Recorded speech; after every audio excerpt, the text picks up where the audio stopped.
എല്ലാവർക്കും നമസ്കാരം. കഴിഞ്ഞ 2 മാസത്തിനുള്ളിൽ ഇത് 3ാമത്തെ പരിപാടിയാണ് നിർമ്മുക്തർ.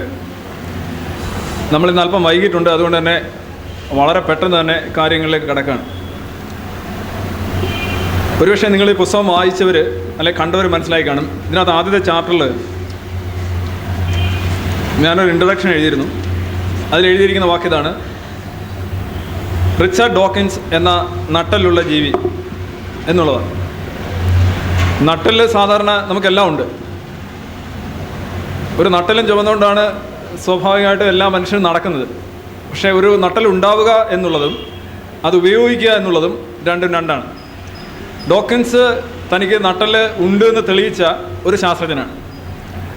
ഈ പുസ്തകത്തെക്കുറിച്ച് പറയുകയാണെങ്കിൽ 2009 അദ്ദേഹം ഈ പുസ്തകം എഴുതിയത്.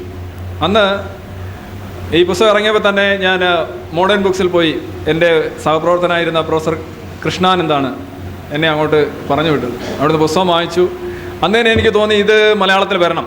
കാര്യം ഇന്ന് ഈ പരിണാമശാസ്ത്രത്തെ സംബന്ധിച്ചുള്ള അബദ്ധധാരണകളും അത് സംബന്ധിച്ചുള്ള വിഡ്ഢിത്തങ്ങളും അതിൻ്റെ പൂരപ്പറമ്പായിട്ട് കേരളം മാറിയിരിക്കുകയാണ്. അത് സംബന്ധിച്ചൊരു വെളിച്ചം കേരളത്തിൽ എത്തിക്കുക എന്നുള്ളതിന് ഏറ്റവും ഉപയുക്തമായ പുസ്തകമായി ഇത് മാറും എന്ന് ഞാൻ കരുതി. അതുകൊണ്ട് തന്നെയാണ് ഈ പുസ്തകം ട്രാൻസ്ലേറ്റ് ചെയ്യാനായിട്ടും ഞാനൊരു മുൻകൈ എടുത്തത്. ഡോക്കിൻസ് ആ പുസ്തകത്തെക്കുറിച്ച് സംസാരിക്കാനാണ് നമ്മൾ കണ്ടത്. നമ്മൾ വളരെ കുറച്ച് സമയപരിധിക്കുള്ളിൽ ഇത് ഒന്ന് ഓടിച്ചു പോകാനാണ് ശ്രമിക്കുന്നത്. ഇവല്യൂഷൻ എന്ന് പറയുന്ന ഒരു സിദ്ധാന്തമാണോ എന്നുള്ളതാണ് ആദ്യത്തെ ചോദ്യം. ചിലപ്പോൾ ജസ്റ്റ് എ തിയറി, ഇത് വെറും ഒരു സിദ്ധാന്തമാണ്, ഇതിനകത്ത് തെളിയിക്കപ്പെട്ടിട്ടൊന്നുമില്ല എന്നൊക്കെയുള്ള ഒരു വാദം പലരും ഉന്നയിക്കുന്നതാണ്. അപ്പോൾ ഇവല്യൂഷൻ ഒരു സിദ്ധാന്തമല്ല എങ്കിൽ നിങ്ങൾ ഗുരുത്വ നിയമവും ഗ്രാവിറ്റിയും ഒരു സിദ്ധാന്തമല്ല എന്ന് പറയേണ്ടി വരും. ഗ്രാവിറ്റി ഒരു സിദ്ധാന്തമല്ല എന്ന് നിങ്ങൾ വിശ്വസിക്കുന്നുണ്ടെങ്കിൽ നിങ്ങളുടെ ഉയർന്ന നിലയിലുള്ള നിങ്ങളുടെ വീട്ടിൽ നിന്ന് താഴോട്ട് ചാടി അത് വളരെ നിസ്സാരമായി നിങ്ങൾക്ക് തന്നെ തെളിയിക്കാവുന്നേ ഉള്ളൂ. കൂടുതൽ എഴുതിയും സംസാരിച്ചു ഒന്നും ബോധം കിടന്ന കാര്യമില്ല. സയൻസിനെ സംബന്ധിച്ചിടത്തോളം എന്താണ് സിദ്ധാന്തം? It's a theory is a rigorously tested statement of general principles that explains observable and recorded aspects of world. നിരീക്ഷണക്ഷമവും അതുപോലെ കണ്ടെത്താനും കഴിയുന്ന ലോകത്തുള്ള വസ്തുതകളുടെ സംബന്ധിച്ചുള്ള സൂക്ഷ്മ പരിശോധനയ്ക്ക് വിധേയമായ പൊതു പ്രസ്താവനയാണ് സിദ്ധാന്തം. ആ രീതിയിൽ എല്ലാ ശാസ്ത്ര സിദ്ധാന്തവും അങ്ങനെ തന്നെയാണ്. മാത്രമല്ല, ഒരു ശാസ്ത്ര സിദ്ധാന്തം അത് തെറ്റാണെന്ന് തെളിയിക്കുന്നവരെ അത് ശരിയാണ്. അത് പല മേഖലകൾ കിടന്ന പല ഘട്ടങ്ങൾ കിടന്നാണ് ഒരു ശാസ്ത്ര സിദ്ധാന്തം ഉണ്ടാകുന്നത്. ഇപ്പോൾ ഗുരുത്വാകർഷണവും തന്നെ അത് ശരിയാണ് എന്ന് തെളിയിക്കപ്പെടുന്നത് അത് തെറ്റാണെന്ന് തെളിയിക്കാൻ സാധിക്കുന്നില്ല. അതിൻ്റെ നിരീക്ഷണപരമായിട്ടുള്ള വസ്തുതകളും ഈ ലോകത്തുള്ള തെളിവുകളും എല്ലാം നോക്കുമ്പോൾ ഒരു രീതിയിലും അത് തെറ്റാണെന്ന് തെളിയിക്കാൻ കഴിയുന്നില്ല. മറ്റൊന്നുള്ളതെന്ന് പറയുന്നത് ഫാൾസിഫയബിലിറ്റി എന്ന് പറയുകയാണ്. ഒരു ശാസ്ത്ര സിദ്ധാന്തം എപ്പോഴും ഫാൾസിഫയബിൾ ആയിരിക്കണം. അതായത് അത് തെറ്റാണെന്ന് തെളിയിക്കാൻ സാധിക്കണം. എങ്ങനെയാണ് തെറ്റാണെന്ന് തെളിയിക്കാൻ സാധിക്കുക? ഉദാഹരണമായി ദൈവം എന്ന് പറയുന്ന സിദ്ധാന്തം അത് തെറ്റാണെന്ന് തെളിയിക്കാൻ സാധിക്കില്ല. അത് എന്ത് തെളിവാണ് കൊണ്ടുവരിക? ഏത് രീതിയിലാണ് ദൈവം അല്ലെങ്കിൽ ചാത്തൻ അല്ലെങ്കിൽ ഡിങ്കൻ അല്ലെങ്കിൽ കാക്രി പൂക്രി ഇതൊക്കെ തെറ്റാണെന്ന് തെളിയിക്കാൻ ലോകത്ത് ആർക്കും സാധിക്കില്ല. ഇപ്പം ഞാൻ പറയുന്നു ഈ മുറി ഷിബു എന്ന് പറയുന്ന ഒരു കണവാണ് നിറഞ്ഞു നിൽക്കുന്നത്, അല്ല എന്ന് പറയാൻ ഇവിടെ ഇരിക്കുന്ന ആർക്കും സാധിക്കില്ല. ആരും അവർക്ക് അങ്ങനെ ഒരു ഓപ്ഷൻ ഇല്ല. എന്ത് കാണിച്ചിട്ടാണ് ഇത് തെറ്റാണെന്ന് തെളിയിക്കുക? അപ്പോൾ അത് ഫാൾസിഫയബിൾ അല്ല. ഒരു ശാസ്ത്ര സിദ്ധാന്തം എപ്പോഴും ഫാൾസിഫയബിൾ ആയിരിക്കും. ഇവല്യൂഷൻ, തിയറി ഓഫ് ഇവല്യൂഷനും ഫാൾസിഫയബിൾ ആണ്. എങ്ങനെ? പല കാര്യങ്ങളുണ്ട്. ഉദാഹരണമായിട്ട് നിങ്ങൾക്ക് ദിനോസറിൻ്റെ കാലഘട്ടത്തിൽ ജീവിച്ചിരുന്ന ഒരു മനുഷ്യൻ്റെ ഫോസിൽ കൊണ്ടുവരാമെന്നുണ്ടെങ്കിൽ ഇവല്യൂഷൻ അവിടെ തീർന്നു. ദിനോസറുകളുടെ ഫോസിലിൻ്റെ കൂടെ ചേർന്നിരിക്കുന്ന ഒരു മനുഷ്യൻ്റെ ഫോസിൽ. വേറെ സംസാരിക്കേണ്ട കാര്യമില്ല, ഈ പുസ്തകത്തിൻ്റെ കാര്യമില്ല, നമ്മളിവിടെ ഇരിക്കേണ്ട കാര്യമില്ല, ഞാൻ സംസാരിക്കേണ്ട കാര്യമില്ല. ജസ്റ്റ് അതാണ് ഞാൻ പറയുന്നത്. ഇതൊരു സിദ്ധാന്തം എന്ന് പറഞ്ഞാൽ എല്ലാ ശാസ്ത്ര സിദ്ധാന്തവും പോലെ തന്നെയാണ് തിയറി ഓഫ് ഇവല്യൂഷനും. അതിൻ്റെ തെളിവുകൾ എന്ന് പറഞ്ഞാൽ മലയോളമുള്ള തെളിവുകൾ, കുന്നോളം എന്ന് പറഞ്ഞാൽ സാധിക്കില്ല, മലയോളമുള്ള തെളിവുകൾ അത് നമുക്ക് ലഭ്യമാണ്. ഇവല്യൂഷൻ നടന്നിട്ടില്ല എന്ന് പറയുന്നവർ ചരിത്രം ഐച്ഛിക വിഷയമായിട്ട് എടുക്കുന്നത് നന്നായിരിക്കും. കാരണം സെമറ്റിക് ലിറ്ററേച്ചർ പ്രകാരം ഇവല്യൂഷൻ അല്ല. അവർ പറയുന്നത് മനുഷ്യൻ ഇതുവരെ വന്നിട്ട് ഏതാണ്ട് 6000 വർഷം മാത്രമേ ആയിട്ടുള്ളൂ. 6000 വർഷം മാത്രമേ ആയിട്ടുള്ളൂ മനുഷ്യൻ വന്നതെങ്കിൽ നിങ്ങൾക്ക് ഒന്ന് ആലോചിച്ച് നോക്കുക. ഈജിപ്തിനെ കുറിച്ച് പഠിക്കേണ്ടി വരില്ല, സുമേറിയൻ സംസ്കാരത്തെക്കുറിച്ച് പഠിക്കേണ്ടി വരില്ല. കാര്യം 2000 വർഷം AD, ബാക്കി 4000 വർഷം BC 5000-ലാണ് Egyptian civilisation, Mesopotamian civilisation, Babylonian civilisation. അപ്പോൾ നിങ്ങളൊരു പരിണാമ വിരുദ്ധനാണെങ്കിൽ നിങ്ങൾ ചരിത്രം ഐച്ഛികമായിട്ട് എടുക്കുന്നത് വളരെ നന്നായിരിക്കും. കാരണം എന്താണ്? ഈജിപ്തിനെ കുറിച്ച് പഠിക്കണ്ടല്ലോ, പഴയ കാര്യങ്ങളൊന്നും പഠിക്കണ്ട, 6000 വർഷത്തെ കാര്യങ്ങൾ മാത്രം പഠിച്ചാൽ മതി. പക്ഷെ അങ്ങനെയല്ല പരിണാമം. Earth is less than 10,000 year old. അതാണ് സൃഷ്ടിവാദത്തിൻ്റെ ഒരു വാദം. സൃഷ്ടിവാദം എന്നിപ്പോൾ ജബ്ബാർ മാഷ് പറഞ്ഞു, അതായത് കളിമണ്ണ് കുഴച്ച് ഒരു മനുഷ്യനെ ഉണ്ടാക്കുക, അതേപോലെ തന്നെ കുഴച്ച് തുമ്പിയെ ഉണ്ടാക്കുക, പൂച്ച ഉണ്ടാക്കുക, ആന ഉണ്ടാക്കുക, ബാക്ടീരിയ എങ്ങനെ കുഴച്ചെന്നറിയില്ല, അതും ഒരു കുഴപ്പമായിരിക്കും. ഇങ്ങനെ എല്ലാ സാധനങ്ങളെയും ഉണ്ടാക്കി വെക്കുക, എന്നിട്ട് ജീവൻ ഊതി കൊടുക്കുക. എത്ര രസകരമായ കാര്യം! ഈ ജീവൻ എന്നൊക്കെ പറയുന്നത് നമ്മൾ എന്താണ് വാട്ടർ അതോറിറ്റിയിൽ വെള്ളം കൊണ്ടുവരുന്നോണം, വെള്ളം വരുന്നോണം ഏതോ ഇങ്ങനെ ഊതി കൊടുക്കുന്ന ഇഞ്ചെക്ട് ചെയ്യുന്ന ഒരു സാധനമായിട്ടാണ് സൃഷ്ടിവാദം പറയുക. ഇവല്യൂഷനെ കുറിച്ച് പറയുമ്പോൾ ഏറ്റവും അധികം ചിന്തിക്കേണ്ട കാര്യം 1859 ദ ഒറിജിൻ ഓഫ് സ്പീഷീസ് എന്ന് പറയുന്ന മഹത്തായ പുസ്തകം ഡാർവിൻ്റെ പബ്ലിഷ് ചെയ്ത കാലഘട്ടം, അല്ലെങ്കിൽ ആ വർഷം. അതിനുശേഷം ഒരുപക്ഷെ ശാസ്ത്രം, രാഷ്ട്രീയം, സമൂഹം, ലോകം തന്നെ നമുക്ക് മൊത്തത്തിൽ നോക്കുകയാണെങ്കിൽ it was never the same place after that. Something like A shock. അതൊരു ആഘാതമായിരുന്നു ലോകത്തിന്. ഒരുപക്ഷെ ഡാർവിൻ്റെ ഈ പുസ്തകവും അല്ലെങ്കിൽ ഡാർവിൻ്റെ ഈ സിദ്ധാന്തവും ഉണ്ടായിരുന്നെങ്കിൽ ഒരുപക്ഷെ മതം മുന്നോട്ട് വെക്കുന്ന ലോകവീക്ഷണത്തെ ചോദ്യം ചെയ്യാൻ ഒന്നും തന്നെ ഉണ്ടാകുമായിരുന്നില്ല എന്നാണ് ചിന്തിക്കേണ്ടത്. ഇനി ഞാൻ ഈ സ്ലൈഡിൽ ഒരു പെട്ടെന്ന് പോകുന്നതിൻ്റെ കാര്യം സമയപരിമിതി കൊണ്ട് പെട്ടെന്ന് തീർക്കുക എന്നുള്ളതാണ്.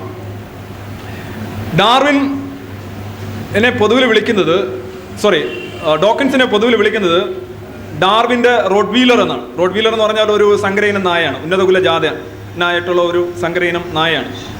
ഇപ്പോൾ ഡാർവിൻസ് ബുൾഡോഗ് എന്നാണ് ഹക്സ്ലി അറിയപ്പെട്ടിരുന്നെങ്കിൽ ഇന്ന് ഡാർവിൻ്റെ ഏറ്റവും വലിയ പ്രതിരോധം തീർക്കുന്ന വ്യക്തിയാണ് Dawkins.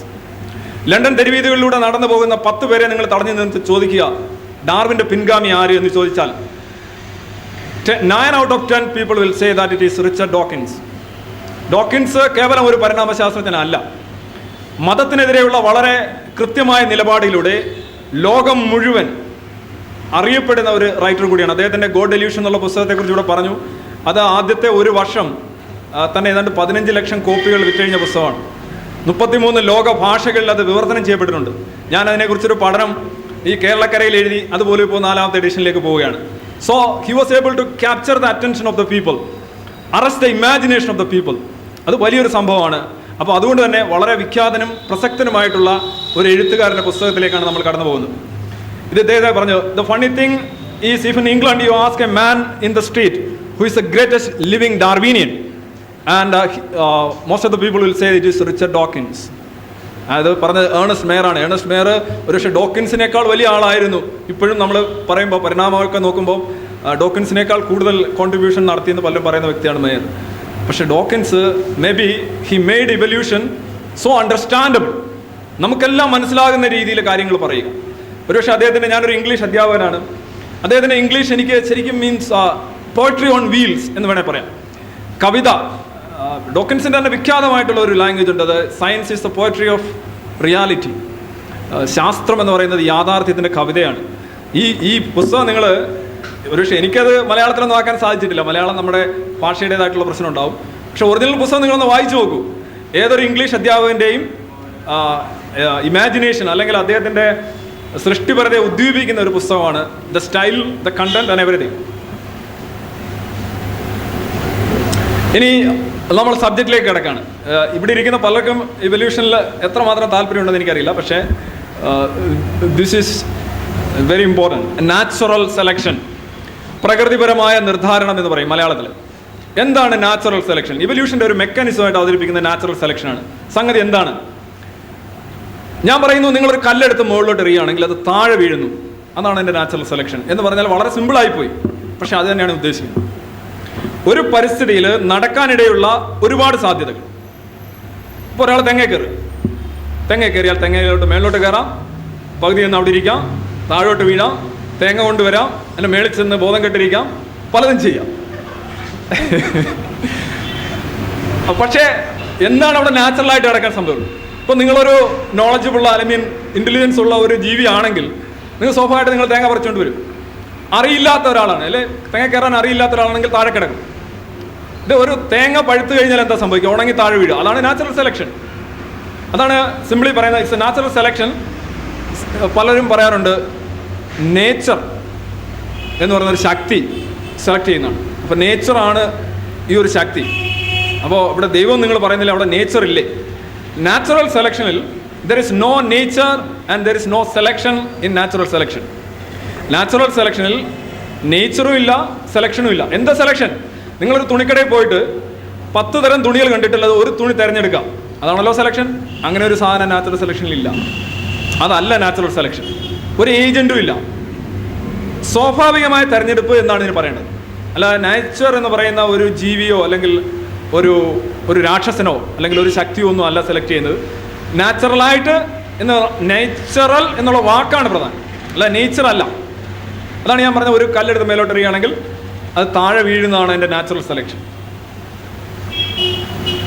The ghost of Lamarck. ഇത് ലാമാർക്കിൻ്റെ ഭൂതമായിരുന്നു ഒരുപക്ഷെ ഡാർവിനെ കുറേ നാൾ വേട്ടയാടിയ. ഡാർവിനിസത്തെ എക്സ്പ്ലെയിൻ ചെയ്യുമ്പോൾ പലപ്പോഴും ലാമാർക്കിൻ്റെ ഒരുപാട് തിയറീസ് കടന്നു വരുന്നുണ്ട്. ഞാൻ അതിലേക്ക് പോകുന്നില്ല, മറ്റൊന്നുമല്ല, സമയമില്ലാത്തതുകൊണ്ട്.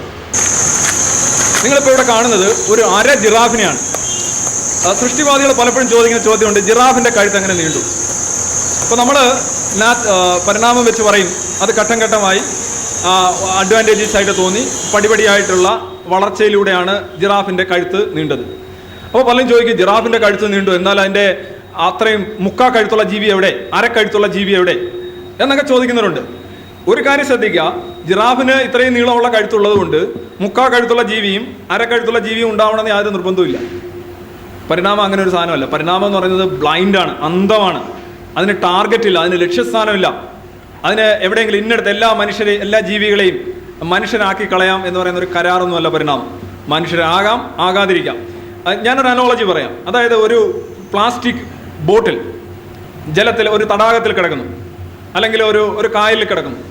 അത് നിങ്ങൾ ഇട്ട് കഴിഞ്ഞാൽ ഓളം തള്ളി തള്ളി ആ ബോട്ടിൽ മറുകരയിൽ എത്താം. നടുക്ക് എന്ന് കിടക്കാം, നടുക്ക് എന്നിട്ട് തിരിച്ചു പോരാം, അവിടെ തന്നെ കിടക്കാം. എന്ത് സംഭവിക്കും? നാച്ചുറൽ സെലക്ഷൻ പ്രകാരം ഇവല്യൂഷൻ വർക്ക് ചെയ്യുന്നത് ഇപ്രകാരമാണ്. അതായത് ഒരു ഡെസ്റ്റിനേഷനിലേക്ക് ഇത് പോകുന്നില്ല, ഒരു ഏജന്റ് ഇല്ല, ഇതിന് നീതമായിട്ടുള്ള ഉദ്ദേശങ്ങളില്ല, ലക്ഷ്യങ്ങളില്ല. ഇവിടെ നിങ്ങൾ കണ്ടത് ഒക്കാപ്പിയ എന്ന് പറയുന്ന ഒരു ജീവിയാണ് നിങ്ങൾ കണ്ടത്, കഴുത്ത്. ഇതിൻ്റെ കഴുത്ത് നോക്കാം. ഇത് 1900-കളിലാണ് ശരിക്കും ഇത് ലോകപ്രശസ്തമായി മാറുന്നത്.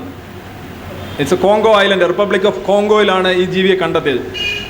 അത് ശരിക്കും നോക്കുകയാണെങ്കിൽ അത് സീബ്ര കണക്ക് തോന്നുമെങ്കിലും ശരിക്കും ജിറാഫിൻ്റെ ഫാമിലിയിൽപ്പെട്ടതാണ് ഒക്കാപ്പിയ ജോൺ സ്റ്റോണി എന്ന് പറയുന്നത് കണ്ടുപിടിച്ച ആളാണ്. അപ്പോൾ ഇതൊരു അര ജിറാഫല്ലേ?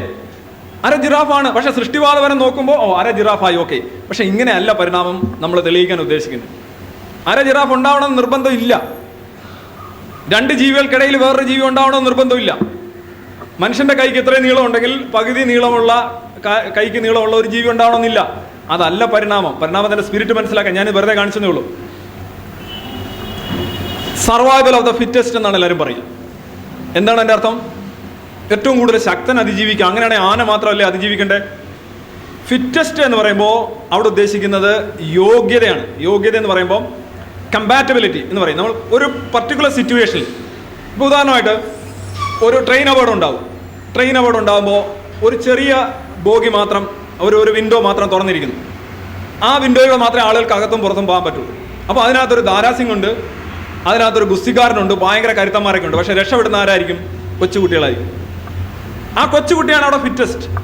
കാര്യം ആ പർട്ടിക്കുലർ സിറ്റുവേഷനെ അതിജീവിക്കാൻ കഴിയുന്ന സവിശേഷതകളുള്ളത് ആ കുട്ടിക്കാണ്. ആ കുട്ടി അതിജീവിക്കും, അവൻ്റെ സന്തതികളെ ഉണ്ടാക്കും, പരമ്പരകളെ ഉണ്ടാക്കും. അതാണ് ഇവല്യൂഷൻ. ഞാൻ സിംപ്ലിഫിക്കേഷൻ ഒരുപാട് ആകുന്നുണ്ടെങ്കിൽ ക്ഷമിക്കുക, കാര്യം അങ്ങനെ അത് വിശദീകരിക്കാൻ പറ്റുള്ളൂ.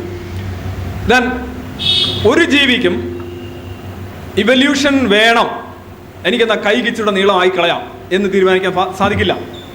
കൈക്ക് നീളം ആകുന്നുണ്ട്, പക്ഷെ ജീവിക്ക് അങ്ങനെ ഒരു തീരുമാനം എടുക്കാൻ സാധിക്കില്ല. ജീവി അറിയുന്നുമില്ല തീരുമാനം എടുക്കുന്നത്. പലപ്പോഴും പലരും പറയാറുണ്ട്, ഈ ആൻറ്റിബയോട്ടിക്സ് ഒക്കെ കഴിക്കുമ്പോൾ ചില പറയാറുണ്ട്, എന്താ DDT തന്നെ ഫോർ എക്സാമ്പിൾ. DDT ഒന്നും ഇപ്പോൾ ഉറുമ്പിലേക്ക് നടക്കില്ല കേട്ടോ, അല്ലെ ഉറുമ്പെല്ലാം പഠിച്ചു പോയി. അത് പറയാറുണ്ട്. ഈ ഉറുമ്പിന് DDT ഒക്കെ നേരിടാൻ കഴിയുമെങ്കിൽ നമ്മളെക്കാൾ എത്രയോ മേളിൽ നിൽക്കുന്ന ജീവിയാണ് ഉറുമ്പ്. എന്നാലോചിച്ച് നോക്കുക, നമുക്ക് കഴിയുന്നില്ല. ഇവിടെ എന്താ സംഭവിക്കുന്നത്? ഞാൻ once again I am talking about natural selection. അത് വളരെ നാച്ചുറൽ സെലക്ഷൻ എന്നുള്ള പ്രോസസ്സ് മനസ്സിലാകാതെ ഇവല്യൂഷൻ പഠിക്കാൻ ശ്രമിക്കുന്നത് യാതൊരു കഥയില്ലാത്ത കാര്യമാണ്. ഉറുമ്പിൻ്റെ കാര്യം ഞാൻ പറയാം. നിങ്ങൾ ഉറുമ്പിന് DDT ഇടുന്നു, ഉറുമ്പ് മരിക്കുന്നു. ആരെയും DDT അതിനെ താങ്ങാൻ പറ്റില്ല. പക്ഷേ 1,00,000-ൽ 1 ഉറുമ്പിന് ഈ DDTയെ പ്രതിരോധിക്കാനായിട്ടുള്ള ശാരീരികം എന്ന് പറയുമ്പോൾ അതിന് വലിയ മസിലൊന്നുമില്ല, ശാരീരിക സവിശേഷതകൾ ഉണ്ടായിരിക്കും 1,00,000 ആ ഉറുമ്പ് ചാവില്ല. അപ്പോൾ 1,00,000 എന്ന് പറയുമ്പോൾ ആ കമ്മ്യൂണിറ്റിയിൽ മൊത്തം കുറേ ഉറുമ്പുകളുണ്ടാവും. കാര്യം ഉറുമ്പുകളുടെ എണ്ണം കോടിക്കണക്കിനാണ്. അപ്പോൾ ഒരു കൂട്ടം ഉറുമ്പുകൾ DDT അതിജീവിക്കും. ആ ഉറുമ്പുകൾ കുട്ടികളെ ഉണ്ടാക്കും. ആ കുട്ടികൾ മുഴുവൻ നിറയും. പിന്നെ ഈ കുട്ടികളിലേക്ക് DDT അടി ചെല്ലുമ്പോൾ അവർ പറയും പോയി പണി നോക്കാൻ പറയും. ഇവിടെ ഉറുമ്പൊന്നും ചെയ്തില്ല. ഉറുമ്പിൽ തനതായിട്ടുണ്ടായിരുന്ന ശേഷി നാച്ചുറലായി സെലക്ട് ചെയ്യപ്പെടുക. ഉറുമ്പ് ഇന്നസെൻ്റ് ആണ്, ഉറുമ്പിന് ഇതൊന്നും അറിയില്ല. പക്ഷെ നമ്മളെന്താ പറയുന്നത്, ഉറുമ്പൊക്കെ പഠിച്ചു പോയി. ഉറുമ്പ് പഠിച്ചതല്ല കാര്യം. ഇനി ചില പറയാറുണ്ട് ഈ സിമ്പിൾ കോംപ്ലക്സ് ചില യൂണിസെല്ലുലാർ ഓർഗാനിസം, ബാക്ടീരിയ മുതൽ ആന വരെ. അപ്പോൾ ബാക്ടീരിയ എന്ന് പറയുന്നത് വളരെ ചെറിയ സാധനമാണ്, ആന എന്ന് പറഞ്ഞാൽ ഭയങ്കര കോംപ്ലക്സ് ഒക്കെയാണ്. അത് നമ്മുടെ ദൃഷ്ടിയിലാണ്. കഥയും കവിതയൊക്കെ എഴുതുമ്പോൾ ആന കോംപ്ലക്സ് ആയിരിക്കും. പക്ഷെ ഒന്ന് ആലോചിക്കാം, ഈ ബാക്ടീരിയ അത്ര കോംപ്ലക്സ് ആണോ? ഈ കോംപ്ലക്സിറ്റിയുടെ അളവ് കോല് വെച്ച് നോക്കുകയാണെങ്കിൽ ബാക്ടീരിയ അത്ര കോംപ്ലക്സ് ഒന്നും അല്ല. അതിൻ്റെ പ്രോട്ടീനുകളോ അതിൻ്റെ അമിനോ ആസിഡുകളോ ഒക്കെ എടുത്തങ്ങോട്ട് പഠിക്കാൻ തുടങ്ങുകയാണെന്നുണ്ടെങ്കിൽ ഈ ജീവിതം മുഴുവൻ പഠിച്ചാലും തീരത്തില്ല. അപ്പോൾ കോംപ്ലക്സിറ്റി ഉണ്ടാക്കാനൊന്നും വലിയ പ്രയാസമില്ല. അപ്പം ഞാൻ എൻ്റെ ഒരു സുഹൃത്തായിട്ടുള്ള ഒരു ഡോക്ടർ ബ്രൈറ്റ് എന്ന് പറയുന്ന, മനോജ് ബ്രൈറ്റ് എന്ന് പറയുന്ന ഒരു ഡോക്ടറുണ്ട്. പുള്ളി സ്ഥിരം ബ്ലോഗിൽ എഴുതുന്ന, അദ്ദേഹം ഈ അടുത്തിടെ ഫേസ്ബുക്കിൽ എഴുതുകയും ചെയ്തു ആരെങ്കിലും ഇത് പറയണമെന്ന്. ഈ കോംപ്ലക്സിറ്റി എന്ന് പറയുമ്പോൾ എല്ലാവർക്കും ഭയങ്കര വിറയലാണ്. പെട്ടെന്ന് എങ്ങനെ ഇത് ഉണ്ടാകുന്നത്, ആരുണ്ടാക്കി എന്നുള്ളതാണ് ആദ്യം ചോദ്യം. ആരെങ്കിലും ഉണ്ടാക്കണം, അതാണ് ഒരു മസ്റ്റ്, അല്ലെങ്കിൽ അതൊന്നും ഉണ്ടാവില്ല. ഇപ്പോൾ അദ്ദേഹം തന്നെ പലപ്പോഴും പറയും, അദ്ദേഹം ഇന്നും സ്വതന്ത്ര ലോകത്തിൽ എഴുതിയിട്ടുണ്ട്, നിങ്ങൾ വെള്ളാരം കല്ലെടുക്കുക, അല്ലെങ്കിൽ പെബിൾസ്, 3 നിറമുള്ള വെള്ളാരം കല്ലും 3 ആകൃതിയുള്ള വെള്ളാരം കല്ലും. അതായത് ചുവന്നത്, പച്ച, വെള്ള. ചുവന്നത് ഏറ്റവും വലുത്, വെള്ള അതിലും വലിപ്പം കുറഞ്ഞത്, അതിലും കുറഞ്ഞത് പിന്നെ അടുത്ത കളർ ഏതാ, 3ാമത്തെ കളർ. അപ്പോൾ 3 വ്യത്യസ്ത ആകൃതി, 3 വ്യത്യസ്ത നിറം. എന്നിട്ട് അതൊരു ബീക്കറിലോ അല്ലെങ്കിൽ ഒരു ഗ്ലാസ് ടംബ്ലറിലോ ഇട്ട് ഷേക്ക് ചെയ്യാം. നിങ്ങൾ കാണും, അത്ഭുതകരമായിട്ട് കാണും. ഈ 3 കല്ലുകളും ചേർന്ന് നമ്മുടെ ദേശീയ പതാക ഉണ്ടാക്കും. ഒന്നും ചെയ്യണം, ജസ്റ്റ് ഷേക്കിങ്, റാൻഡം ഷേക്കിങ്. ആർക്ക് വേണമെങ്കിലും ചെയ്ത് നോക്കാം. ദേശീയ പതാകത്തെക്കുറിച്ച് കല്ലിന് എന്തറിയാം? അല്ല, സംശയം ചെയ്ത് നോക്കാം നിങ്ങൾ. അതായത് അതിൻ്റെ വലിപ്പം അനുസരിച്ച് അത് സ്വയം ക്രമീകരിക്കുകയാണ്. നിങ്ങൾ ഇന്ന് പോയി വീട്ടിൽ പോയി ചെയ്ത് നോക്കുക, എങ്ങനെയാണ് ദേശീയ പതാക ഈ കല്ലുണ്ടാക്കുന്നത്. ഇപ്പം ഞാൻ ഈ കല്ല് വെച്ച് ദേശീയ പതാക ഉണ്ടാക്കണമെന്ന് വെച്ചാൽ എന്നെ കൊണ്ട് പറ്റില്ല, അല്ലെങ്കിൽ ഞാൻ അത്ര വലിയ ആകർഷിക്കുന്നില്ല. പക്ഷേ കല്ല് തന്നെ ഉണ്ടാക്കുമെന്ന് പറഞ്ഞാൽ എല്ലാവർക്കും വലിയ വിറളിയാണ്. എങ്ങനെ ഈ തന്നെ ഉണ്ടാക്കുക? തന്നെ ഉണ്ടാവും. തന്നെ മാത്രമേ ഈ പ്രപഞ്ചത്തിൽ എല്ലാം തന്നെ മാത്രമാണ് ഉണ്ടാകുന്നത്. അല്ലാതെ ഞാൻ പലപ്പോഴും ഓരോരുത്തർ പറയും ഇത് ആരുണ്ടാക്കി എന്ന് ചോദിക്കുമ്പോൾ ഞാൻ സ്ഥിരം ചോദിക്കുന്ന ഒരു ചോദ്യമാണ്, ആരെങ്കിലും ഉണ്ടാക്കിയതായിട്ട് എന്തെങ്കിലും ഒരെണ്ണം ഒന്ന് കാണിച്ചു തരാമോ? ഒരു സാധനം മഴ ആരെങ്കിലും ഉണ്ടാക്കിയാണോ? പർവ്വതം ആരെങ്കിലും ഉണ്ടാക്കിയാണോ? വെള്ളാരങ്കല്ല് ആരെങ്കിലും ഉണ്ടാക്കിയാണോ? ഒരു കാര്യം, ഈ പ്രപഞ്ചത്തിൽ ഒരു കാര്യം ആരെങ്കിലും ഉണ്ടാക്കിയതെന്ന് കാണിച്ചാൽ മതി. ആ ചോദ്യം കൊണ്ട് വരുമ്പോൾ ശരിയാണ്, ഇതൊരു കൗണ്ടർ ചോദ്യമാണ്. ഇതുവരെ എനിക്ക് മറുപടി കിട്ടിയിട്ടില്ല. മറുപടി ആര് തന്നാലും ഞാൻ റെഡിയാണ്. ഇനി മറ്റൊന്നാണ് സിമ്പിൾ കോംപ്ലക്സ്. ഞാൻ പറഞ്ഞത് ഈ സിമ്പിൾ കോംപ്ലക്സ് എന്ന് പറഞ്ഞാൽ എന്താ, ഒരു അർത്ഥമില്ല. നിങ്ങൾക്കൊരു പർട്ടിക്കുലർ പരിസ്ഥിതി കിട്ടുക. ഇപ്പോൾ നിങ്ങൾ അന്റാർട്ടിക്ക, ഇവിടെ മുഴുവൻ ഒരു ഹിമയുഗം വരികയാണ്. നിങ്ങൾ ഭയങ്കര ഒരു ആനയുടെ സവിശേഷതയുള്ള ഒരാളാണ്. നിങ്ങൾ ചിലപ്പോൾ അപ്പോഴേ നിങ്ങളുടെ ഫ്യൂസ് അടിച്ചു പോകും. നിങ്ങൾ കോംപ്ലക്സ് ആയിട്ട് നിങ്ങൾ അതിജീവിക്കില്ല. ചിലപ്പോൾ അവിടെ ബാക്ടീരിയ അതിജീവിക്കും. ഏത് സിംപ്ലിസിറ്റി, കോംപ്ലക്സിറ്റി എന്നൊക്കെ പറയുന്നത് എപ്പോഴും ഗിവൺ കണ്ടീഷനിൽ സർവൈവ് ചെയ്യാൻ കഴിയുമോ എന്നുള്ളതാണ് ചോദ്യം. കഴിയുമെങ്കിൽ ഓക്കെ, ഇല്ലെങ്കിൽ വേണ്ട. അതുപോലെ തന്നെ ഓൾഡ് ആൻഡ് ന്യൂ എന്ന് പറയാറുണ്ട് ചിലർ. ഇപ്പോൾ ചിലർ പറയും മനുഷ്യൻ പുതിയ ജീവിയാണ്, മനുഷ്യൻ വന്നിട്ട് ഇപ്പോൾ കൂടി പോയാൽ ഒരു 2 ലക്ഷം വർഷം, അല്ലെങ്കിൽ മനുഷ്യൻ്റെയൊക്കെ ഇത് വരികയാണെന്നുണ്ടെങ്കിൽ അത്രയൊക്കെ നോക്കിയാൽ മതി. പക്ഷെ ഒന്ന് ആലോചിച്ച് നോക്കാം, കുതിരയുടെ കുളമ്പ് എന്ന് പറഞ്ഞാൽ ഒറ്റ കുളമ്പാണ്, ഒരു ഡിജിറ്റേ ഉള്ളൂ. അതെന്ന് പറഞ്ഞാൽ വളരെ ആധുനികമായിട്ടുള്ള സാധനം. പക്ഷേ മനുഷ്യൻ്റെ കയ്യിലൊക്കെ 5 വിരലാവും. ഈ 5 വിരലെന്ന് പറഞ്ഞാൽ പഴയ സാധനം. അപ്പോൾ വളരെ ആധുനികമായിട്ടുള്ള മനുഷ്യൻ്റെ കൈയും കാലിലുള്ള വിരൽ 5 ആണ്. അത് വളരെ പ്രാചീനമാണ്. കുതിര മനുഷ്യനേക്കാൾ പ്രാചീനമായിട്ടുള്ള ജീവിയാണ്. പക്ഷേ അതിൻ്റെ ഒറ്റക്കുളമ്പ് എന്ന് പറഞ്ഞാൽ താരതമ്യേന വളരെ ആധുനികമാണ്. അതായത് ഒരു ജീവിയുടെ ഏതെങ്കിലും ഒരു പാർട്ട് ആധുനികമാണെങ്കിൽ മറ്റൊരു പാർട്ട് പ്രാചീനമാണ്. അതായത് ആ അവയവത്തിൻ്റെ ഇവല്യൂഷനാണ്. നമ്മളിൽ 5 വിരൽ ഒറ്റ വിരലായില്ല, മനസ്സിലായില്ലേ? ഇതിങ്ങനെ വിഭിന്നമായിട്ട് പോകുമ്പോൾ ചില ജീവികളിൽ അത് ഒന്നായിട്ട് വരും, ചില ജീവികളിൽ അങ്ങനെ വരണമെന്നില്ല. അതാണ് അവിടെ സംഭവിക്കുന്നത്. ഇനി എങ്ങനെയാണ് ഡിസ്ട്രിബ്യൂഷൻ, എങ്ങനെയാണ് ഇവല്യൂഷൻ സംഭവിക്കുന്നത്? പലർക്കും വലിയ സംശയമുണ്ട്. ഞാൻ ഇതെടുക്കുകയാണ്. ഇതാ നോക്കുക, നിങ്ങളൊരു ഇത് നോക്കുക. ഇതാണ് ഒരു ബെൽ ഷേപ്പ്ഡ് ഡിസ്ട്രിബ്യൂഷൻ എന്ന് പറയും. അതായത്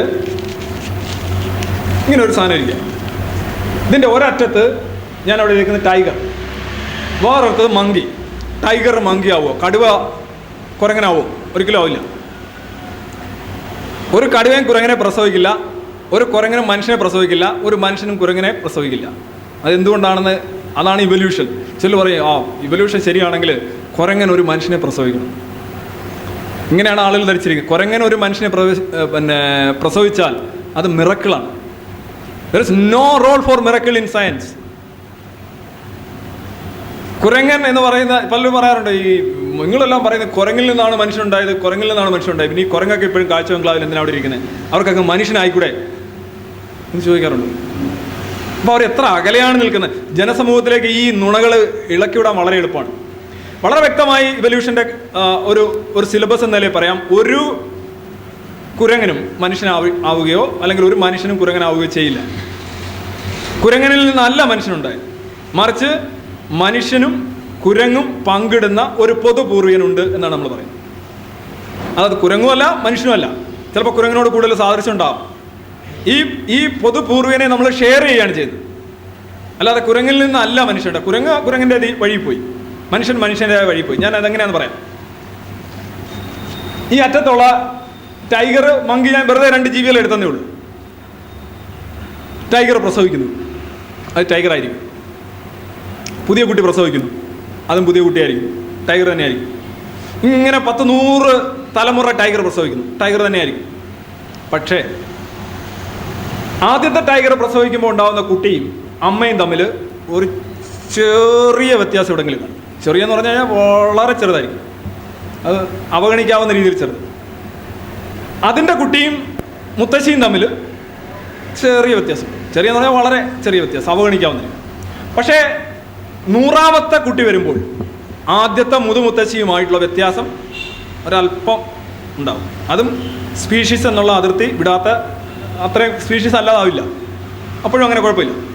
പക്ഷേ 1000ാമത്തെ കുട്ടി, ആദ്യത്തെ അമ്മ, ഒരല്പം വ്യത്യാസം കാണും. 10,000ാമത്തെ കുട്ടി, ആദ്യത്തെ മുത്തശ്ശി, നല്ല വ്യത്യാസം ഉണ്ടാവും. നല്ല വ്യത്യാസം ഉണ്ട്. ആ വ്യത്യാസം ചിലപ്പോൾ തിരിച്ചറിയാൻ പോലും കഴിയാത്ത വ്യത്യാസം. 10,000 കഴിഞ്ഞിട്ട് 20,000, 30,000, 40,000 ലക്ഷക്കണക്കിന് തലമുറകളിലേക്ക് കടക്കുമ്പോൾ ആദ്യം പ്രസവിച്ച അമ്മയിൽ നിന്ന് ഒരുപാട് വ്യത്യാസം ഉണ്ടാവും. ഇത് അവസാനം എന്താണ്, ആ ടോപ്പിൽ നിൽക്കും. ആ ബെല്ലിൻ്റെ ഇവിടെ എത്തുക. ഇങ്ങനെ വ്യത്യാസം. അപ്പോൾ ഇവിടെ നിൽക്കുന്ന ആ ടൈഗറും ഈ തുടക്കവും തമ്മിൽ നല്ല വ്യത്യാസമുണ്ട്. ഇവിടുന്നായിരിക്കും നമ്മൾ കാണുന്ന പല രീതിയിലേക്ക് എവല്യൂഷൻ പോകും. ഒരു മുട്ട വീണ് പൊട്ടുന്ന പോലെയാണ് എവല്യൂഷൻ പോകുന്നത്. മുട്ട വീണ് കഴിഞ്ഞാൽ ഇങ്ങോട്ട് പോകും അങ്ങോട്ട് പോകും, അങ്ങനെയൊന്നുമില്ല. മുട്ട പൊട്ടി അങ്ങോട്ടും ഇങ്ങോട്ടും അങ്ങ് പോകും. അല്ല, ഒരു ബോംബ് പൊട്ടുന്ന പോലാണ്. അപ്പോൾ ഇവിടെ നിൽക്കുന്ന ജീവിയിൽ നിന്ന് പല രീതിയിൽ അങ്ങോട്ടും ഇങ്ങോട്ടും പല ഇവല്യൂഷൻസ് ട്രെൻഡ് ഉണ്ടാവും. പക്ഷേ ഈ ജീവിയിൽ നിന്നാണ് പിന്നെ സ്ലൈഡ് ചെയ്ത് മറ്റൊരു ജീവി. അപ്പോൾ നമ്മൾ ആ മങ്കിയിലേക്ക് പോകുന്നത്. ഇവിടെ എത്തുമ്പോൾ ഇവിടെ മങ്കി. ഇതിനിടയ്ക്ക് ഇങ്ങനെ ഒരു ബെൽ ഷേപ്പ്ഡ് ഡിസ്ട്രിബ്യൂഷൻ ഉണ്ടായിരിക്കും. ഈ ബെൽ ഷേപ്പ്ഡ് ഡിസ്ട്രിബ്യൂഷൻ്റെ നടുക്ക് നിൽക്കുന്ന ജീവി, നടുക്ക് വരാവുന്ന അങ്ങനെ ഒരു ജീവി ഇങ്ങനെ വേഷം കെട്ടി നിൽപ്പില്ല. പക്ഷെ അങ്ങനെ ഒരു ജീവി ഉണ്ടാവും. ആ ജീവിയാണ് നമ്മൾ പൊതുപൂർവികൻ എന്ന് വിളിക്കുന്നത്. ആ പൊതുപൂർവികൻ ഒരുപക്ഷെ ഈ ടൈഗറിനോട് കൂടുതൽ അടുത്ത ജീവിയായിരിക്കും, അല്ലെങ്കിൽ ഇതിനോട് അടുത്ത ജീവിയായിരിക്കും. പക്ഷെ ഇതല്ല, ഇതുമല്ല. ആ ജീവി പലരും പറയും തവളയും കുരങ്ങനും തമ്മിലൊരു പൊതുപൂർവികൻ തരങ്കൻ ഉണ്ടാകും, അല്ലേ? ആനയ്ക്കും താറാവിനും ഇടയ്ക്ക് ഒരു ആനത്താറാവ് ഉണ്ടാവില്ല. ആനയ്ക്കും താറാവിൻ്റെ പകുതി നരസിംഹം ഉണ്ടല്ലോ നമ്മുടെ മിത്തോളജിയിൽ. ഒരു സിംഹത്തിൻ്റെ ഉടലും മനുഷ്യൻ്റെ, അത് മനുഷ്യൻ്റെ മസ്തിഷ്കം ഉണ്ടാക്കുന്ന സാധനമാണ്. മസ്തിഷ്കം വളരെ സവിശേഷമായിട്ടുള്ള ഒരു അവയവമാണ്. അത് എന്തും ഉണ്ടാക്കാൻ സാധിക്കും. ഉദാഹരണമായിട്ട് പക്ഷികളുടെ ചിറകിൻ്റെ ഇമേജ് ഉണ്ട്, മനുഷ്യൻ്റെ ഇമേജ് ഉണ്ട്. അത് രണ്ടും കൂടെ ചേർത്തൊരു ഏഞ്ചലിനെ ഉണ്ടാക്കുക എന്ന് പറയുന്നത് മസ്തിഷ്കത്തിന് കുട്ടികളിയാണ്. ഏഞ്ചലിനെ ഉണ്ടാക്കുന്നത് എങ്ങനെ? ഏഞ്ചൽ ഉണ്ടായിട്ടാണോ? അല്ല, മനുഷ്യൻ എന്നുള്ള ഇമേജ് ഉണ്ട്, ചിറകെന്നുള്ള ഇമേജ് ഉണ്ട്. ഇതെടുത്ത് ഇവിടെ വെച്ച് കൊടുക്കുക, ഒരു ഫോട്ടോഷോപ്പ് ചെയ്യും ഈ സാധനം. അപ്പോൾ ഏഞ്ചലായി. ഏഞ്ചൽ വരുന്നു, ഗബ്രിയേൽ വരുന്നു, പൈലറ്റ് വരുന്നു. ആരൊക്കെയാ വരിക? ഇത് സിമ്പിളാണ്. നമ്മളെ it's an ability to create things. അത് മനുഷ്യൻ വളരെ കൂടുതലാണ്. മറ്റുള്ളവർ ക്രിയേറ്റ് ചെയ്ത് നമുക്ക് അറിയുമെന്നറിയില്ല. ഇനി മറ്റൊരു ജോലിയാണ് പലരും ചോദിക്കുക. ഇപ്പോൾ അബ്ദുള്ള കുട്ടിയൊക്കെ CPM വിട്ടതിൻ്റെ കാരണമായിട്ട് പറഞ്ഞത്, പാർട്ടി ക്ലാസ്സിലൊക്കെ മുട്ടയാണോ കോഴിയാണോ ഉണ്ടായെന്ന് ചോദിക്കുമ്പോൾ ഉത്തരവില്ല. അപ്പോൾ പിന്നെ ഞാനെങ്ങനെ പാർട്ടി നിൽക്കുന്നത്? ബുദ്ധിമുട്ടാണ്. ഇത് 3 പ്രാവശ്യം MP ആയിട്ടാണ് പുള്ളിക്ക് ഈ ചോദ്യത്തിൻ്റെ കാഠിന്യത്തെക്കുറിച്ച് ബോധ്യമായി. അത് പറയാം, പിന്നെ ടിക്കറ്റ് കിട്ടാതായപ്പോഴും പോട്ടെ. പക്ഷേ എന്നാലും ചോദ്യം തന്നെയാണല്ലോ, അതിന് ആ രീതിയിൽ തന്നെ നേരിടേണ്ടതുണ്ട്. ഇതൊരു വലിയ ചോദ്യമാണോ യഥാർത്ഥത്തിൽ? മുട്ടയാണോ കോഴിയാണോ? കോഴി ഉണ്ടെങ്കിലേ മുട്ടയിടാൻ പറ്റൂ, മുട്ട ഉണ്ടെങ്കിലേ കോഴി വരൂ. അപ്പോൾ എന്നാ ചെയ്യും? ഇവല്യൂഷനനുസരിച്ച് ഇവല്യൂഷൻ്റെ അന്തസ്സത്തെ മനസ്സിലാക്കി കഴിഞ്ഞാൽ ഇതൊരു ചോദ്യമല്ല. കാര്യം വെച്ച് കഴിഞ്ഞാൽ കോഴി തന്നെയാണ് ആദ്യം ഉണ്ടായത്. കോഴിയുടെ പതിപ്പെടുക്കാനായിട്ടുള്ള സിക്താണ്ഡമാണ്, ബീജസങ്കലനത്തിന് ശേഷമുള്ള സിക്താണ്ഡമാണ് മുട്ട. മനസ്സിലായില്ലേ? സിക്താണ്ഡം എന്ന് പറയും, സൈഗോട്ട് എന്ന് പറയും, അതാണ് മുട്ട. അപ്പോൾ എന്തായാലും ലോജിക്കലായിട്ട് നോക്കുകയാണെങ്കിൽ കോപ്പി എടുക്കണമെങ്കിൽ അസൽ ആദ്യം വേണോ? ലോജിക്കലായിട്ട് ഒരു ബയോളജി അറിയത്തില്ല, ഒന്നും അറിയില്ല. ചോദ്യം ഇതാണ്, if you need to take a copy you need to have the original. അപ്പോൾ മുട്ടയെന്ന് പറയുന്ന കോഴിയുടെ ജീനുകൾ അടങ്ങിയിട്ടുള്ള ആ സിക്താണ്ഡം, പ്രാഥമിക ഭ്രൂണം ഉണ്ടാക്കണമെങ്കിൽ കോഴി വേണം. ഒന്ന്, അത് നിങ്ങൾ വിശ്വസിക്കേണ്ട, കളയുക. അതാണ് ലോജിക്ക്, അല്ലാതെ തിരിച്ചല്ല. കോപ്പിയിൽ നിന്നല്ല ഒറിജിനൽ ഉണ്ടാകുന്നത്. ഇനി രണ്ടാമത്തെ എന്താണ്? കോഴി ഉണ്ടായത് കോഴിക്ക് വളരെ സമാനമായിട്ടുള്ള ഒരു കോഴി എന്നായിരിക്കുമല്ലോ, 100% സാമ്യമുള്ളൊരു കോഴി എന്നായിരിക്കും. ആ കോഴി ഉണ്ടായത് അതിൻ്റെ സമാനമായിട്ടുള്ള വേറൊരു കോഴി എന്നായിരിക്കും. പക്ഷെ പുറകോട്ട് പോകുമ്പോൾ ആദ്യത്തെ കോഴി, കോഴി എന്ന് പറയുന്നൊരു സാധനം ഉണ്ടല്ലോ, കോഴി, ആ കോഴി എന്ന് പറയുന്ന കോഴി ഉണ്ടാകുന്നത് കോഴിയുടെ മുട്ടയിൽ നിന്നായിരിക്കില്ല, മറിച്ച് കോഴിയോട് വളരെയധികം സമാനതയുള്ളതും എന്നാൽ ശരിക്കും കോഴി എന്ന് പറയാൻ കഴിയാത്തതുമായ ഒരു കിളിയുടെയോ ഒരു പറവയുടെയോ മുട്ടയിൽ നിന്നായിരിക്കും. പിന്നെയും പുറകോട്ട് പോകുമ്പോൾ വീണ്ടും അകലം കൂടി വരികയാണ്. ഈ പൂർവികൻ ഉണ്ടായത് കോഴിയിൽ നിന്ന് പിന്നെയും വൈജാത്യമുള്ള ഒരു പൂർവികനിൽ നിന്നായിരിക്കും. പുറകോട്ട് പോകുമ്പം നമ്മൾ ഈ കോഴി ചിലപ്പോൾ പറവകൾ ഉരകത്തിൽ നിന്നായിരിക്കും. ഒരു ഉരകമായിരിക്കും കോഴിയുടെ മുതുപൂർവികൻ, പൊതുപൂർവികൻ എന്ന് ഞാൻ പറയത്തില്ല, മുതുപൂർവികൻ്റെ മുട്ടയിടുക. അപ്പോഴും മുട്ടയായിരിക്കും. കുറേ കഴിയുമ്പോൾ മുട്ട തന്നെ ആവണമെന്നില്ല, മീനിലേക്ക് വരാം, കടലിലേക്ക് ഇറങ്ങാം. പിന്നെ അത് അവസാനം ബാക്ടീരിയ ചെന്ന് അവസാനിക്കുമ്പോൾ ബാക്ടീരിയ അസെക്ഷൽ പ്രൊഡക്ഷൻ. ബാക്ടീരിയ ചുമ്മാ ഇങ്ങനെ മുറിഞ്ഞ് ഞങ്ങൾ പോവാം. അവിടെ ലവ് ലെറ്ററിൻ്റെ ഒന്നും ആവശ്യമില്ല, സെക്സിൻ്റെ ആവശ്യമില്ല, ഒന്നുമില്ല. അപ്പോൾ കോഴി ഉണ്ടായത് നമ്മൾ പുറകോട്ട് പോകുമ്പോൾ കോഴിയോട് ഭയങ്കര സമാനതകളുള്ളതും എന്നാൽ പൂർണ്ണമായും കോഴിയാണെന്ന് പറയാൻ കഴിയാത്തതുമായ ഒരു ജീവി. അപ്പോൾ കോഴിയിടുന്ന മുട്ടയെ കോഴിമുട്ടയാവും. അതാണ് പോയിന്റ്. കോഴിയിടുന്ന മുട്ടയാണ് കോഴിമുട്ട. വേറെ ഏതെങ്കിലും ജീവി ഇടുന്ന മുട്ട കോഴിമുട്ടയല്ല, അത് ആ ജീവിയുടെ മുട്ടയാണ്. ആ ജീവിയിൽ നിന്നാണ് കോഴിക്ക് സമാനമായിട്ടുള്ള ജീനുകൾ ഉരുത്തിരിഞ്ഞു വന്നത്. അപ്പോൾ ഇവല്യൂഷൻ അനുസരിച്ച് കോഴിയാണോ മുട്ടയാണോ എന്നുള്ള ബ്രഹ്മാണ്ഡ ചോദ്യം ക്യാൻസൽ. കോഴി തന്നെയാണ് കോഴിമുട്ടയേക്കാൾ മുന്നേ ഉണ്ടായത്. ഇതിന് അബ്ദുള്ള കുട്ടിമാർ ഇനി പോവാതിരിക്കാനായിട്ടാണ് ഞാൻ പറഞ്ഞത്. ഫ്രോങ്കീസ് ആൻഡ് ക്രോക്കഡൈൽസ്, ഇതാണ് പോലെ പറയല്ലോ. ചേടാ നിങ്ങൾ മങ്കി ഉണ്ട്, ക്രോക്കോഡക്സ്, താറാവ് ഉണ്ട്, അതുപോലെ തന്നെ മുതലയുണ്ട് അല്ലെങ്കിൽ ചീങ്കണ്ണിയുണ്ട്. ഇതിന് നടുക്കൊരു ജീവി കാണും, ക്രോക്കോഡക്ക്. മങ്കിയുണ്ട്, ഇതിന് പറയുന്നത് ഫ്രോഗ് അല്ലേ, ഫ്രോഗ് എന്നാ പറയും, കുറേ നേരം കൊണ്ട് കിട്ടുന്നില്ല. ഫ്രോങ്കി എന്ന് പറയുന്ന പുസ്തകം തന്നെ ഉണ്ട്. Where is the froggy? ചോദ്യം. എവിടെ തവളക്കുരങ്ങൻ എവിടെ എന്നുള്ള ചോദ്യം. തവളക്കുരങ്ങൻ ഉണ്ടാവില്ല, അത് ഇവല്യൂഷൻ അല്ല. ഇതൊക്കെ ചുമ്മാതെ ഈ ചെറിയ മതപഠന ക്ലാസ്സിലൊക്കെ പഠിച്ചു വെച്ചിട്ട് തവള കുരങ്ങൻ രണ്ടിടത്ത് തവളയും കുരങ്ങൻ എവിടെ തവളക്കുരങ്ങൻ ഇല്ല, പരിണാമം പോയി. എന്ത് പരിണാമം? ഇതാണോ പരിണാമം മക്കളെ? ഇതൊക്കെ വിശ്വസിച്ച് നമുക്ക് എങ്ങനെ ജീവിക്കാൻ പറ്റുമെന്നുള്ള ചോദ്യമാണ്. എന്നാൽ evolution doesn't envisage these kind of funny creatures. ഇത്തരത്തിലുള്ള വിചിത്രമായിട്ടുള്ള ജീവികളെ ഇവല്യൂഷൻ നിർദ്ധാരണം അല്ലെങ്കിൽ വിഭാവനം ചെയ്യുന്നില്ല. ഇനി അഡാപ്ഷൻ, മെലനിസം. നമ്മൾ വ്യവസായ വിപ്ലവത്തോടനുബന്ധിച്ച് ഇംഗ്ലണ്ടിലുണ്ടായ ഏറ്റവും വലിയ സ്റ്റണ്ണിങ് എവിഡൻസ് ഫോർ ഇവല്യൂഷൻ അതെന്തായിരുന്നു? വ്യവസായ വിപ്ലവത്തിന് മുന്നേ ഈ പെപ്പർ മോത്ത് എന്ന് പറയുന്ന ഒരു സൈസ് ചെറിയ ശലഭങ്ങൾ, നിശാശലഭങ്ങൾ ഉണ്ടായിരുന്നു ലണ്ടനിലൊക്കെ. ഈ ശലഭങ്ങൾക്ക് എന്ത് സംഭവിച്ചു? ഈ ശലഭങ്ങൾ വെള്ള നിറമായിരുന്നു. അവിടെ എല്ലാം വെള്ള നിറത്തിലുള്ള പെപ്പർ മൗത്താണ് ഉണ്ടായിരുന്നത്. ഇൻഡസ്ട്രിയൽ റവല്യൂഷൻ കഴിഞ്ഞപ്പോൾ ഈ വെള്ള നിറത്തിലുള്ള ശലഭങ്ങളെല്ലാം തന്നെ കറുത്തതായി മാറി. പക്ക അതാണ്. കറുപ്പ് എന്ന് പറഞ്ഞാൽ പൂർണ്ണമായും കറുപ്പല്ല, നിങ്ങൾ ആ വെള്ളയും കറുപ്പ് നോക്കുക. അങ്ങനെ ഇതാണ് ശരിക്കും അഡാപ്ഷൻ. ഇവിടെ എന്താ സംഭവിച്ചേ? ചില പറയും, ഞാൻ ആ ഉറുമ്പിൻ്റെ കാര്യം പറഞ്ഞോണം പറയും, ഓ നിശാശലഭങ്ങൾ ഇൻഡസ്ട്രിയൽ റവല്യൂഷനൊക്കെ കഴിഞ്ഞപ്പോൾ ഒരു ഫാഷനബിളായിട്ട് അതങ്ങ് മാറിയതാണ്. ഇവിടെ ഒരു മാറ്റം സംഭവിച്ചില്ല. വീണ്ടും ഞാൻ I come back to natural selection again and again. ഈ പുസ്തകത്തിൽ you are coming hitting at the same point again again. ഒരേ പോയിന്റ് തന്നെയാണ് വീണ്ടും വീണ്ടും പറയുന്നത്, നാച്ചുറൽ സെലക്ഷൻ. ഇവിടെ സംഭവിച്ചത് വെള്ളമോത്ത് അല്ലെങ്കിൽ വെള്ള നിശാശലഭങ്ങളാണ് ആദ്യം ഉണ്ടായിരുന്നത് എന്ന് പറഞ്ഞാൽ വെള്ളശലഭങ്ങളെ ഉണ്ടായിരുന്നുള്ളൂ എന്നർത്ഥമില്ല. വളരെ കുറച്ച് കറുത്ത ശലഭങ്ങളുണ്ടായിരുന്നു. കൂടുതൽ വെള്ള ശലഭങ്ങളായതുകൊണ്ട് പൊതുവിൽ നിങ്ങൾ പറഞ്ഞു ശലഭങ്ങളെല്ലാം വെള്ളയാണ്. അതിന് നിങ്ങൾ എല്ലാ ശലഭങ്ങളെയും പോയി എണ്ണി നോക്കിയിട്ടല്ല ശലഭങ്ങളുടെ നിറം പറയും, അല്ലല്ലോ. ഇൻഡസ്ട്രിയൽ റവല്യൂഷൻ വന്നു, കരി, പുക, ഫാക്ടറി, വൃക്ഷങ്ങളിലും തലപ്പുകളിലും എല്ലാം കറുത്തു. അപ്പോൾ എന്ത് സംഭവിച്ചു? വെള്ള ശലഭങ്ങൾ അതിനകത്ത് വന്നിരുന്നാൽ ഇരപിടിയന്മാർ വന്ന് പൊക്കിക്കൊണ്ടുപോകും. കാര്യം കറുത്ത വൃക്ഷത്തിലിരിക്കുന്ന വെളുത്ത ശലഭത്തിന് ആയുസില്ല, പെട്ടെന്ന് കണ്ടെത്താം.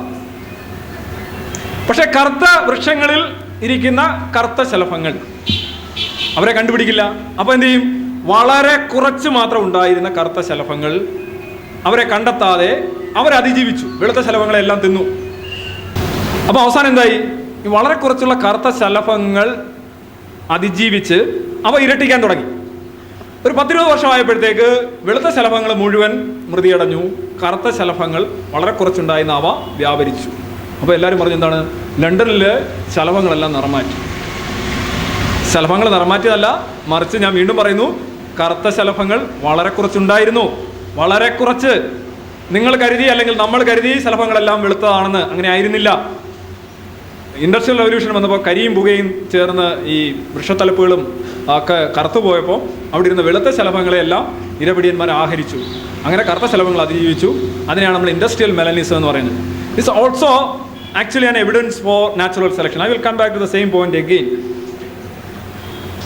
ഇവല്യൂഷൻ്റെ എവിഡൻസ് ഡോക്കിൻസ് ഈ പുസ്തകത്തിൽ പറയുന്നത്, ഒരു കൃത്യം നടന്നതിന് ശേഷം അവിടെ എത്തുന്ന തെളിവ് തേടിയെത്തുന്ന ഒരു ഡിറ്റക്റ്റീവായിട്ടാണ് പരിണാമശാസ്ത്രത്തിനെ ഡോക്കിൻസ് അവതരിപ്പിക്കുന്നത്. ഇപ്പോൾ ഒരു കൊല നടന്നിരിക്കുന്നു, മിസ്റ്റർ എക്സ് കൊല്ലപ്പെട്ടിരിക്കുന്നു. മിസ്റ്റർ ആരാണ് പ്രതി? മിസ്റ്റർ വൈ ആണോ, മിസ്റ്റർ ഇസഡ് ആണോ, മിസ്റ്റർ കെ ആണോ, മിസ്റ്റർ ഡാഷ് ആണോ, അറിയില്ല. അതിന് തെളിവുകൾ ശേഖരിക്കും. എന്തൊക്കെയാണ് തെളിവുകൾ? ഇപ്പോൾ ബുള്ളറ്റ് ആരുടെയാണ്, തോക്കാരുടെയാണ്? ഇങ്ങനെയാണ് നമ്മൾ ഒരു ഡിറ്റക്റ്റീവിനെ പോലെ പരിണാമത്തിൻ്റെ തെളിവുകൾ തേടി പോകുന്നു. അതിൻ്റെ തെളിവുകൾ വളരെ സമൃദ്ധമാണ്. ഇതൊരു ജനറൽ ഓഡിയൻസ് ആയതുകൊണ്ട് ഞാനിത് വളരെ ഇതായിട്ട് പോകും. എനിക്ക് ഒരുപാട് സാങ്കേതികമായിട്ട് സംസാരിക്കാൻ സാധിക്കില്ല. അപ്പോൾ നിങ്ങൾക്ക് ഒരു പക്ഷേ മനസ്സിലാകാതിരിക്കാം. എന്ത് പറഞ്ഞാലും മനസ്സിലാകാതിരുന്നു കഴിഞ്ഞാൽ ഒരു പ്രയോജനമില്ല. കുടം കമിഴ്ത്തി വെള്ളം ഒഴിക്കുന്നതുകൊണ്ട് ഒരു അധ്യാപകൻ എന്ന നിലയിൽ ഞാൻ ആദ്യമേ മനസ്സിലാക്കിയ കാര്യം കുറച്ച് പറയുക, അതിന് കൂടുതൽ എന്തെങ്കിലും വേണമെങ്കിൽ നമുക്ക് ചർച്ചകളാകാം. പാലിയന്റോളജി ഏറ്റവും നിർണായകമായിട്ടുള്ള എവിഡൻസ് ആണ്. ആദ്യമൊക്കെ ഈ ഫോസിലുകൾ വെച്ചാണ് പരിണാമം തെളിയിച്ചുകൊണ്ടിരുന്നത്. ഇന്നിനി പരിണാമം തെളിയിക്കാനായിട്ട് ഫോസിലുകളുടെ ആവശ്യമില്ല.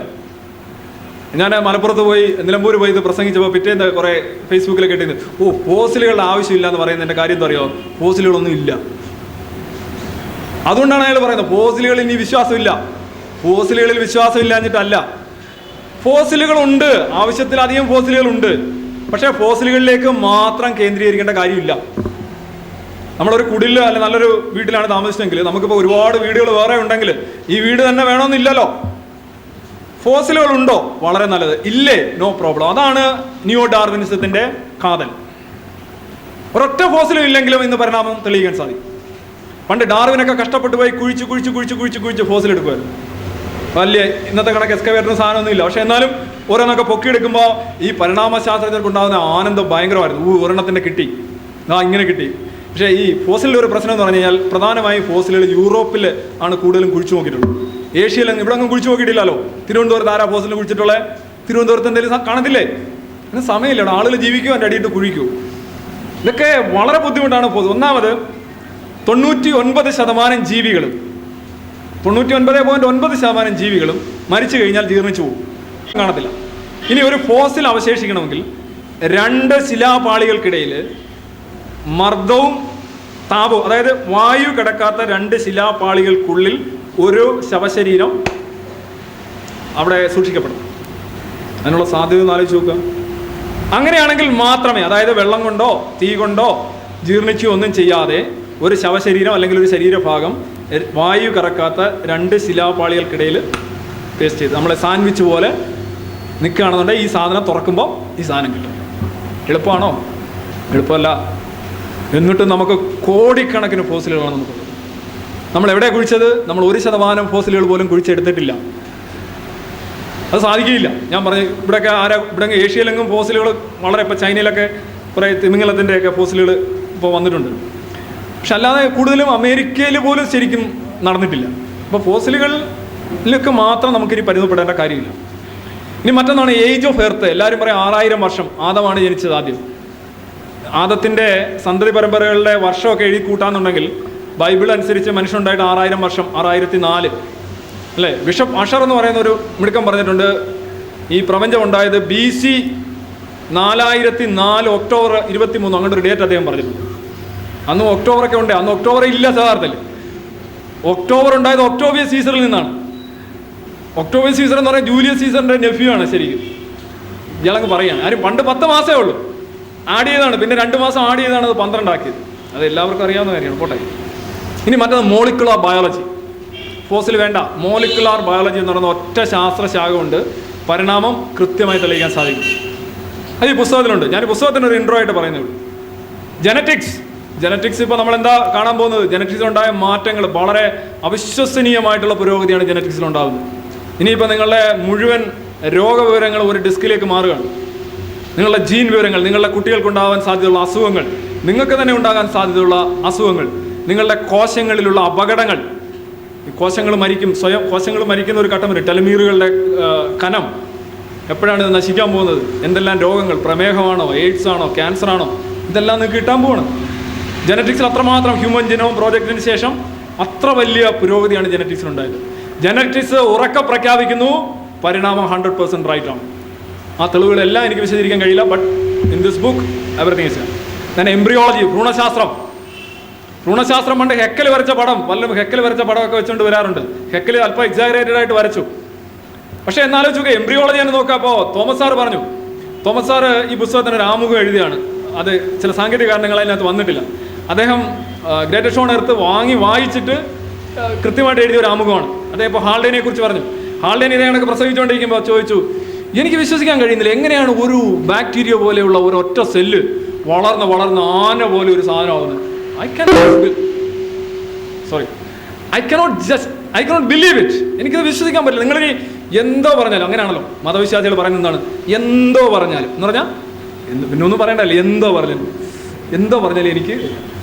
അപ്പോൾ ഹാൾഡേൻ പറഞ്ഞു അത്രേ, madam you need to believe because you have done yourself. ഈ കാര്യം നിങ്ങൾ സ്വയം ചെയ്തിരിക്കുന്നു. But you only took 9 months for that.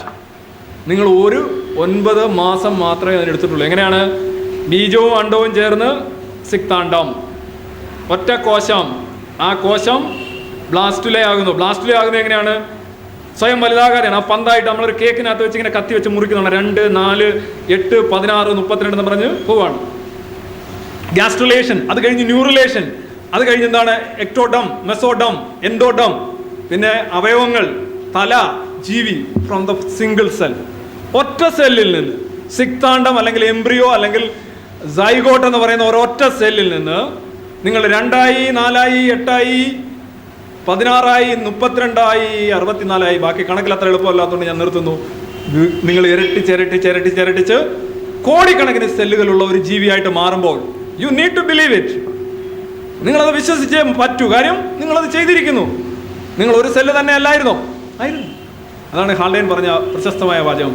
Madam you need to believe it because yourself have done that.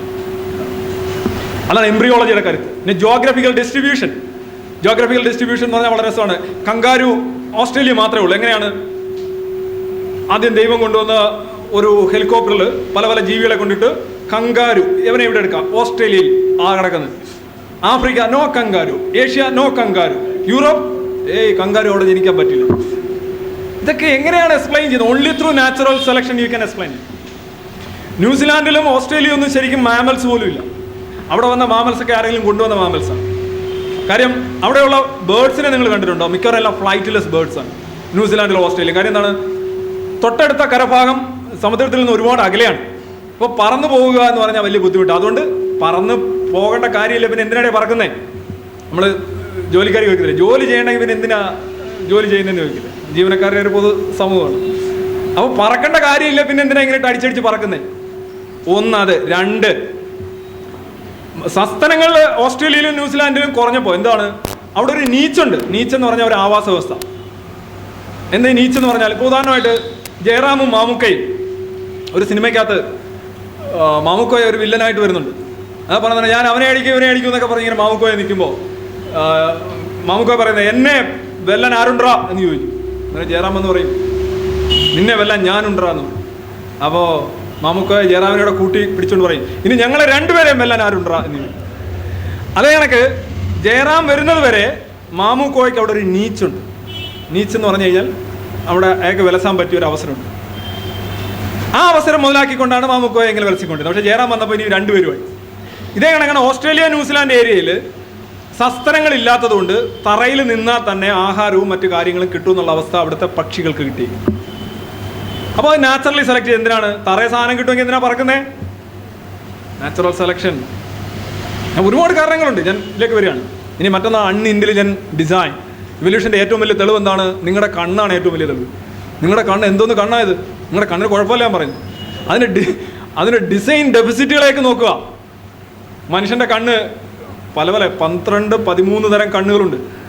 ഉദാഹരണമായിട്ട് കിലോമീറ്ററുകൾ മുകളിൽ നിന്നുകൊണ്ടൊരു കോഴിക്കുഞ്ഞിൻ്റെ ചുണ്ടിൻ്റെ നിറം അറിയാൻ കഴിയുന്ന പരുന്തിൻ്റെ കണ്ണ്. സല്യൂട്ട് ചെയ്യണം. രാത്രി കാണാൻ കഴിയുന്നു. ഉദാഹരണമായിട്ട് വവ്വലിനെ നോക്കുക. അത് ശരിക്കും ചെവിയിലൂടെയാണ് കാണുന്നത്. എക്കോ ലൊക്കേഷൻ, അതായത് സൗണ്ട് വേവ്സ് അയച്ചിട്ട് ഒബ്ജക്റ്റിൽ തട്ടി തിരിച്ചു വരുമ്പോൾ കറക്റ്റായിട്ട് എത്ര സ്പീഡിലാണ് ബാറ്റ് പറക്കുന്നത്. But it never hit against objects or blocks. തിമിംഗലത്തിനോ കഴിവുണ്ട്. Echolocation. മനുഷ്യൻ തപസ്യതൊന്നും കിട്ടില്ല. എന്നാൽ പോട്ടെ തലകുത്തി എന്നാൽ കിട്ടുമോ ഈ കഴിവ്? മനുഷ്യൻ എല്ലാ കഴിവുകളുടെയും ഉന്നതിയിലാണെന്ന് പറയുന്നത്. നമ്മളുടെ കഴിവുകൾ നമുക്ക് അതിജീവിക്കാൻ സഹായകരമാണ്. നമ്മളുടെ നീച്ചിന്, നമ്മളുടെ ആവശ്യത്തിന് അതിജീവിക്കാനുള്ള കഴിവുകൾ മാത്രമേ നമുക്കുള്ളൂ. നമ്മളെക്കാൾ വിശിഷ്ടമായ കഴിവുകൾ പല ജീവികൾക്കുണ്ട്. ആ ജീവികളുടെ ആവാസ വ്യവസ്ഥയിൽ അത് ആവശ്യമാണ്. അല്ലാതെ പ്രത്യേകിച്ച് ഇന്ന കഴിവ് കൊള്ളാം. നമ്മൾ കവിത എഴുതും. ആന കവിത എഴുതുന്നില്ല. ആനയ്ക്ക് എന്താ കുഴപ്പം? ആനയ്ക്ക് കുഴപ്പമൊന്നുമില്ല. നമ്മൾ കവിത എഴുതിയാലും ഇല്ലേലും കാൾ സാഗർ പറഞ്ഞോളാം, നമ്മൾ സൗരയൂഥം തന്നെ വെറും ഒരു പൊടിയാണ്, ഒരു സ്പെക്കാണ്, എ സ്പെക്ക് ഓഫ് ഡസ്റ്റാണ്. അതിൽ ഭൂമി എന്ന് പറഞ്ഞാൽ ഒന്നുമല്ല. ആ ഭൂമിയിലെ ഒരു ജീവി മാത്രമാണ് മനുഷ്യൻ. ഈ മനുഷ്യനും ഇപ്പോൾ തന്നെ നമ്മളൊരു 500 കോടി വർഷം കഴിയുമ്പോൾ എൻ്റെ സണ്ണ് വികസിച്ച് വന്നിട്ട് ഭൂമിയും കഴിഞ്ഞ് പോകുമെന്നാണ് പറയുന്നത്. അതിൻ്റെ വലിപ്പം റെഡ് ജയൻ്റ് ആവുമെന്നാണ് പറയുന്നത്. അപ്പോൾ റെഡ് ജയൻ്റ് ആകുമ്പോൾ നമ്മളെവിടെ ഇരിക്കും? ഇവിടെ മനുഷ്യരാശി ഒന്നും ഉണ്ടാവില്ല. അപ്പോൾ നമ്മളിപ്പോൾ കവിത എഴുതിയാലും നമ്മൾ നോവൽ എഴുതിയാലും നമ്മൾ 2 കെട്ടിയാലും 8 കെട്ടിയാലും ഇതൊന്നും ശരിക്കും പ്രപഞ്ചത്തിൻ്റെ ഗതിയെയോ അതിൻ്റെ വിധിയെയോ അതിൻ്റെ മുന്നോട്ടുള്ള പോക്കിനെ യാതൊരു രീതിയിലും സ്വാധീനിക്കില്ല. ഇനി മറ്റൊന്നുള്ളതാണ് വെസ്റ്റീജിയൽ ഓർഗൻസ്. വെസ്റ്റീജിയൽ ഓർഗൻസ് എന്ന് പറഞ്ഞാൽ നിങ്ങളുടെ കയ്യിലുള്ള പല അവയവങ്ങളും നിങ്ങളുടെ പരിണാമത്തിന് തെളിവാണ്. ഇപ്പോൾ ജബ്ബാർ മാഷ് അപ്പൻഡിക്സിൻ്റെ ശസ്ത്രക്രിയയ്ക്ക് ശേഷം വന്നിരിക്കുകയാണ്. അദ്ദേഹത്തിന് കഴിഞ്ഞ വർഷം വിജയകരമായ ഹെർണിയ. അപ്പോൾ ഇതൊക്കെ പലപ്പോഴും നമ്മൾ മനസ്സിലാക്കേണ്ട ഒരു കാര്യം, ഈ അപ്പൻഡിക്സൊക്കെ ശരിക്കും നമുക്ക് വരുന്ന പരിണാമത്തിൻ്റെ ഒരു പരിണതിയാണ്. നമ്മൾ ഇങ്ങനെ 4 കാലിൽ നടന്നുകൊണ്ടിരുന്ന ഒരു ജീവി പെട്ടെന്ന് 2 കാലിലേക്ക് വരിക, ബൈപ്പെഡാലിറ്റി എന്ന് പറയും. അപ്പോൾ എന്താണ്? കുടലെല്ലാം കൂടി ഇങ്ങോട്ട് തൂങ്ങും. ഇങ്ങനെ ഇരിക്കുന്ന ഒരു സാധനമാണ്. ഇങ്ങനെ തൂക്കിയിരിക്കുന്ന സാധനം ഇങ്ങനെ ആകുമ്പോൾ കുറച്ച് സ്ഥലത്തേക്കാണ് സമ്മർദ്ദം. അപ്പോൾ കുടലിൻ്റെ അറ്റം തള്ളി ഇങ്ങോട്ട് ഇറങ്ങുമ്പോൾ അപ്പം ഇവിടെ വേദന. അത് കട്ട് ചെയ്യണം. കട്ട് ചെയ്തില്ലെങ്കിൽ ഓപ്പറേഷൻ അത് വല്ല റേറ്റൊക്കെ ഉണ്ട്. കാര്യം അത് നമുക്കൊരു പ്രയോജനമില്ല. അപ്പൻഡിക്സ് ഉണ്ട്. ഇപ്പോൾ റാബിറ്റ്സിന് പ്രയോജനമുണ്ട്. കാര്യം എന്താണ്? സെല്ലുലോസൊക്കെ ലയിപ്പിക്കാനും അതിൻ്റെ ഡൈജഷനും പ്രയോജനമുണ്ട്. നമ്മൾ സസ്യാഹാരികൾക്ക് അതുകൊണ്ട് പ്രയോജനമുണ്ട്. നമുക്കതിന് പ്രയോജനമില്ല. നമുക്കതൊരു ബാധ്യതയാണ്. വെറുതെ നമ്മൾ കൊണ്ടുവച്ചിരിക്കുകയാണ്. നമ്മുടെ ഒരുപാട് വെസ്റ്റീജിയൽ ആയിട്ടുള്ള ഓർഗൻസ് ഉണ്ട് നമ്മൾ. അതായത് നമ്മളിൽ ഇരിക്കുകയും അതേസമയം നമുക്ക് ഗുണമില്ലാത്തതുമായിട്ടുള്ള ഓർഗൻസ്. വേറെ പല അവയവങ്ങളുമുണ്ട്. പല അബദ്ധങ്ങളുള്ള അവയവങ്ങളുണ്ട്. ഞാൻ അതിലേക്ക് വരികയാണ്. അതാണ് വെസ്റ്റീജിയൽ ഓർഗൻസ് അഥവാ ലുപ്ത അവയവങ്ങൾ. ഇനി ചില ചോദിക്കും, നിങ്ങൾ കണക്റ്റഡ് ആണോ? We are connected. നമ്മളെ ഏറ്റവും അടുത്ത ജീവി എന്ന് പറയുന്നത് ചിമ്പൻസിയാണ്. 95 മുതൽ 99% ഓഫ് ദുള്ള ജിനോം സിമിലാരിറ്റി, അതായത് 95 മുതൽ 98% വരെ ജീനുകളുടെ സിമിലാരിറ്റി മനുഷ്യനും ചിമ്പൻസിയും തമ്മിലുണ്ട്. അത് വലിയൊരു സിമിലാരിറ്റിയാണ്. എന്ന് പറഞ്ഞാൽ ഇനി വേറെ രസമുണ്ട്. ജീനുകളുടെ സിമിലാരിറ്റി ഇത്രയും ഉണ്ട് എന്ന് പറഞ്ഞുകൊണ്ട് രണ്ട് ജീവികൾ ഒരേ കണക്കിരിക്കണമെന്നില്ല. ഉദാഹരണമായിട്ട് മനുഷ്യനും ബാക്ടീരിയയും 20% ജീനുകൾ ഷെയർ ചെയ്യുന്നുണ്ട്. അപ്പോൾ ബാക്ടീരിയയുടെ എന്തെങ്കിലും ക്വാളിറ്റി മനുഷ്യനുണ്ടോ? ഇല്ല. ജീനുകൾ ഷെയർ ചെയ്യുന്നു എന്ന് പറയുന്നുണ്ട് ആ ജീവികൾ ഒരേ കണക്കിരിക്കണമെന്നില്ല. പക്ഷെ അതൊരു തെളിവാണ്, അതൊരു സൂചകമാണ്. മനുഷ്യനും ആപ്പിളുമായിട്ട് ബന്ധമുണ്ട്. മനുഷ്യൻ്റെ ഒരുപാട് ജീനുകൾ ആപ്പിളിനുണ്ട്, ആപ്പിളിൻ്റെ ഒരുപാട് ജീനുകൾ ഓറഞ്ചിനുണ്ട്, ഓറഞ്ചിൻ്റെ ഒരുപാട് ജീനുകൾ ആനയ്ക്കുണ്ട്, ആനയുടെ കുറേ ജീനുകൾ നമുക്കുണ്ട്. ആനയും നമുക്കും തമ്മിലൊരു പൂർവികനുണ്ട്, ഇടയ്ക്ക് വരുന്ന ഒരാൾ കാണും. ഓറഞ്ചിനും നമുക്കും ഇടയ്ക്കുള്ള ഒരാൾ വരും. അത് നോക്കാം, ഡാർവിൻ തന്നെ പറഞ്ഞു ഇതിങ്ങനെ വികസിച്ച് പോവുകയാണ്. ഒരു ആൽമരം നിങ്ങൾ സങ്കല്പിക്കുക. ആൽമരം ആദ്യം വേര്, തണ്ട്, ശാഖകൾ, ഉപശാഖകൾ, ശാഖോപശാഖകൾ, ചില്ലകൾ, ഇലകൾ. അതിൽ നിൽക്കുന്ന ഒരു ഇലയാണ് മനുഷ്യൻ. ഇവിടുന്ന് പറയും വേറൊരു ഇലയാണ് ചിമ്പൻസി, വേറൊരു ഇലയാണ് ഒട്ടാവുറങ്ങും. ഇങ്ങനെ പോവാണ്. അതേസമയം ഇവിടെ അങ്ങോട്ട് പോയി വേറെണ്ണം നാണ്ടെ പക്ഷികൾ, ഇങ്ങോട്ട് വേറെണ്ണം പോയി ഇതാ വരുന്നു ഉരകങ്ങൾ, വേറെണ്ണം പോയി അങ്ങോട്ട് വന്നു ആപ്പിൾ, ഓറഞ്ച്, പന, തേക്ക്, ഈട്ടി. ഇതിങ്ങനെ പോവുകയാണിത്. ജസ്റ്റ് ലൈക്ക് ഒരു ബനിയൻ ട്രീ, ആൽമരം പോലെയാണ് നമ്മൾ കാണുന്നത്. അതിൽ നമ്മൾ ഇപ്പോൾ താണ്ടെ ഇതൊരു ബഞ്ചാണെങ്കിൽ ഇത് ഹ്യൂമൻ ബീയിങ്സ്, ഇത് ഗറില്ല, ഇതിപ്പോൾ ഗിബ്ബൺ ആണെന്നിരിക്കട്ടെ. നമ്മൾ ഇവിടുന്ന് പോകുന്നത് ഇവിടെ ഇരിക്കും നമ്മളുടെ, അതായത് ഒരു കൈയാണ് ഈ 5 എണ്ണത്തിൻ്റെയും പൊതുപൂർവിയൻ. പണ്ട് ശങ്കരാടി കാണിച്ചോണം. ഇതാണ് രേഖ, ഇവല്യൂഷനെ സംബന്ധിച്ചുള്ള രേഖയും അതാണ്. ഇതാണ് പൊതുപൂർവിയൻ. ഒന്നും കാണുന്നില്ലല്ലോ, അതാണ്.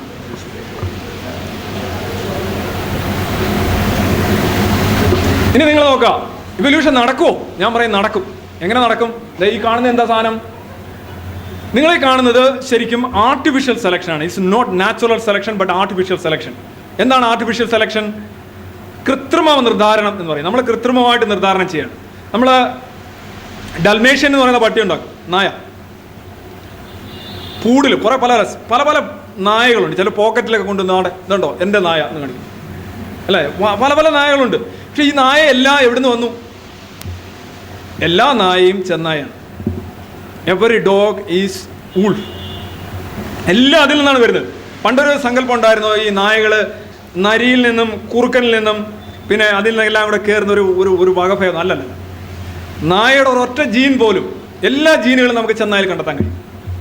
എല്ലാ നായയും ചെന്നായാണ്. നിങ്ങളുടെ അൽസേഷ്യൻ, നിങ്ങളെ നക്കി തോന്നുന്ന അൽസേഷ്യനും വേറെണ്ണമുണ്ടല്ലോ ഡോബർമാൻ എന്ന് പറയുന്നത്, ഒരാളെ മാത്രമേ അനുസരിക്കൂ എന്ന് പറയുന്നത് ഡോബർമാൻ. അയാളെ അനുസരിച്ചില്ലേ കൊന്നു കളയണം എന്നൊക്കെ പറയുന്നത്. എനിക്കറിയില്ല, എൻ്റെ ആ സാധനമില്ല. അത് ചെന്നായാണ്. ചെന്നായയുടെ ഒരു ജീൻ, അതായത് ക്രൗര്യത്തിൻ്റെ ജീൻ, ആ ക്രൗര്യത്തിൻ്റെ ജീൻ സെലക്ട് ചെയ്യാണ്. സെലക്ട് ചെയ്ത് ഒരു പട്ടി ഒരു നായ ഉണ്ടാക്കണം. ആ നായകൾ മാത്രം ഇണചേർന്നാണ് അതിനെ ഉണ്ടാക്കുന്നത്. ആ ബ്രീഡർ ഈ ഒരിക്കലും ഒരു ഉയർന്ന സങ്കരയിനം നായയെ ഒരു ചന്തപ്പട്ടിയുമായിട്ട് ഇണചേരാൻ അനുവദിക്കില്ല. അവിടെ പോയല്ല, ആ ജീൻ മിക്സായി. അപ്പം ഇങ്ങനെ മാറ്റി മാറ്റി കൊണ്ടുവരികയാണ്. ഇനി വേർതിരിച്ച് ശക്തിയുടെയും ക്രൗര്യത്തിൻ്റെയും ജീനുകളാണ് നമുക്ക് ഡോബർമാനിലുണ്ടെങ്കിൽ, അനുസരണയുടെയും ഓമനത്വത്തിൻ്റെയും ജീനുകളാണ് എന്താണ് അൽസേഷ്യൻ. ചുമ്മാ ഇങ്ങനെ ചില ഇങ്ങനെയൊക്കെയുള്ള അതൊക്കെ ഓരോരോ രീതിയിൽ കൊണ്ടുവന്നു. ഇവിടെ നിങ്ങൾ കാണുന്നത് എന്താണ്? ബെൽജിയൻ കൗ എന്ന് പറയുന്ന ഒരു സൈസ് പശുക്കളാണ്. ഈ പശുവിൻ്റെ മാംസം കണ്ടോ? ഇത് ഇറച്ചി വെട്ടുകാരൻ്റെ സ്വപ്നമാണ് ഈ പശു. ഒറ്റ പശു ഉണ്ടെങ്കിൽ തന്നെ ഇത് സംഭവിക്കുന്നത് നമ്മളെ മസിൽ ഗ്രോത്ത് റെഗുലേറ്റ് ചെയ്യുന്ന അല്ലെങ്കിൽ നിയന്ത്രിക്കുന്ന ഒരു ഘടകമാണ് മയോസ്റ്റാറ്റിൻ എന്ന് പറയുന്നത്. മയോസ്റ്റാറ്റിൻ എന്ന് പറയുന്ന ഘടകമാണ്, പദാർത്ഥമാണ് നമ്മുടെ മസിലിൻ്റെ ഗ്രോത്ത് നിയന്ത്രിക്കുന്നത്. ആ മയോസ്റ്റാറ്റിൻ ഇല്ലെങ്കിൽ എന്ത് സംഭവിക്കും? എൻ്റെ കൈ ഇപ്പോൾ ഇത്രയേ ഉള്ളൂ, എൻ്റെ കൈ ഇത്രയോ, അറിയാം ഇത്രയും വളർന്നാൽ മതി എന്നുള്ള നിർദ്ദേശം കൊടുത്ത് നടപ്പിലാക്കുന്ന ഒരു പദാർത്ഥമാണ് മയോസ്റ്റാറ്റിൻ. ഈ മയോസ്റ്റാറ്റിൻ ഡിസേബിൾ ചെയ്യുന്നുണ്ടല്ലോ ചില സോഫ്റ്റ്വെയർ ഡിസേബിൾ ചെയ്യുന്ന, ജസ്റ്റ് ടിക്ക് ചെയ്താൽ മതി. അങ്ങനെ ഡിസേബിൾ ചെയ്യുകയാണെന്നുണ്ടെങ്കിൽ മയോസ്റ്റാറ്റിൻ നീക്കം ചെയ്ത് കഴിഞ്ഞാൽ ഇവിടെ ഇരിക്കുന്നവർക്ക് ഈ കസേര തികയത്തില്ല, നിങ്ങളെല്ലാം ഇങ്ങനെ ഇരിക്കും. അതാണ് ഇവിടെ സംഭവിക്കുന്നത്. മനുഷ്യനറിയാം. അങ്ങനെ ചെയ്താണ് ഈ ജീവിക്ക് ഒന്നും കുത്തിവെച്ചിട്ടല്ല, ഉള്ള ഒരു സാധനം ഒന്ന് ചെയ്തപ്പോഴാണ് ഇങ്ങനെ ഉണ്ടായി.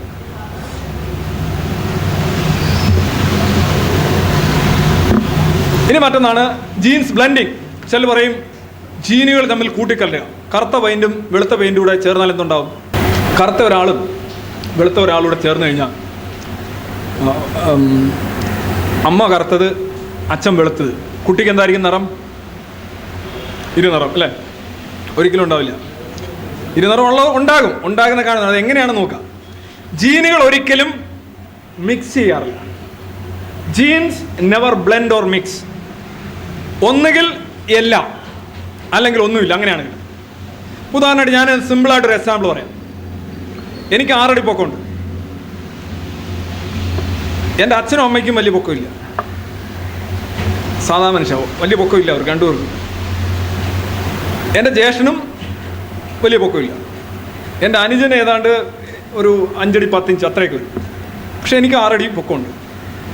ഇതെങ്ങനെയാണ് വന്നേ?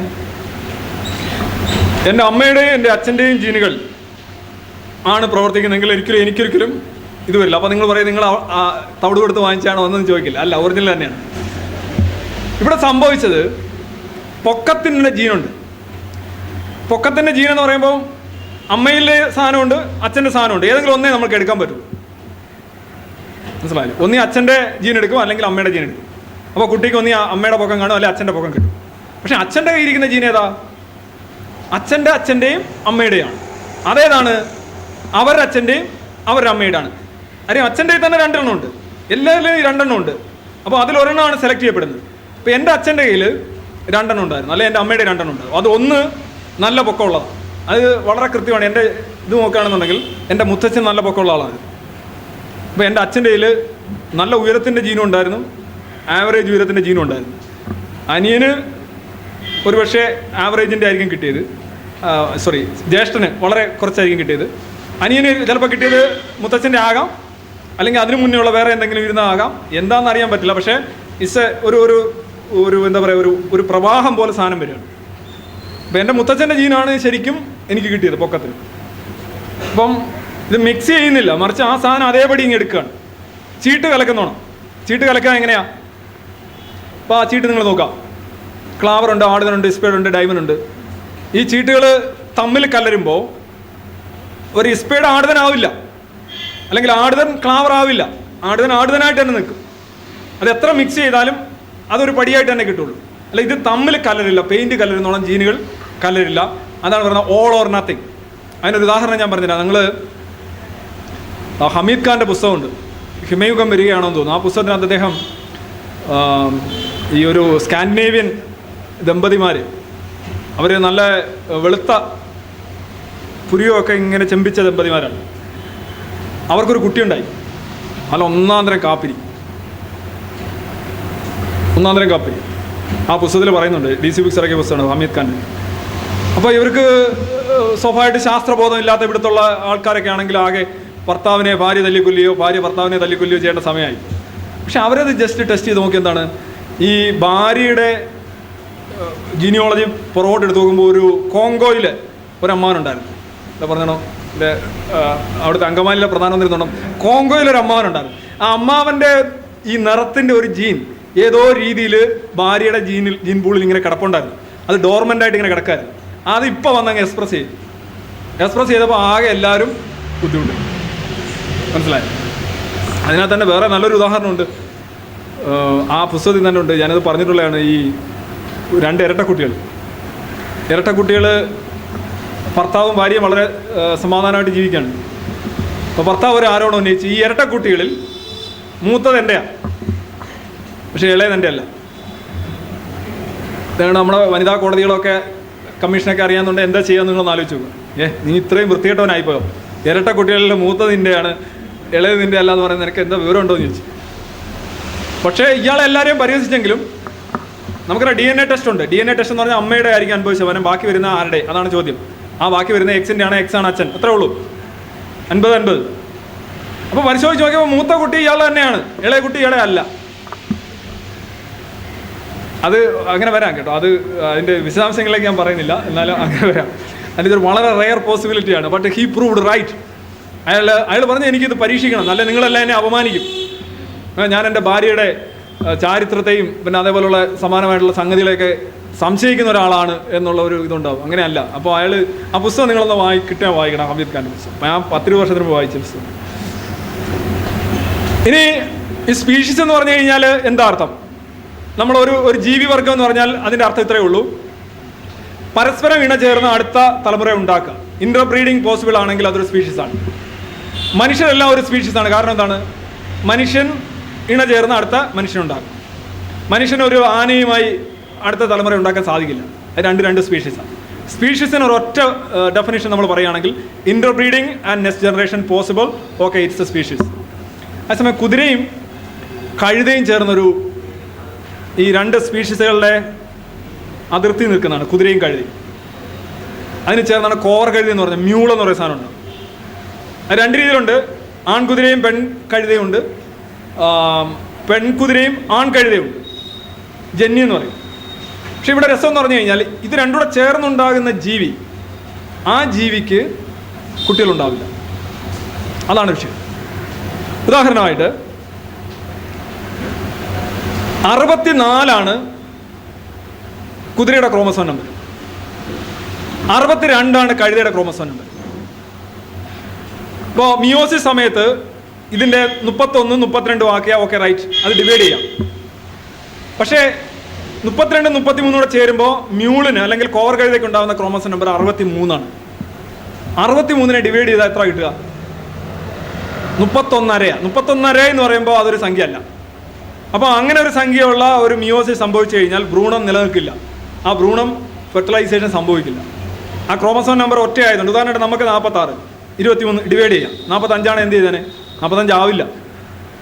ഇതാണ് ഇവിടെ സംഭവിക്കുന്നത്. 64 കുതിരയും 62 കഴുതയും ചേരുമ്പോൾ അതിൻ്റെ ടോട്ടൽ ക്രോമസോം മ്യൂള് 63 വരികയാണ്. ഈ 63 ഡിവൈഡ് ചെയ്തെങ്കിലേ മിയോസിസ്, അതായത് ലൈംഗിക കോശങ്ങൾ ഉണ്ടാക്കാൻ സാധിക്കുള്ളൂ. അതവിടെ സാധിക്കില്ല. കാര്യം അത് ഒരു പകുതി ക്രോമസോം പദാർത്ഥം ഇങ്ങനെ നിങ്ങളിലെ ഈ ബബിൾഗം തിന്നിട്ട് നിങ്ങളുടെ വായിൽ നിന്ന് ഇങ്ങനെ വരുന്നോണം അല്പം മുറിഞ്ഞ് കാണപ്പെടും. അത് വെച്ച് കുട്ടി ഉണ്ടാവില്ല, അല്ലെങ്കിൽ പുതിയ തലമുറ ഉണ്ടാവില്ല. അതുകൊണ്ടാണ് മ്യൂളിന് അല്ലെങ്കിൽ പുതിയ തലമുറയ്ക്ക് കുട്ടികൾ ഉണ്ടാകാത്തത്. ഇത് തന്നെയാണ് നിങ്ങൾക്ക് സിംഹവും കടുവയും തമ്മിലുള്ള ടൈഗൺ ആൻഡ് ലൈഗർ. ഇതിൻ്റെ ലൈഗറിനും കുട്ടികളുണ്ടാവില്ല, ടൈഗണും കുട്ടികളുണ്ടാവില്ല. പക്ഷേ ഇത് തമ്മിലുള്ള ബന്ധം നടക്കും. ഈ ബന്ധം ശരിക്കും നാച്ചുറൽ ഹാബിറ്റാറ്റിൽ നടക്കില്ല. വനത്തിൽ ഒരു കടുവയുടെ അടുത്ത് ഒരു സിംഹം പോയി ലവ് ലെറ്റർ ഒന്നും കൊടുക്കില്ല, അത് നടക്കില്ല. ഒരു ഭയങ്കരമായിട്ട് പ്രശ്നം ഉണ്ടാക്കും. അതേസമയം സൂവിൽ, ക്യാപ്റ്റിവിറ്റിയിലാണ് ഇത്തരം സാധനങ്ങളെ ഉണ്ടാക്കുന്നത്. ഏറ്റവും വലിയ ജീവി ഏറ്റവും വലിയ കൗ എന്ന് പറയുന്നത് ലൈഗറാണ്. കൗ അല്ല, ഏറ്റവും വലിയ പൂച്ച അല്ലെങ്കിൽ ക്യാറ്റ് എന്ന് പറയുന്നത് ലൈഗറാണ്. അതിൻ്റെ ഭാരം സിംഹത്തെക്കാളും കടുവയെക്കാളും വലിയ ഭാരമാണ്.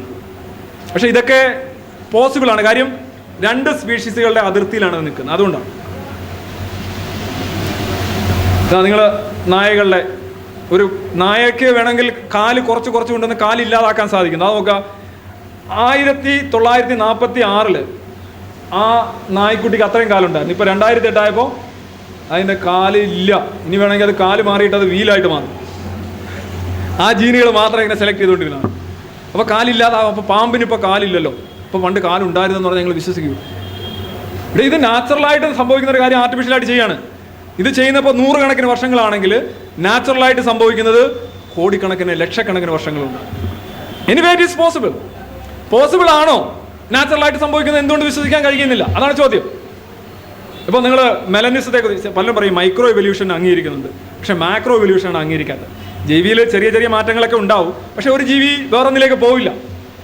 ഇപ്പോൾ സെക്കൻഡ് സൂചി ചലിക്കുന്നുണ്ടെന്ന് അംഗീകരിച്ചു, മിനിറ്റ് സൂചിയും ചലിക്കുന്നുണ്ട് അംഗീകരിച്ചു, പക്ഷേ മണിക്കൂർ സൂചി, ദിവസ സൂചി ഒന്നും ഞങ്ങൾ അംഗീകരിക്കത്തില്ല.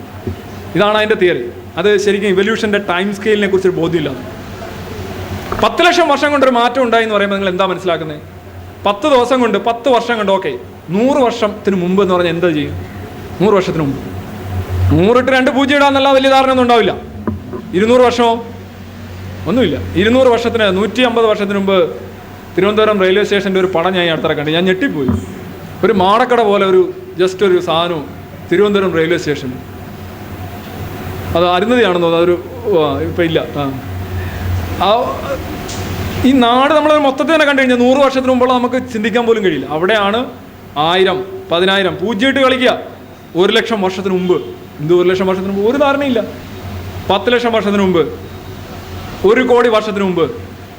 ഡൈനസോറുകൾ പോയിട്ട് ഇപ്പോൾ 6 കോടി 7 കോടി വർഷമായെന്ന് പറയുമ്പോൾ 6 കോടി 7 കോടി നമ്മൾ യഥാർത്ഥത്തിൽ മനസ്സിലാക്കുന്നില്ല. അത് ഇവല്യൂഷൻ്റെ ടൈം സ്കെയിലിനെ കുറിച്ച് നമുക്ക് യാതൊരു ധാരണയില്ല.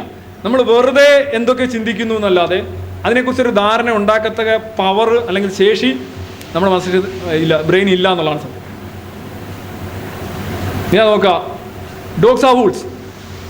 ആ സ്ത്രീയുടെ പോക്കറ്റിൽ ഇരിക്കുന്ന ആ ചെന്നായും ഈ ചെന്നായി ഇതെല്ലാം ശരിക്കും ആ നായ്ക്കുട്ടി വരുന്ന ഈ ചെന്നായിൽ നിന്നാണ്. ആ ജീൻ ഇങ്ങനെ അരിച്ചെടുക്കുകയാണ്. ഈ അരിപ്പ് മനുഷ്യൻ നടത്തുമ്പോൾ അത് ആർട്ടിഫിഷ്യൽ സെലക്ഷൻ, അത് പ്രകൃതി നടത്തുമ്പോൾ നാച്ചുറൽ സെലക്ഷൻ. ഇവിടെ ഒരു വ്യത്യാസമുള്ളത്, മനുഷ്യൻ മനഃപൂർവ്വം നടത്തുന്നു. മനസ്സിലായില്ല? മനുഷ്യൻ മനഃപൂർവ്വം നടത്തുന്ന ഒരു കാര്യം നാച്ചുറലായിട്ട് സംഭവിക്കാം, ഇല്ലേ? നിങ്ങൾക്ക് ഒരാളെ തള്ളിയിടാം മനഃപൂർവ്വം, തന്നെയും വീഴാമല്ലോ. തള്ളിയിടണമെന്നില്ലല്ലോ. എത്രയോ പേര് തന്നെ വീണ് മരിക്കുന്നു, തന്നെ വീണല്ലേ പലരും മരിക്കുന്നു. ഇവിടെ കണ്ടത്, പണ്ട് നമ്മൾ ഈ ഭൂഖണ്ഡ സിദ്ധാന്തത്തെക്കുറിച്ചൊക്കെ പഠിക്കുമ്പോൾ ഒരു പൊതു ഭൂഖണ്ഡമായിരുന്നെന്നും ചിന്ന ഭിന്നമായി പോയെന്നും. ഇപ്പോൾ ശ്രീലങ്ക എടുത്ത് ഇന്ത്യയുടെ ആ ചെറിയ ഗ്യാപ്പിലേക്ക് വെച്ച് കഴിഞ്ഞാൽ അവിടെ ഇരുന്നുള്ളൂ. നോക്കുക, ഇവിടെ തെക്കേ അമേരിക്ക എടുത്ത് ആഫ്രിക്കയുടെ ഗ്യാപ്പിലോട്ട് വെക്കാന്നുണ്ടെങ്കിൽ പസിൽ ജോ പോലെ കയറി ഇരുന്നുള്ളൂ. നോക്കുക, ഇതെല്ലാം ഒരെണ്ണമായിരുന്നെന്നും ഭിന്നമായി പോയെന്ന് നമ്മൾ 7ാം ക്ലാസ്സിൽ പഠിക്കുകയും പിന്നെ മറക്കുകയും ചെയ്യുന്ന ഒരു കാര്യം. പക്ഷേ അത് വളരെ ഇമ്പോർട്ടൻ്റ് ആയിട്ടുള്ള കാര്യം വെച്ച് കഴിഞ്ഞാൽ ഈ ജീവികളെ നോക്കിയാൽ അത് മനസ്സിലാവും. ഉദാഹരണമായിട്ട് ശ്രീലങ്കയിലെ ആനയും ഇന്ത്യയുടെ ആനയും കണ്ടാൽ തിരിച്ചറിയാൻ പറ്റത്തില്ല, ഒരു ആനയാണത്. അതേസമയം ആഫ്രിക്കയിലെ ആനയും ഇന്ത്യയിലെ ആനയും തമ്മിൽ വ്യത്യാസമുണ്ട്. അതിന് വളരെ ഫീച്ചേഴ്സിലൊക്കെ ഒരുപാട് വ്യത്യാസമുണ്ട്. ശ്രീലങ്കയിലെ ആന, ഇന്ത്യൻ ആന ആരും ചെയ്ത് ഒരു ഭൂപ്രദേശമായിരുന്നു, ഒരു ലാൻഡായിരുന്നു. അത് മേ ബി ഒരു വോൾക്കാനോ അല്ലെങ്കിൽ ഒരു എർത്ത് കേക്ക് ഒക്കെ വന്നായിരിക്കും ഇത് സ്പ്ലിറ്റ് ചെയ്ത് പോയത്. അപ്പോൾ എന്താ സംഭവിക്കും? സാധാരണയിൽ പല ചോദിക്കും, എങ്ങനെ ഈ ശ്രീലങ്കയിൽ നിന്ന് ആന ഇന്ത്യയിലേക്ക് കൊണ്ടുവരുന്നത്, എങ്ങനെയാണെന്ന് വല്ല പിടിയുണ്ടോ? പണ്ടേ ശ്രീലങ്കയിൽ ചുമ്മാ ആന ഇറങ്ങി കടലിലേക്ക് വിടുക ചെയ്യുന്നത്, ആന നീന്തി വന്നോളൂ. നിങ്ങൾ വിശ്വസിക്കുന്നില്ല? വിശ്വസിക്കില്ല. അങ്ങനെയാണ് സംഭവിക്കുന്നത്. അതായത് ഭൂമിയുടെ അന്തർഭാഗത്ത് ഈ മാഗ്മ ഇങ്ങനെ തിളച്ച് മറിയുന്നെന്നും അതിൻ്റെ മേളിലൂടെ പാളികൾ ഇങ്ങനെ ചലിക്കുന്നെന്നും ഇതൊക്കെ നമ്മൾ പഠിച്ചതാണ്. ഇതൊക്കെ സൂചിപ്പിക്കുന്നത് ഈ ഭൂമി എന്ന് പറയുന്ന വെറും 6000 വർഷം പഴക്കമുള്ളതല്ല, 450 മുതൽ 460 കോടി വർഷം വരെയാണ് ഭൂമിയുടെ പഴക്കമായിട്ട് നമ്മൾ കാണുന്നത്. അവിടെ ഒരിക്കലും ഈ ബൈബിളോ അല്ലെങ്കിൽ അതുപോലെയുള്ള മതപുസ്തകങ്ങൾ പറയുന്നതോടെ മണ്ണ് കുഴച്ച് ഒരാൾ ഉണ്ടാക്കി വെച്ചിട്ട് ആദ്യം മനുഷ്യനെ ഉണ്ടാക്കുള്ളൂ, ആണിനെ മാത്രം ഉണ്ടാക്കി, പിന്നെ നമുക്ക് പെണ്ണില്ല. ആദ്യത്തെ മനുഷ്യൻ ആദമാണ്. ആദമിന് ജീനും ഇല്ല, ജീൻലെസ് സാധനമാണ്. ജീനിൽ വെച്ചാണ് നമ്മൾ ഉണ്ടാകുന്നത്. ആദം എന്ന് പറയുന്നത് ജീൻലെസ് മനുഷ്യനാണ്. പക്ഷെ ആദം ഉണ്ടാക്കുന്ന കുട്ടികൾക്കെല്ലാം ജീനാണ്. ആദമിന് പൊക്കിളുമില്ല. ഡാർവിൻ പറയുന്നുണ്ട് ഒറിജിൻ ഓഫ് സ്പീഷീസിന്റെ പെനൽറ്റിമേറ്റ് ചാപ്റ്ററിൽ, ഈ ആദം ആദ്യത്തെ മനുഷ്യനാണെങ്കിൽ പുള്ളിക്ക് പൊക്കിളുണ്ടാവുമെന്ന് ചോദിക്കും. പൊക്കിളെന്ന് പറഞ്ഞാൽ ഈ ഉംബ്ലിക്കൽ കോഡ് എന്ന് പറയുന്ന സാധനം ഉണ്ടല്ലോ, അത് അമ്മയുടെ ഓക്സിജനും പോഷകാഹാരവും ഒക്കെ കിട്ടുന്ന സാധനമാണ്. ആ ട്യൂബാണ്. അതിങ്ങനെ കട്ട് ചെയ്ത് ചുരുങ്ങിയാണ് നമുക്ക് പൊക്കിളായിട്ട് മാറുന്നത്. ഈ ആദവിന് പൊക്കിളുണ്ടാവാൻ സാധ്യതയില്ല. കാര്യം അയാൾ അങ്ങനെ പ്രസവിക്കപ്പെട്ട ആളല്ല. അയാൾക്ക് പൊക്കിളില്ലെങ്കിൽ പിന്നെ അയാളുടെ മക്കൾക്ക് എങ്ങനെയാണ് പൊക്കിൾ വരുന്നത് എന്നുള്ള ചോദ്യം ആദ്യത്തെ മനുഷ്യനെ ഉണ്ടാക്കുമ്പോൾ ഉള്ളൊരു പ്രയാസമാണ്. ഇനി നിങ്ങൾ ഏറ്റവും രസകരമായിട്ടുള്ള ഭൂമിയുടെ പ്രായം ഡോക്കിൻസ് വീണ്ടും പറയുന്നത്, ഈ തെക്കേ അമേരിക്കയിൽ നിങ്ങൾ ആഫ്രിക്കയിലേക്ക് സഞ്ചരിക്കുകയാണെങ്കിൽ ബ്രസീലിയൻ തീരത്തിൽ നിന്ന് നടുക്കോട്ട് അറ്റ്ലാന്റിക്കിലേക്ക് പോകുമ്പോൾ ഭൂമിയുടെ അവിടുത്തെ ശിലകളുടെ പ്രായം കുറഞ്ഞു വരും. നടുക്ക് നിങ്ങൾ കാണുന്നതാണ് മിഡ് അറ്റ്ലാന്റിക് റിഡ്ജ് എന്ന് പറയുന്നത്. അവിടെ എന്ന് പറയുമ്പോൾ ഏറ്റവും പുതിയ ശിലകളാണ്, അത് വോൾക്കാനിക് ഇറപ്ഷൻസ് വഴി ഉണ്ടായതാണ്. എന്നിട്ട് വീണ്ടും ആ റിഡ്ജിൽ നിന്ന് വീണ്ടും നിങ്ങൾ ആഫ്രിക്കയിലേക്ക് പോകുമ്പോൾ ശിലകളുടെ പ്രായം കൂടി വരികയാണ്. ഇത് സംതിങ് ലൈക്ക് എ ഫോർമേഷൻ. ഇനി കാർബൺ ഡേറ്റിംഗ് ആണ്. കാർബൺ ഡേറ്റിംഗ് എന്ന് പറഞ്ഞാൽ 2 രീതിയിലുണ്ട്. Carbon 13, carbon 12, carbon 14. നിങ്ങളൊരു പക്ഷേ അതിൻ്റെ സാങ്കേതികയിലേക്ക് ഞാൻ പോകുന്നില്ല. കാർബൺ 12 ആണ് സാധാരണ 6 വരുന്നത്, പ്രോട്ടോൺ വരുന്നത്. പിന്നെ വാർഷിക വലയങ്ങൾ. ഉദാഹരണം ഈ വാർഷിക വലയങ്ങൾ ഒരു ചെറിയ കാര്യം സിമ്പിളായിട്ട് പറയാം. ഈ വാർഷിക വലയങ്ങളുണ്ട്, ഓരോ വലയങ്ങളും ഓരോ വർഷങ്ങളെയാണ് പ്രതിദാനം ചെയ്യുന്നത്. ചില വർഷങ്ങളിൽ ഉദാഹരണമായിട്ട് വരൾച്ചയാണെന്നിരിക്കട്ടെ, ആ വലയത്തിന് ആ ഒരു ക്ഷീണം ഉണ്ടായിരിക്കും. ചില വർഷങ്ങളിൽ നല്ല മഴ കിട്ടുകയാണെന്നുണ്ടെങ്കിൽ ആ വലയം കുറച്ച് നല്ല വ്യക്തമായിട്ട് വരും. അപ്പോൾ ഈ തടി കണ്ടിട്ട് ഈ തടിയുടെ പ്രായം നിർണ്ണയിക്കാൻ എളുപ്പമാണ്. അത് കുറച്ച് കാലം മാത്രമാണ്. അപ്പോൾ റേഡിയോ ആക്റ്റീവ് ക്ലോക്കുകളുണ്ട്, കാർബൺ ടെസ്റ്റിങ്ങുകളുണ്ട്, ഈ വാർഷിക വലയങ്ങളുണ്ട്.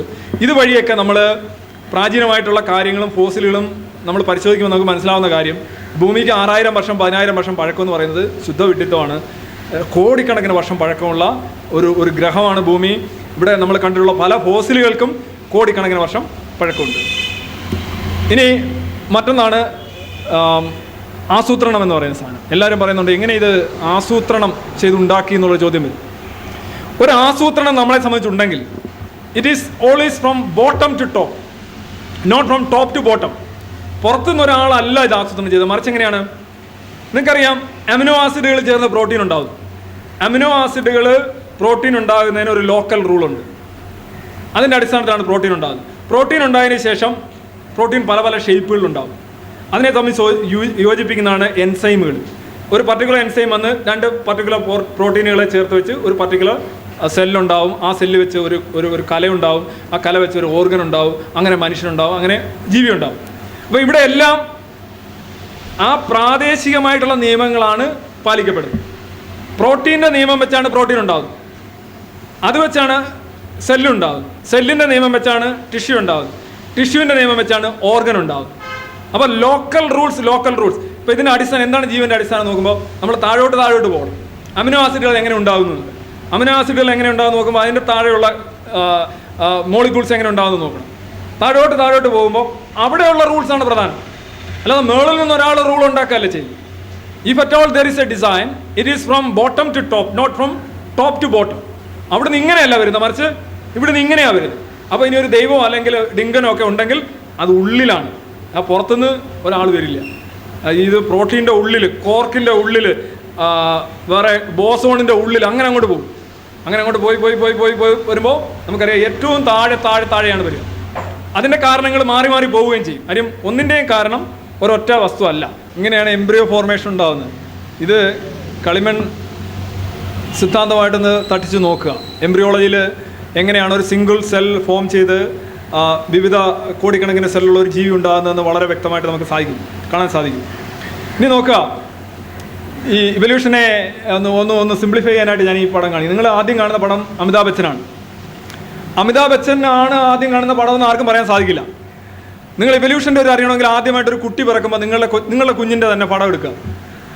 അതിൻ്റെ ആദ്യ ദിവസം പടം എടുക്കുക, രണ്ടാം ദിവസം പടം എടുക്കുക, മൂന്നാം ദിവസം പടം എടുക്കുക. ഒരു കുട്ടി തന്നെ ആയിരിക്കും. പക്ഷേ ആദ്യത്തെ പടം എടുത്തിട്ട് 90-ാം ദിവസം ഒരു പടം എടുക്കുക. എന്നിട്ട് ഇതൊന്ന് കമ്പയർ ചെയ്ത് നോക്കുക, ഭയങ്കര വ്യത്യാസമുണ്ട്. 90-ാം ദിവസം എടുത്തിട്ട് 1-ാം വയസ്സിലാണെന്ന് നോക്കുക, വേറെ പടം എടുക്കുക, ഭയങ്കര വ്യത്യാസം. ഇത് നമ്മളെ ജീവിത കാലഘട്ടത്തിൽ ഒരു വ്യക്തിക്കുണ്ടാകുന്ന ചേഞ്ചുകളാണ്. ഇത് തന്നെയാണ് ശരിക്കും കാലാന്തരത്തിലൂടെ ഇവല്യൂഷനിൽ സംഭവിക്കുന്നത്. ഇത് നമുക്ക് മനസ്സിലാകാനായിട്ട് ഞാനൊരു ഉദാഹരണം ഞാൻ പറഞ്ഞത്. ഇതാണ് ഹാൾഡെയ്ൻ പറഞ്ഞത്, U have done your self in 9 months. ഇനി മറ്റൊന്ന്, പലപ്പോഴും ഈ ഡിസൈൻ ആർഗ്യുമെൻറ്റിനെ കുറിച്ച് പറയുന്നവർ ഈ എന്താ പറയുക, സ്റ്റാർലിങ്സിൻ്റെ ചില പക്ഷികൾ വൈകിട്ട് ഇങ്ങനെ കൂട്ടം കൂടി ഇങ്ങനെ പറക്കുന്നതാണ്. ഭയങ്കര ആകൃതിയായിരിക്കും, ഭയങ്കര രസമാണ്. അതിനെക്കുറിച്ച് പല പല കവികളൊക്കെ എഴുതിയിട്ടുണ്ട്. പക്ഷേ നിങ്ങൾക്കറിയാവോ, ഈ പക്ഷികൾ പറക്കുമ്പോൾ പുറത്തുനിന്ന് നോക്കുന്ന നമുക്ക് ഓരോരോ ഫോർമേഷൻസ് കാണാൻ പറ്റും. പക്ഷേ ഈ പക്ഷികൾക്കറിയില്ല അവർ ഫോർമേഷൻസ് ഉണ്ടാക്കുന്നതെന്ന്. അവരെന്താ ചെയ്യുന്നത്? Local rule. ഞാൻ പറക്കുകയാണ്, എൻ്റെ തൊട്ടടുത്ത് വേറെ പക്ഷിയുണ്ട്, ഞാനൊരു കൃത്യമായ സ്പീഡിൽ ഇങ്ങനെ പറന്നുകൊണ്ടിരിക്കണം. ഇങ്ങനെ ഒരു തമ്പ് റൂളിലാണ് ഈ പക്ഷി പറക്കുന്നത്. അടുത്തുള്ള പക്ഷികൾ ഇങ്ങനെ പറക്കുന്നത്, ഭയങ്കര സ്പീഡിലാണ് ഇത് പറക്കുന്നത്. പക്ഷെ ഒരെണ്ണം കൂട്ടിയിടിക്കുകയില്ല, ഇതിൻ്റെ ആകൃതി മാറ്റുകയില്ല. പുറത്തുനിന്ന് നോക്കുന്ന നമുക്ക് തോന്നും, ഓ എത്ര നയനമനോഹരമായ കാഴ്ച, ഈ വൈകുന്നേരം ഈ സായാഹ്നത്തിൽ ഈ പക്ഷികൾ ഉണ്ടാക്കുന്ന ഈ രൂപം നിന്റെ മഹത്വത്തിൻ്റെ തെളിവല്ലേ നാഥ എന്നൊക്കെ ആളുകൾ ചോദിക്കും. പക്ഷേ it is actually only local rules. ഇവർ പക്ഷി അറിയുന്നില്ല ഇങ്ങനെ ഉണ്ടാകുന്നത്, പക്ഷേ നമ്മൾ നോക്കുന്നത് നമുക്കാണിത് തോന്നുക. ഇതാണ് ഡോക്കിൻസ് അവതരിപ്പിക്കുന്ന മറ്റൊരു അനോളജി. ഇനി ബ്രണ്ണറുടെ പരീക്ഷ, സിഡ്നി ബ്രണ്ണറുടെ പരീക്ഷ ഈ പുസ്തകത്തിൻ്റെ ഒരു പ്രധാനപ്പെട്ട ഭാഗമാണ്. പലരും പറയാറുണ്ട് നമുക്ക് ഈ ആത്മാവ്, ബോധം എന്ന് പറഞ്ഞു കഴിഞ്ഞാൽ എല്ലാവർക്കും ബോധം പോവുക ഒരു സാഹചര്യമാണ്. ബോധം വിറ്റഴിയുക, ഏറ്റവും കൂടുതൽ വിറ്റഴിയപ്പെടുന്ന സാധനമാണ് ബോധം. ഇപ്പോൾ ദീപക് ചോപ്രയൊക്കെ കോടിക്കണക്കിന് രൂപയാണ് ബോധം, കോൺഷ്യസ്നെസ്. അപ്പോൾ ഇരിക്കുന്നവരെല്ലാം അൺകോൺഷ്യസ് ആയി മിക്കവാറും പുസ്തകങ്ങൾ എഴുതി. ബോധം എന്ന് പറഞ്ഞാൽ എന്താ സാധനം? നിങ്ങൾക്ക് ബോധം മനസ്സിലായോ? ഇല്ല, ബോധം മനസ്സിലായില്ല. അതുകൊണ്ട് എനിക്ക് സംശയം, എങ്ങനെയാണ് ഈ ബോധം ഉണ്ടാവുന്നത്? ചില ആദ്യമേ അതിനകത്തങ്ങ് വീഴാണ്. ബോധം എന്ന് പറയുന്ന സാധനം ഇതിനകത്തുനിന്ന് ഭിന്നമാണ്. ക്ലോറോഫോം അത് മണപ്പിച്ച് കഴിഞ്ഞാൽ ഈ ബോധം ഇല്ല. പിന്നെ അപ്പോൾ ക്ലോറോഫോമാണോ വലിയ ആള്? അല്ലെ, ബോധം ഇതിനെക്കുറിച്ചൊക്കെ പറയുന്ന കേട്ട് കഴിഞ്ഞാൽ തോന്നും അത് നിങ്ങൾ ഈ പറയുന്നതൊന്നുമല്ല, ഈ മനുഷ്യൻ്റെ ഭിന്നമായ ഒരു ബോധം എന്ന് പറയുന്ന സാധനമുണ്ട്. ഇത് മനസ്സിലാക്കാനായിട്ട് ബ്രണ്ണർ ഒരു പരീക്ഷണം പറയുന്നുണ്ട്. അതായത് നിങ്ങളുടെ തലച്ചോറിന് നിങ്ങളുടെ ഓരോ സെല്ലിനേക്കും നോട്ട് ഇവിടെ ഉണ്ട്. കൈ, കാല്. ഇപ്പോൾ ഫാൻറ്റം ലിംസ് എന്നൊക്കെ പറയുന്ന സാധനത്തിൻ്റെ പ്രധാന കാര്യം എന്ന് പറഞ്ഞു കഴിഞ്ഞാൽ നിങ്ങളുടെ ഇപ്പോൾ വലത് കൈ, ഇടത് കൈ, വലത് ഭാഗം. നിങ്ങളുടെ കൈ പോകുന്നു, ഇപ്പോൾ ആംപ്യൂട്ട് ചെയ്യാണ്, നിങ്ങളുടെ കൈ മുറിക്കുക. അപ്പോൾ എന്ത് ചെയ്യുക? കൈ മുറിഞ്ഞു. പക്ഷെ തലച്ചോറിൻ്റെ ഈ ഭാഗം മുറിഞ്ഞിട്ടില്ലല്ലോ, അതവിടെ ഉണ്ട്. അപ്പോൾ നിങ്ങൾക്ക് എന്ത് ചെയ്യും? തലച്ചോറ് കൈ അവൻ എന്താ നേരെയാക്കാത്ത, അപ്പോൾ അത് മടക്കി വെച്ചേക്കാണ്. അപ്പോൾ തലച്ചോറ് ഒരു സിഗ്നൽ കൊടുക്കും, എന്താണ്? കൈ നോക്കടാ എന്ന് കൊടുക്കും. അതെങ്ങനെ എഴുതി കൊടുക്കുകയാണോ? അല്ല, തലച്ചോറിനൊരു ലാംഗ്വേജ് ഉണ്ട്, എന്താണ്? Pleasure and pain. നല്ല രീതിയിൽ ഇരിക്കുകയാണെങ്കിൽ അങ്ങനെ ഇരുന്നോട്ടാ എന്ന് പറഞ്ഞ് അവിടെ ഇരുത്തും. നിങ്ങൾ കുറച്ച് നേരം ഇങ്ങനെ ഇരിക്കുമ്പോൾ ഇങ്ങനെ എഴുന്നേൽക്കുന്നതിൻ്റെ കാര്യം ആ സ്ഥിതി ഒന്ന് മാറ്റുക. പെയിൻ എന്ന് പറഞ്ഞാൽ ഒരു കോഡാണ്. Stop doing what you are doing. നീ ചെയ്യുന്നത് നിർത്തുക, അതാണ് പെയിൻ. മനസ്സിലായി? ഇങ്ങനെ ഇരിക്കുമ്പോൾ കുറേ നേരം ഇരിക്കുമ്പോൾ വേദന വരാൻ തോന്നുന്നത് നോക്കാൻ പറയുകയാണ് തലച്ചോറ്. അത്രേ ഉള്ളൂ. അതിൻ്റെ ഒരു സിഗ്നലിംഗ് സിസ്റ്റമാണ്. അപ്പോൾ കൈ മുറിച്ച് കഴിഞ്ഞാൽ എന്ത് സംഭവിക്കും? ഈ മുറിച്ച ഭാഗത്തുള്ള സാധനം അങ്ങ് പോയി, പക്ഷെ അതിനെ നിയന്ത്രിക്കുന്ന തലച്ചോറിലെ സെല്ല് പോയിട്ടില്ല. അപ്പോൾ ഈ സെല്ല് എന്ത് ചെയ്യും? കൈ നോക്കടാ എന്ന് പറയും. നോക്കാൻ എവിടെ? കൈയില്ല. അപ്പോൾ എന്ത് ചെയ്യും? ഇവൻ കൈ നോക്കുന്നില്ലേ എന്ന് പറഞ്ഞ് പെയിൻ കൊടുക്കും. പെയിൻ കൊടുത്തു കഴിഞ്ഞാൽ നമ്മൾ പെയിൻ അനുഭവിക്കും. നമ്മളിങ്ങനെ പെയിനുമായിട്ട് ഇങ്ങനെ നിൽക്കും. കൈയില്ല. ഈ രോഗി ഡോക്ടറേക്ക് ഒന്ന് പറയും, ഡോക്ടറെ എൻ്റെ കയ്യിൽ ഭയങ്കര പെയിൻ, ഫാൻഡം ലിംബ്. പക്ഷെ നിങ്ങളുടെ കൈ എവിടെ? കൈയില്ല.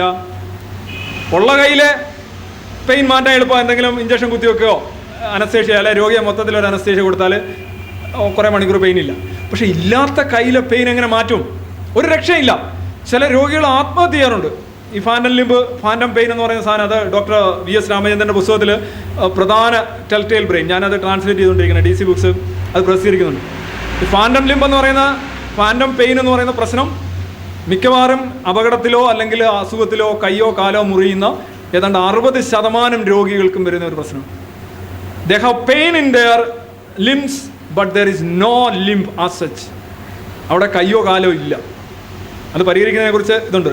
അതേ കണക്കാണ് ഞാൻ ഈ പറയുന്ന ഒരു ടെസ്റ്റ് ബ്രണ്ണർ നടത്തിയത്. ബ്രണ്ണർ എന്താ ചെയ്തതെന്നറിയാമോ? ബ്രണ്ണർ ഒരു തവളയുടെ ഈ ഉദരഭാഗത്തെ തൊലി ഒരു റവന്യൂ സ്റ്റാമ്പിൻ്റെ വട്ടത്തിൽ വെട്ടിയെടുത്തു. എന്നിട്ട് അതിൻ്റെ മുകളിൽ അതിൻ്റെ പൃഷ്ഠഭാഗത്തെ തൊലി ഇതേ കണക്ക് റവന്യൂ സ്റ്റാമ്പിൻ്റെ ഇതിൽ വെട്ടിയെടുത്തു. എന്നിട്ട് ഈ തൊലികൾ മാറ്റി ഒട്ടിച്ചു. അതായത് മുകളിലെ തൊലി താഴെ ഒട്ടിച്ചു, താഴത്തെ തൊലി മുകളിൽ ഒട്ടിച്ചു. ഈ തൊലിയുടെ വ്യത്യാസം എന്താണ്? പള്ളഭാഗത്തെ തൊലി വളരെ മിനുസമാണ്. ഉദരഭാഗത്ത് ഇവിടുത്തെ മേളത്തെ തൊലി എന്ന് പറഞ്ഞാൽ വളരെ പരുക്കനാണ്. ഇത് മാറ്റി ഒട്ടിച്ചിട്ട് ബ്രണ്ണർ ഉദരഭാഗത്ത് ഈ റവന്യൂ ഒട്ടിച്ച ഭാഗത്ത് ആ പാച്ചിൽ വെറുതെ ഒരു തൂവൽ വെച്ചൊന്ന് ഇക്കിളിയാക്കി കൊടുത്തപ്പം ഈ തവള എടുത്ത് കൈവച്ച് ചൊറിഞ്ഞത് മുകളിലാണ്. ഇനി മുകളിൽ ചെറുതായിട്ട് ഒന്ന് ഇക്കിളിയാക്കി കൊടുത്തപ്പോൾ തവള മുകളിലല്ല ചൊറിയുന്നത്, ഇവിടെ വന്നു. ആരും ഈ സാധനം ഇവിടെ ഇരിക്കുകയാണ്. മനസ്സിലായി? അതിൻ്റെ കെമിക്കലായിട്ടുള്ള ബോണ്ടാണ്, അല്ല ബോധമൊന്നുമില്ല. കെമിക്കൽ ആവേഗം ആ സെല്ലിലേക്ക് ഒഴുകും. നിങ്ങൾ എത്ര ബോധവാനായാലും അങ്ങനെ സംഭവിക്കുമോ? അതാണ് ഫാൻഡം ലിംബിൽ സംഭവിക്കുന്നത്. നിങ്ങൾ ഇതിപ്പോൾ ചോദിക്കുമോ അത് തവളയായിട്ടാണ്, തവളയ്ക്ക് ബോധമില്ലല്ലോ, തവള PhD എടുത്തിട്ടില്ലല്ലോ, എങ്കിൽ മനുഷ്യരൊന്ന് ചെയ്തു നോക്കൂ. ചെയ്ത് നോക്കിയാൽ മതി. നിങ്ങളുടെ ഈ ഭാഗത്തെ കുറച്ച് തൊലി വെട്ടിയെടുത്തിട്ട് ഈ ഭാഗത്ത് ഒട്ടിച്ചിട്ട് ഇവിടെ ഒന്ന് ആക്കി നോക്കുക. നിങ്ങളുടെ കൈ വെച്ച് ഇവിടെ ആദ്യം ഇങ്ങോട്ടായിരിക്കും വരും. പിന്നെ കാണാവുന്നതുകൊണ്ടൊക്കെ നിങ്ങൾ തിരിച്ച് ചെയ്യുമായിരിക്കും. പക്ഷേ ഫസ്റ്റ് കെമിക്കൽ അതിൻ്റെ ഇനിഷ്യേഷൻ എന്ന് പറഞ്ഞാൽ ഇങ്ങോട്ടായിരിക്കും. കാര്യം അതിൻ്റെ എല്ലാം കെമിക്കൽ റിയാക്ഷൻസ് ആണ്. ലൈഫ് എന്ന് പറഞ്ഞാൽ ഫുൾ ഓഫ് കെമിക്കൽ റിയാക്ഷൻസ് ആണ്. കെമിക്കൽ റിയാക്ഷൻ അല്ലാതെ ഒന്നുമില്ല. ഇനി ആർക്കെങ്കിലും കണ്ടുപിടിക്കാനെന്നുണ്ടെങ്കിൽ അവർ കണ്ടുപിടിക്കട്ടെ. മൊത്തം ബോധം എന്ന് പറഞ്ഞൊരു സാധനം ഉണ്ടെങ്കിൽ ഒരിക്കലും ഇങ്ങനെ സംഭവിക്കില്ല. It's all depending on reactions and right spot തേടി പോവാണ്. ഇനി മറ്റൊന്നുള്ളതാണ് മ്യൂട്ടേഷൻ. ഇവിടെ സൃഷ്ടിവാദികൾ പലപ്പോഴും പറയാറുണ്ട് ഈ മ്യൂട്ടേഷൻ എന്ന് പറഞ്ഞു കഴിഞ്ഞാൽ എന്താ മ്യൂട്ടേഷൻ? ആദ്യം ഈ നാച്ചുറൽ സെലക്ഷൻ പോലെ അറിയേണ്ട ഒരു കാര്യം. മ്യൂട്ടേഷൻ എന്ന് പറഞ്ഞു കഴിഞ്ഞാൽ നമ്മൾ മലയാളത്തിൽ ഉൽപ്പരിവർത്തനം എന്ന് പറയും. നമുക്കറിയാം, നമ്മൾ ആദ്യം 1 കോശം, 2 കോശം, 4 കോശം, കോശങ്ങളുടെ പതിപ്പെടുക്കുക. അതിനെ നമ്മൾ റെപ്ലിക്കേഷൻ എന്ന് പറയും, ഡ്യൂപ്ലിക്കേഷൻ അല്ല. ഡ്യൂപ്ലിക്കേഷൻ എന്ന് പറയുമ്പോൾ കുറേ വ്യത്യാസമുണ്ട്. റെപ്ലിക്കേഷൻ എന്ന് പറഞ്ഞാൽ അതേപോലെയുള്ള പതിപ്പുകളാണ്. ഈ പതിപ്പുകൾ എടുക്കുമ്പോൾ നിങ്ങൾ ഫോട്ടോസ്റ്റാറ്റ് തന്നെ എടുക്കാമെന്ന് ആലോചിച്ച് നോക്കുക. കുറേ എടുക്കുമ്പോൾ കുറച്ചൊക്കെ വ്യത്യാസമായിട്ട് വരാം. അറിയാം, തേഞ്ഞ അക്ഷരം പതിയാതെയും അങ്ങനെയൊക്കെ വരാം. ഇത് മുഴുവൻ അക്ഷരങ്ങളാണ്, ന്യൂക്ലിയോടൈഡ്സ് ആണ്. ഒരുപാട് കോശം റെപ്ലിക്കേറ്റ് ചെയ്യുമ്പോൾ അല്ലെങ്കിൽ മൾട്ടിപ്ലൈ ചെയ്യുമ്പോൾ 1,00,000 എണ്ണം മൾട്ടിപ്ലൈ ചെയ്യുമ്പോൾ ഒരെണ്ണത്തിലൊരു ഇറർ വരുന്നെന്നിരിക്കട്ടെ. ആ ഇററാണ് ശരിക്കും മ്യൂട്ടേഷൻ്റെ ഹേതുവായിട്ട് വരുന്നത്. കാര്യം ഇരട്ടിക്കുക, കോപ്പി എടുക്കുമ്പോൾ ഇറർ വരാം. ഇനി അങ്ങനെ ഒരു ഇറർ വന്നു കഴിഞ്ഞാൽ അത് ഇല്ലാതാക്കാനും അവിടെ വെച്ച് ഈ കോശവിഭജനം തടയാനുമായിട്ടുള്ള പ്രോട്ടീൻ വ്യവസ്ഥ നമുക്കുണ്ട്. അല്ലെന്നുണ്ടെങ്കിൽ നമ്മളൊക്കെ ഇപ്പോൾ മനുഷ്യനായിട്ട് ജനിച്ച് തവളയായിട്ടൊക്കെ മരിക്കേണ്ടതാണ്. നമ്മുടെ അവയവങ്ങളിലെയൊക്കെ അടിച്ച് ഷേപ്പ് മാറ്റുമെന്ന് പറയുന്നതുകൊണ്ട് ഷേപ്പ് തന്നെ മാറിപ്പോണ്ടതാണ്. പക്ഷെ അങ്ങനെ മാറില്ല. കാര്യം എന്താണ്? മ്യൂട്ടേഷൻസിനുള്ള ചാൻസ് വരികയാണെന്നുണ്ടെങ്കിൽ അവിടെ വെച്ച് തന്നെ കോശ വിഭജനം തടയാനായിട്ടുള്ള പ്രോട്ടീൻ വ്യവസ്ഥ നമുക്ക്. ഇനി അഥവാ മ്യൂട്ടേഷൻ സംഭവിച്ചാലുണ്ടോ, മ്യൂട്ടേഷൻ നമുക്ക് ഹാനികരമായിട്ടുള്ള മ്യൂട്ടേഷൻ, ഡെലിറ്റീരിയസ് മ്യൂട്ടേഷൻ ആണെങ്കിൽ അത് അപ്പം നീക്കം ചെയ്യാനായിട്ടുള്ള വ്യവസ്ഥയും നമുക്കുണ്ട്. അതായത് ഈ റോഡിലൊക്കെ മഞ്ഞ് വീണ് കിടക്കുകയാണെന്നുണ്ടെങ്കിൽ വണ്ടി ഓടിക്കാൻ പറ്റില്ല, മഞ്ഞ് നീക്കം ചെയ്തെങ്കിലേ വണ്ടി ഓടിക്കാൻ പറ്റും. അതേ കണക്ക് നമ്മുടെ കണ്ണിലൊരു മ്യൂട്ടേഷൻ വരിക, ആ മ്യൂട്ടേഷൻ കണ്ണിന് ഗുണമല്ല, കണ്ണിൻ്റെ കാഴ്ചയെ ബാധിക്കും. അപ്പോൾ ആ പ്രോട്ടീൻ വ്യവസ്ഥ വെച്ചിട്ട് ആ മ്യൂട്ടേഷൻ നീക്കം ചെയ്യും, അതിനെടുത്ത് മാറ്റുക, എന്നെങ്കിലേ കണ്ണുപോലെ ഇരിക്കും. പക്ഷെ അത് ഡെലിറ്റീരിയസ് മ്യൂട്ടേഷൻ ആയിരിക്കണം, ഹാനികരമായ മ്യൂട്ടേഷൻ ആയിരിക്കണം. ഹാനികരമായ മ്യൂട്ടേഷൻ അല്ലെങ്കിൽ എന്താ ഈ ഹാനികരം? കണ്ണുള്ള ഒരാൾക്ക് കാണണം, ആ കണ്ണിനെതിരെയുള്ള എല്ലാ ആക്രമണവും അയാളുടെ കണ്ണിനെതിരെ ഹാനികരമാണ്. പക്ഷേ കണ്ണുണ്ട്, നിങ്ങൾക്ക് കാണണ്ട. ആലോചിക്കുക, നിങ്ങൾക്ക് കണ്ണുണ്ട് പക്ഷെ നിങ്ങൾക്ക് കാണണ്ട. അപ്പം നിങ്ങൾക്ക് കണ്ണിനെതിരെ ഒരു മ്യൂട്ടേഷൻ വരികയാണ്, അത് നീക്കം ചെയ്യപ്പെടില്ല, അത് അവിടെ തന്നെ ഉണ്ടാവും. കാര്യം it is not a deleterious mutation, it's a neutral one. അത് ന്യൂട്രൽ ആയിട്ടുള്ള ഒരു മ്യൂട്ടേഷനാണ്, അത് നീക്കം ചെയ്യാൻ ശരീരം ഉണ്ടായില്ല. ഇതാണ് ബ്ലൈൻഡ് മോൾ റാറ്റ് എന്ന് പറയുന്ന ഒരു ജീവിയുണ്ട്. കേവ് ഫിഷസ് ഉണ്ട്, അതായത് ഗുഹയിലെ മത്സ്യങ്ങൾ, സമുദ്രത്തിൻ്റെ അടിത്തട്ടിലെ മത്സ്യങ്ങൾ, ഇവയ്ക്കൊക്കെ കണ്ണുണ്ടെങ്കിലും അവയ്ക്ക് കാണാൻ പറ്റില്ല. എങ്ങനെയാണ് സാധിക്കുന്നത്?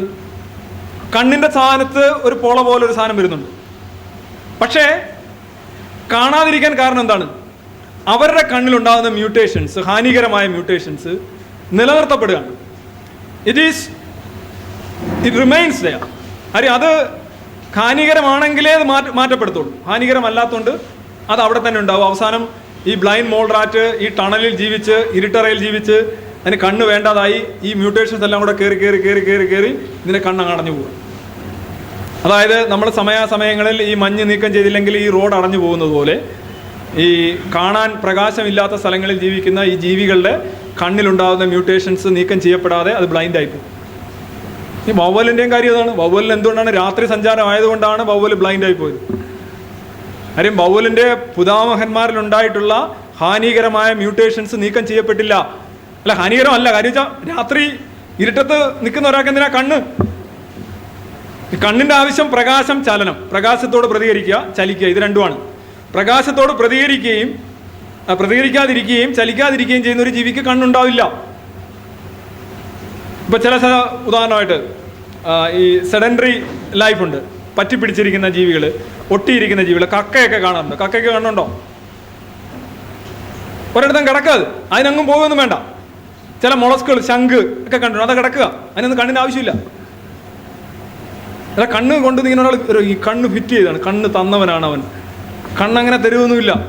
കണ്ണ് വേണമെങ്കിൽ കണ്ണുണ്ടാവും, കാര്യം സെല്ലിൻ്റെ കഴിവാണ്. പ്രകാശത്തോട് പ്രതികരിക്കാനുള്ള ഒരു കോശത്തിൻ്റെ കഴിവിൽ നിന്നാണ് കണ്ണിൻ്റെ ഗ്രാജുവലായിട്ടുള്ള ഇവല്യൂഷൻ ഉണ്ടാവുന്നത്. അതിന് നാച്ചുറൽ സെലക്ഷൻ സപ്പോർട്ട് ചെയ്തെങ്കിൽ മാത്രമേ ആ കണ്ണുണ്ടാവൂ, അല്ലെ ഉണ്ടാവില്ല.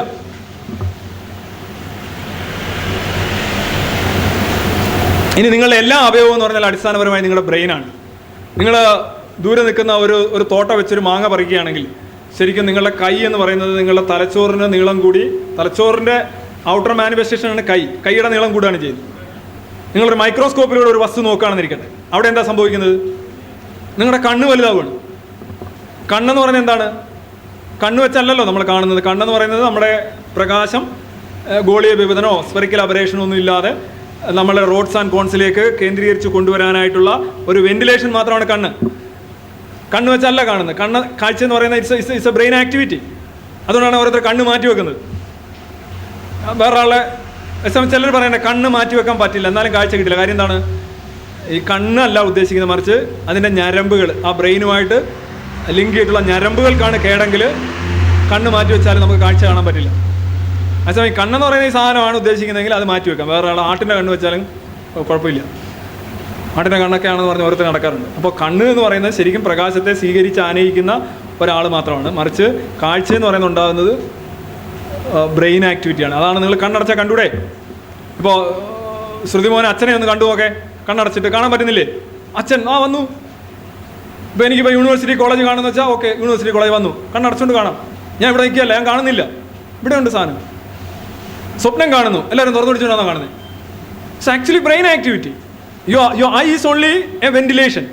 അതിൻ്റെ പുറത്തോട്ട് പ്രകാശം സ്വീകരിക്കാനായിട്ടുള്ളൊരു സ്ഥലമാണ്. കണ്ണടച്ചിരുന്നാലും കാണാം. കണ്ണടച്ചിരുന്നല്ലേ ഓരോരുത്തർ കാണുന്ന പലരും, അല്ലേ? ഇനി ഈ ചിറകുകൾ വന്നതിനെ കുറിച്ച് നോക്കാം. എങ്ങനെയാണ് പറക്കുന്നത്? നിങ്ങൾ ആദ്യം കണ്ടിത് ചിറകില്ലാതെ പറക്കാൻ ചിറക് വേണ്ട. ഇപ്പൊ ഗ്ലൈഡിങ് നിന്ന് ഫ്ലൈറ്റിലേക്ക് വരികയാണ്. ആദ്യത്തെ ചാട്ടം പറക്കലെന്ന് പറഞ്ഞു കഴിഞ്ഞാൽ ഒരു ഒരു പാറയുടെ അറ്റത്ത് നിന്ന് വേറൊരു പാറയിലേക്ക് ചാടുമ്പോൾ ആ അതിൻ്റെ ആഘാതം കുറയ്ക്കാനായിട്ടുള്ള ലാൻഡിങ് ടെക്നിക്കായിട്ടാണ് ഗ്ലൈഡിങ് വരുന്നത്. ഇപ്പോൾ ചിറകുള്ളത് മാത്രമാണ് പറക്കുന്നത്. ഇപ്പോൾ ഈ പാമ്പിന് ചിറകുണ്ടോ?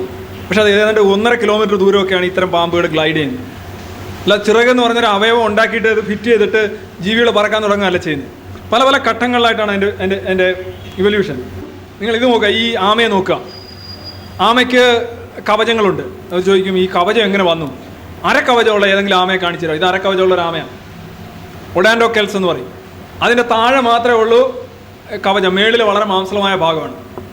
അത് ഒരു വിഷയം ഈ ജലത്തിൽ ജീവിക്കുമ്പോൾ ശത്രുക്കളിൽ നിന്നുള്ള ആക്രമണം നേരിടാനായിട്ട് അതിൻ്റെ അടിഭാഗം, ഈ ഭാഗം കവചം രൂപീകരിച്ചിട്ട് മറ്റ് മേളിൽ അങ്ങനെ ഇല്ലാത്തതുകൊണ്ട് ഓരോരോ സാഹചര്യങ്ങൾ അനുസരിച്ചാണ് വരുന്നത്.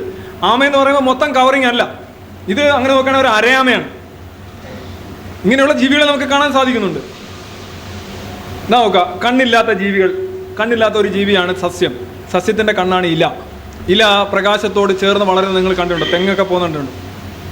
കാര്യം ഈ സസ്യത്തിൻ്റെ കണ്ണാണ് ഇല. ശരി, കാര്യം പ്രകാശത്തേക്ക് അത് വളഞ്ഞ് വളരുന്ന കണ്ടിട്ടുണ്ട്.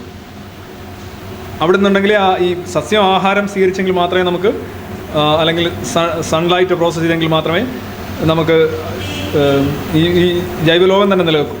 ഇതാണ് ഞാൻ പറയുന്നത് ബ്ലൈൻഡ് മോൾ റാറ്റ്. ഇത് ഒരു ടണലിൽ ജീവിക്കുന്ന ജീവിയാണ്. ഈ ജീവിക്ക് കാഴ്ചയില്ല. Practically it is blind.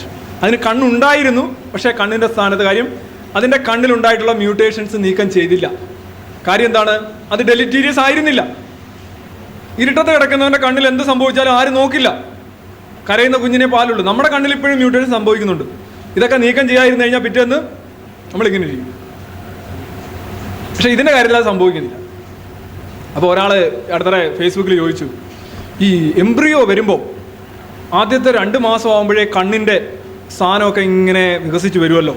അപ്പോൾ ജനിച്ചു കഴിഞ്ഞാൽ ഈ കുട്ടിക്ക് കാണണം എന്നൊക്കെ മുൻകൂട്ടി തീരുമാനിച്ച ഒരു അണ്ണനായിരിക്കില്ലേ ഇത് 2 മാസം ആകുമ്പോഴേ ഈ കണ്ണൊക്കെ രൂപപ്പെടുത്തി വെക്കുന്നത്? എന്നാ ഡിസൈനാണിത്? നിങ്ങൾക്ക് എന്ത് മറുപടിയാണുള്ളത് എന്നൊരു ചോദ്യം വന്നു. അപ്പം ഞാൻ പുള്ളിക്ക് തിരിച്ച് ചോദിച്ചു, ബ്ലൈൻഡ് മോൾ റാറ്റിനെ കാണണ്ട, പക്ഷേ അതിന് 2 മാസം ആകുമ്പോൾ ഈ കണ്ണ് ഇങ്ങനെ എംബ്രിയോയിൽ ഡെവലപ്പ് ചെയ്തു തരും. എന്തിനാ? ഇവിടെ ഒരാൾക്ക് കാണണ്ടെങ്കിൽ പിന്നെ അവന് കണ്ണ് വെച്ച് കൊടുക്കുന്നത് എന്തിനാ? അതേതണ്ണനാണെന്ന് ഞാൻ ചോദിച്ചു. ഇന്നവരെ അതിന് മറുപടി കിട്ടിയിട്ടില്ല.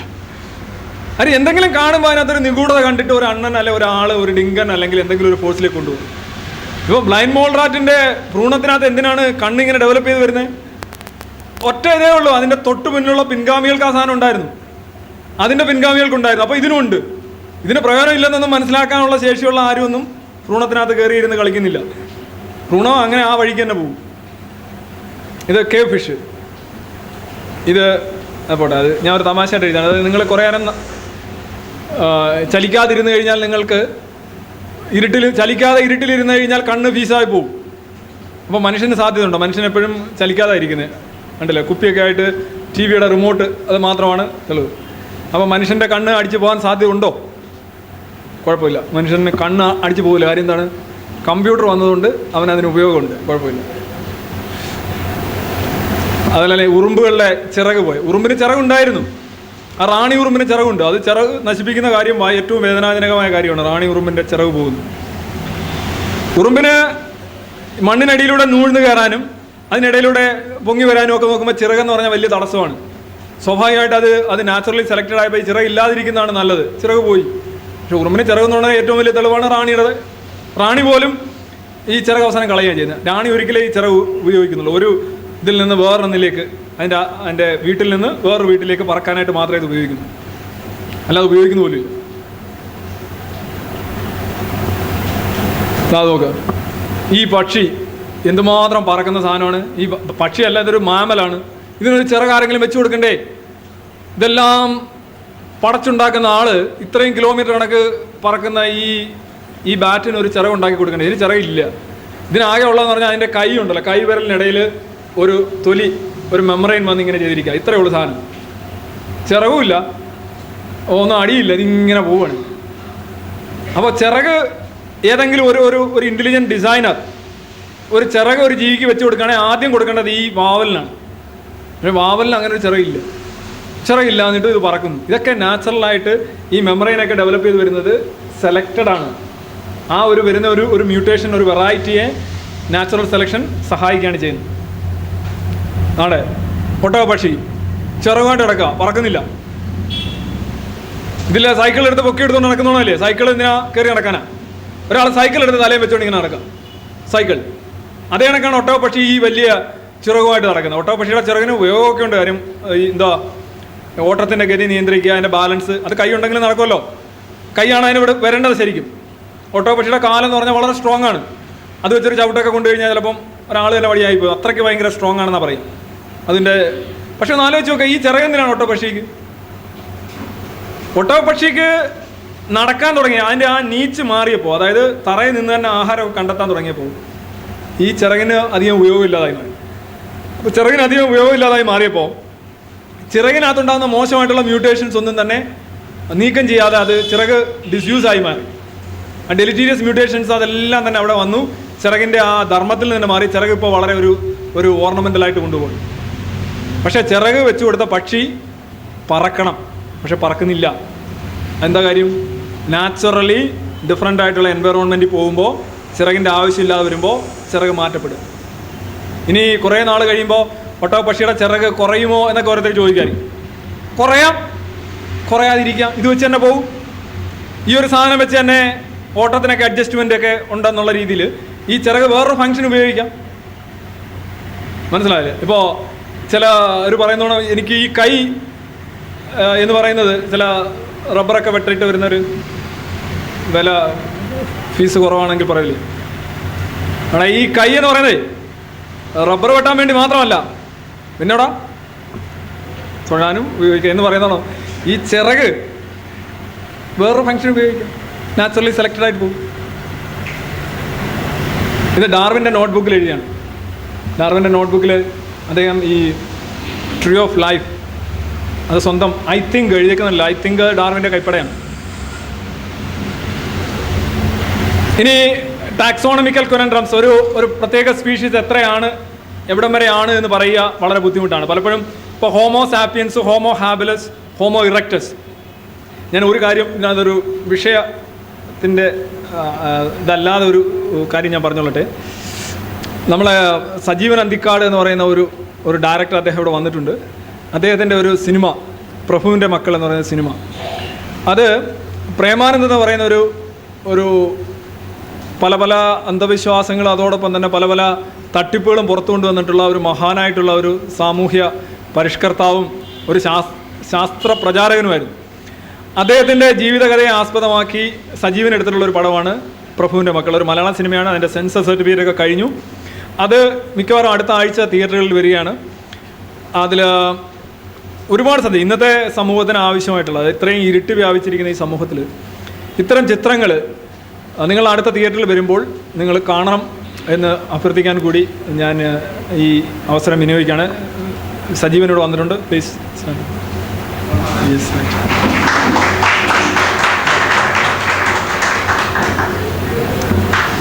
ഇനി നിങ്ങൾ നോക്കുക, മനുഷ്യൻ്റെ കൈ, പൂച്ചയുടെ കൈ, പല്ലിയുടെ കൈ, തവളയുടെ കൈ, എല്ലാത്തിൻ്റെ കൈകൾ നോക്കുക. അൾനാ റേഡിയസ് കാർപ്പൽ ഒറ്റ ഡിസൈനാണ്. ചില പറയും ഇതെല്ലാം നമ്മുടെ ആൾ ഒരു ഡിസൈൻ ഉണ്ടാക്കിയത്, അങ്ങനെയൊക്കെ പറഞ്ഞോളി. മനസ്സിലായി? അപ്പോൾ കൈ ഇല്ലാത്തവരോ? കൈ ഇല്ലാത്തവർക്ക് വേറെ. അപ്പോൾ ഹോഴ്സസ് ഫോർ കോഴ്സസ്, എന്താണോ സംഭവിക്കുന്നത് അത് നമ്മളാണ്. പക്ഷെ നോക്കാം, എല്ലാ ജീവികളും DNA എന്ന് പറയുന്ന പദാർത്ഥം, RNA ജീവികൾ വളരെ കുറവാണ്. DNA ജീവികളാണ് എല്ലാം പൊതുവിലുള്ളത്. ഇതെല്ലാം അവർ ഒറ്റ രീതിയിലാണ് വരുന്നതെന്ന് നമ്മൾ പറയുമ്പോൾ അവർ പറയും DNA ആദ്യം അദ്ദേഹം സെലക്ട് ചെയ്തതാണ്. എന്നാൽ ഒരു വരി വേണ്ടേ, DNA കൊണ്ട് നിന്നെ ചേർത്തിരിക്കുന്നു എന്നൊരു വരി എവിടെയെങ്കിലും കാണാൻ പറ്റുമോ? ഇല്ല. അതൊക്കെ നിങ്ങൾ കണ്ടുപിടിച്ചോണം. അത് നമ്മൾ മൊത്തത്തിലെല്ലാം കൂടെ അടങ്കലെടുത്തിരിക്കുകയാണ്. പക്ഷേ ഇത് നോക്കുക, ഇതെല്ലാ ജീവികളുടെയും കോമൺ ആൻസസ്ട്രിയുടെ ഏറ്റവും വലിയ ഉദാഹരണമാണ് നമ്മുടെ കൈയുടെ ആ 3 പോർഷൻസ്. എല്ലാത്തിലും കൃത്യമായിട്ട് നോക്കുക. ബാറ്റിൽ വരുന്ന ബാറ്റിൻ്റെ 5 വിരലാണ് ശരിക്കും അതിൻ്റെ ചിറകായിട്ട് മാറുന്നത്. 5 വിരലാണ് അതിൻ്റെ. ഇതാ നോക്കാം, അവർ ഹാൻഡ്സ് ആൻഡ് ദെയർ വിങ്സ്. ഇനിയാണ് ഈ മനുഷ്യൻ്റെ ഭ്രൂണ വളർച്ചയുടെ ആദ്യത്തെ 3 മാസം ആകുമ്പോൾ നമുക്ക് ആ ഭ്രൂണം നോക്കിക്കഴിഞ്ഞാൽ അതിനൊരു വാലുണ്ട്. ഈ വാല് സ്വിച്ച് ഓൺ ആകുന്നു. വാലിനുള്ള ജീൻ സ്വിച്ച് ഓൺ ആയിട്ട് പിന്നീട് അത് സ്വിച്ച് ഓഫ് ആവുകയാണ് ചെയ്യുന്നത്. മനുഷ്യൻ പുറത്തിറങ്ങുമ്പോൾ വാലില്ലാതെ പുറത്തിറങ്ങുന്നത്. അതുകൊണ്ടാണ് വാലില്ലാ കുരങ്ങാന്നൊക്കെ നിങ്ങളെ ആരെങ്കിലും വിളിച്ചിട്ടുണ്ടെങ്കിൽ അതിൻ്റെ കാരണം അതാണ്. കാര്യം മനുഷ്യൻ്റെ പൂർവികനായിട്ടുള്ള ജീവിയിൽ നമുക്ക് 23,000 മുതൽ 28,000 വരെ ജീനുകളാണ് നമ്മുടെ ജീൻ പൂളിലുള്ളത്. ആ ജീൻ വാലിനുള്ള ജീനും ഉണ്ട്, എൻ്റെ കയ്യിലുണ്ട്. ഞാൻ അത് പുറത്തെടുത്തിട്ടില്ലെന്നേ ഉള്ളൂ. നിങ്ങളുടെ കയ്യിലുണ്ട്, നിങ്ങളും ചിരിക്കണ്ട, നിങ്ങളും പുറത്തെടുത്തിട്ടില്ല. പക്ഷെ പുറത്തെടുത്താൽ അതേ കണക്ക് ആ കുട്ടി വാല് ഇതേ കണക്ക് 180-ൽ പരം കേസുകൾ റിപ്പോർട്ട് ചെയ്തിട്ടുണ്ട്. വാല് ശരിക്കും വാലുള്ള ഈ നേപ്പാളിലൊരു കുട്ടിയാണ്. ഈ കുട്ടി എന്ത് ചെയ്തു? മതം എന്ത് ചെയ്തു? അവിടുത്തെ ഒരു ഹനുമാൻ കോവിലിൽ കൊണ്ടുവന്ന് അവനെ നടക്കിരുത്തി കോടിയുള്ള വരുമാനം. അപ്പോൾ അതും റിവേഴ്സ് ഇവല്യൂഷൻ കൊണ്ട് പൈസ ഉണ്ടാക്കുന്നത്. ആളുകൾ പോവില്ലേ? ഇപ്പോൾ ദേവിയുടെ തുണി, മെൻസസ് തുണി വാങ്ങിക്കാനായിട്ട് ആളുകൾ ബുക്ക് ചെയ്തിരിക്കണം 2015 വരെ. അപ്പോഴാണോ ഈ വാലൊക്കെ നല്ല കമ്മോഡിറ്റിയാണ്. വിറ്റഴിച്ചു കഴിഞ്ഞാൽ ഇത് നേപ്പാളിൽ ആ കുട്ടിയെ കൊണ്ടുപോയി ആരാധിക്കുകയാണ്. അതുപോലെ പല്ല്, കോഴിക്ക് പല്ലില്ലെന്ന് നിങ്ങൾക്ക് പൊതുവിൽ അറിയാവുന്ന കാര്യമാണ്. പക്ഷേ പല്ലുള്ള ഒരു ജീവിയിൽ നിന്നാണ് കോഴി ഇവോൾവ് ചെയ്തിരിക്കുന്നത്. അതുകൊണ്ട് തന്നെ പല്ലിനുള്ള ജീൻ കോഴിയുടെ കയ്യിൽ ഉണ്ട്. പക്ഷെ കോഴി അത് കാണിക്കില്ല. പക്ഷെ വേണ്ടി വന്നാൽ ഇങ്ങനെ അത് കാണിക്കും. ഇനി നമുക്ക് പാമ്പിന് കാലില്ല എന്ന് പറഞ്ഞ് നിങ്ങൾ ബഹളം ഉണ്ടാക്കുന്നത്. ആ കാലുള്ള പാമ്പ്, ഉരകങ്ങൾക്കെല്ലാം കാലുണ്ടല്ലോ. ഇപ്പോൾ ചീങ്കണ്ണിക്ക് കാലുണ്ടല്ലോ, ഉണ്ട്. പല്ലിക്ക് കാലുണ്ടല്ലോ, ഉണ്ട്. പാമ്പിന് കാലില്ല. പക്ഷേ കാലിനുള്ള ജീൻ പാമ്പിൻ്റെ കയ്യിലുണ്ട്. പാമ്പിനെ കൊണ്ടത് പുറത്തെടുപ്പിച്ച് കഴിഞ്ഞാൽ ഇതെന്താ സംഭവിച്ചറിയാം? ഒരു ഘട്ടത്തിൽ, പരിണാമത്തിൻ്റെ ഒരു ഘട്ടത്തിൽ ഉപയോഗത്തിലിരുന്ന ഒരു ജീൻ അത് പിന്നെ ബൂട്ട് ചെയ്യപ്പെടാതിരിക്കുക. വേറൊരു സ്പീഷീസിലേക്ക് പോകുമ്പോൾ അത് ബൂട്ട് ചെയ്യപ്പെടാതിരിക്കുക. സ്ട്രക്ചർ മാറുകയാണ്, കോമ്പിനേഷൻ മാറുകയാണ്. അങ്ങനെ വരുമ്പോൾ അതൊരു പ്രത്യേക സ്പീഷീസ് ആയി കഴിഞ്ഞാൽ, ഇപ്പോൾ 6 മാസം ആകുമ്പോൾ നമ്മുടെ ഒരു ഭ്രൂണം നോക്കിക്കഴിഞ്ഞാൽ മൊത്തം രോമ, ചിമ്പൻസിയുടെ രോമ. പക്ഷെ കുട്ടി പുറത്തിറങ്ങുമ്പോൾ ഈ രോമം എല്ലാം പോകും. ഒരു 7 മാസമൊക്കെ ആകുമ്പോൾ ഈ രോമം എല്ലാം കുഴിയുക. കാര്യം എന്താണ്? രോമമുള്ള ഒരു പൂർവികനിൽ നിന്നാണ് നമ്മൾ ഇങ്ങോട്ട് വരുന്നത്. ഇനി ഇത് നോക്കാം. ഇത് ഒരു വെയർവൂൾ സിൻഡ്രോം എന്ന് പറയുക. അതായത് ശരിക്കും നമ്മളെ ഈ ഭാഗത്ത് രോമം ഇല്ലാതാണ് നമ്മൾ വളർന്നു വരുന്നത്. പക്ഷേ നിങ്ങൾ ചിമ്പൻസിയോ അല്ലെങ്കിൽ അതേപോലെയുള്ള ജീവികളെ നോക്കുക, അവർക്ക് ഈ ഭാഗത്ത് രോമമുണ്ട്. പക്ഷെ നമുക്കിവിടെ രോമം ഉണ്ടാകാനായിട്ടുള്ള ജീനുകൾ നമ്മളിലുണ്ട്. ഇത് മാറി ഇത് തിരിച്ച് ഏതെങ്കിലും ഒരു ഘട്ടത്തിൽ റിവേഴ്സായിട്ട് പോകുമ്പോഴാണ് നമ്മളതിനെ റിവേഴ്സ് ഇവല്യൂഷൻ എന്ന് വിളിക്കുന്നത്. ഇത് ഒരു മെക്സിക്കോക്കാരനാണ്. ഒന്ന് ആലോചിച്ച് നോക്കുക. നമ്മളുടെ പൂർവികന് ഇത്തരത്തിൽ രോമ സംവിധാനം ഇല്ലായിരുന്നെങ്കിൽ ഇയാൾക്ക് ഒരിക്കലും ഇതുണ്ടാവില്ല. ഉള്ള ഒരു കാര്യമേ വരുള്ളൂ. കാര്യം ഒരിക്കലും നമ്മുടെ പൂർവികൻ പറന്നിട്ടില്ല. കാര്യം വെച്ചാൽ ഉരകത്തിൽ നിന്നും പക്ഷികൾ ഉണ്ടാകണേ. ഉരകത്തിൽ നിന്നാണ് സസ്തനങ്ങൾ ഉണ്ടാകുന്നത്. പക്ഷികളായിട്ടും ഉരകങ്ങളായിട്ടും രണ്ടായിട്ട് ഡിവൈഡ് ചെയ്തിട്ട് ആ ഉരകത്തിൽ നിന്നാണ് സസ്തനങ്ങൾ ഉണ്ടാകുന്നത്. അതുകൊണ്ടാണ് നമുക്കൊരിക്കലും പറക്കാൻ സാധിക്കാത്തത്. പക്ഷെ നമുക്ക് നീന്താൻ സാധിക്കും. കാര്യം എന്താണ്? നമുക്ക് വെള്ളത്തെ കൊണ്ടിട്ട് കഴിഞ്ഞാൽ പഠിച്ച് നീന്താൻ പറ്റും. കാര്യം നമ്മുടെ പൂർവികൻ നീന്തിയിരുന്നു. പക്ഷെ നമുക്കൊരിക്കലും പറക്കാൻ പറ്റില്ല. കാര്യം ആ ലീനിയേജ്, ആ ചരിത്രം നമുക്കില്ല. ഒരു പറക്കൽ ചരിത്രം മനുഷ്യനില്ല. പക്ഷെ ഒരു നീന്തൽ ചരിത്രം ഉണ്ട്. ഇനി ജീവികൾ, ഇപ്പോൾ നിങ്ങൾ മത്സ്യം സഞ്ചരിക്കുന്നത് ഇങ്ങനെയാണ് സഞ്ചരിക്കുന്നത്. അങ്ങോട്ടും ഇങ്ങോട്ടും അതിൻ്റെ നട്ടല് ആക്കിയാണ് അത് സഞ്ചരിക്കുന്നത്. ഇങ്ങനെ മത്സ്യങ്ങൾ പോകുന്നത്. അതേസമയം കുതിരയൊക്കെ സഞ്ചരിക്കുന്നുണ്ടല്ലോ, ഇങ്ങനെയാണ് സഞ്ചരിക്കുന്നത്. ഗാലപ്പിംഗ്. അതായത് നട്ടല് ഇങ്ങനെ വളച്ച് മേളിലോട്ടും താഴോട്ടും വളച്ചാണ് കുതിര പോകുന്നത്.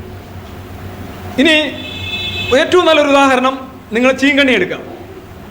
ചീങ്കണ്ണിക്ക് ഇങ്ങനെ സഞ്ചരിക്കാൻ പറ്റും, ഇങ്ങനെ സഞ്ചരിക്കാൻ പറ്റും. ഒരു ചീങ്കണ്ണി പിടിക്കുകയാണ്, ജമ്പ് ചെയ്യാണ്. ചീങ്കണ്ണി ഇങ്ങനെ പോയി കഴിഞ്ഞാൽ ഭയങ്കര സ്പീഡാണെന്നാണ് പറയുന്നത്. അതൊരു ഉഭയജീവിയാണ്. ചീങ്കണ്ണി ശരിക്കും ജലത്തിലും കരയിലും ജീവിക്കാൻ ശേഷിയുള്ള ജീവിയാണ്. അപ്പോൾ കരയിലുള്ള ജീവികളുടെ പൊതുവായിട്ടുള്ള ചലന രീതി എന്ന് പറഞ്ഞു കഴിഞ്ഞാൽ നട്ടലിൽ ഇങ്ങനെ വളച്ച് ഇങ്ങനെ ഗാലപ്പിംഗ് ആണ്. ജലത്തിലുള്ള ജീവികളെന്ന് പറഞ്ഞാൽ ഇങ്ങനെയാണ്. ഡോൾഫിൻ ഇങ്ങനെ പോകുന്നതിൻ്റെ കാര്യം അതുകൊണ്ടാണ് ഡോൾഫിൻ കരയിലായിരുന്നു നമ്മൾ പറയുന്നത്. ഡോൾഫിന് ശരിക്കും കരയിൽ നിന്നാണ് വെള്ളത്തിലോട്ട് വന്നതെന്ന് പറയാൻ കാര്യം അതിൻ്റെ ചലന രീതി ശരിക്കും ഒരു കരജീവി കണക്കാണ്. ഇവിടെ നിങ്ങൾ ആ ചീങ്കണ്ണിയിൽ കാണുന്നത് അതിൻ്റെ 2 നടുക്കുള്ള, അതാണ് ഉഭയജീവിയുടെ പ്രത്യേകത തന്നെ വളരെ കൃത്യമായിട്ട് വരുന്നത്.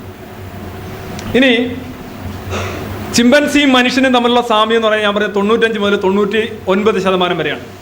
ഇത് 2006 പഠനങ്ങളാണ്. ഇത് വ്യക്തമാക്കുന്നത് എന്താണ്?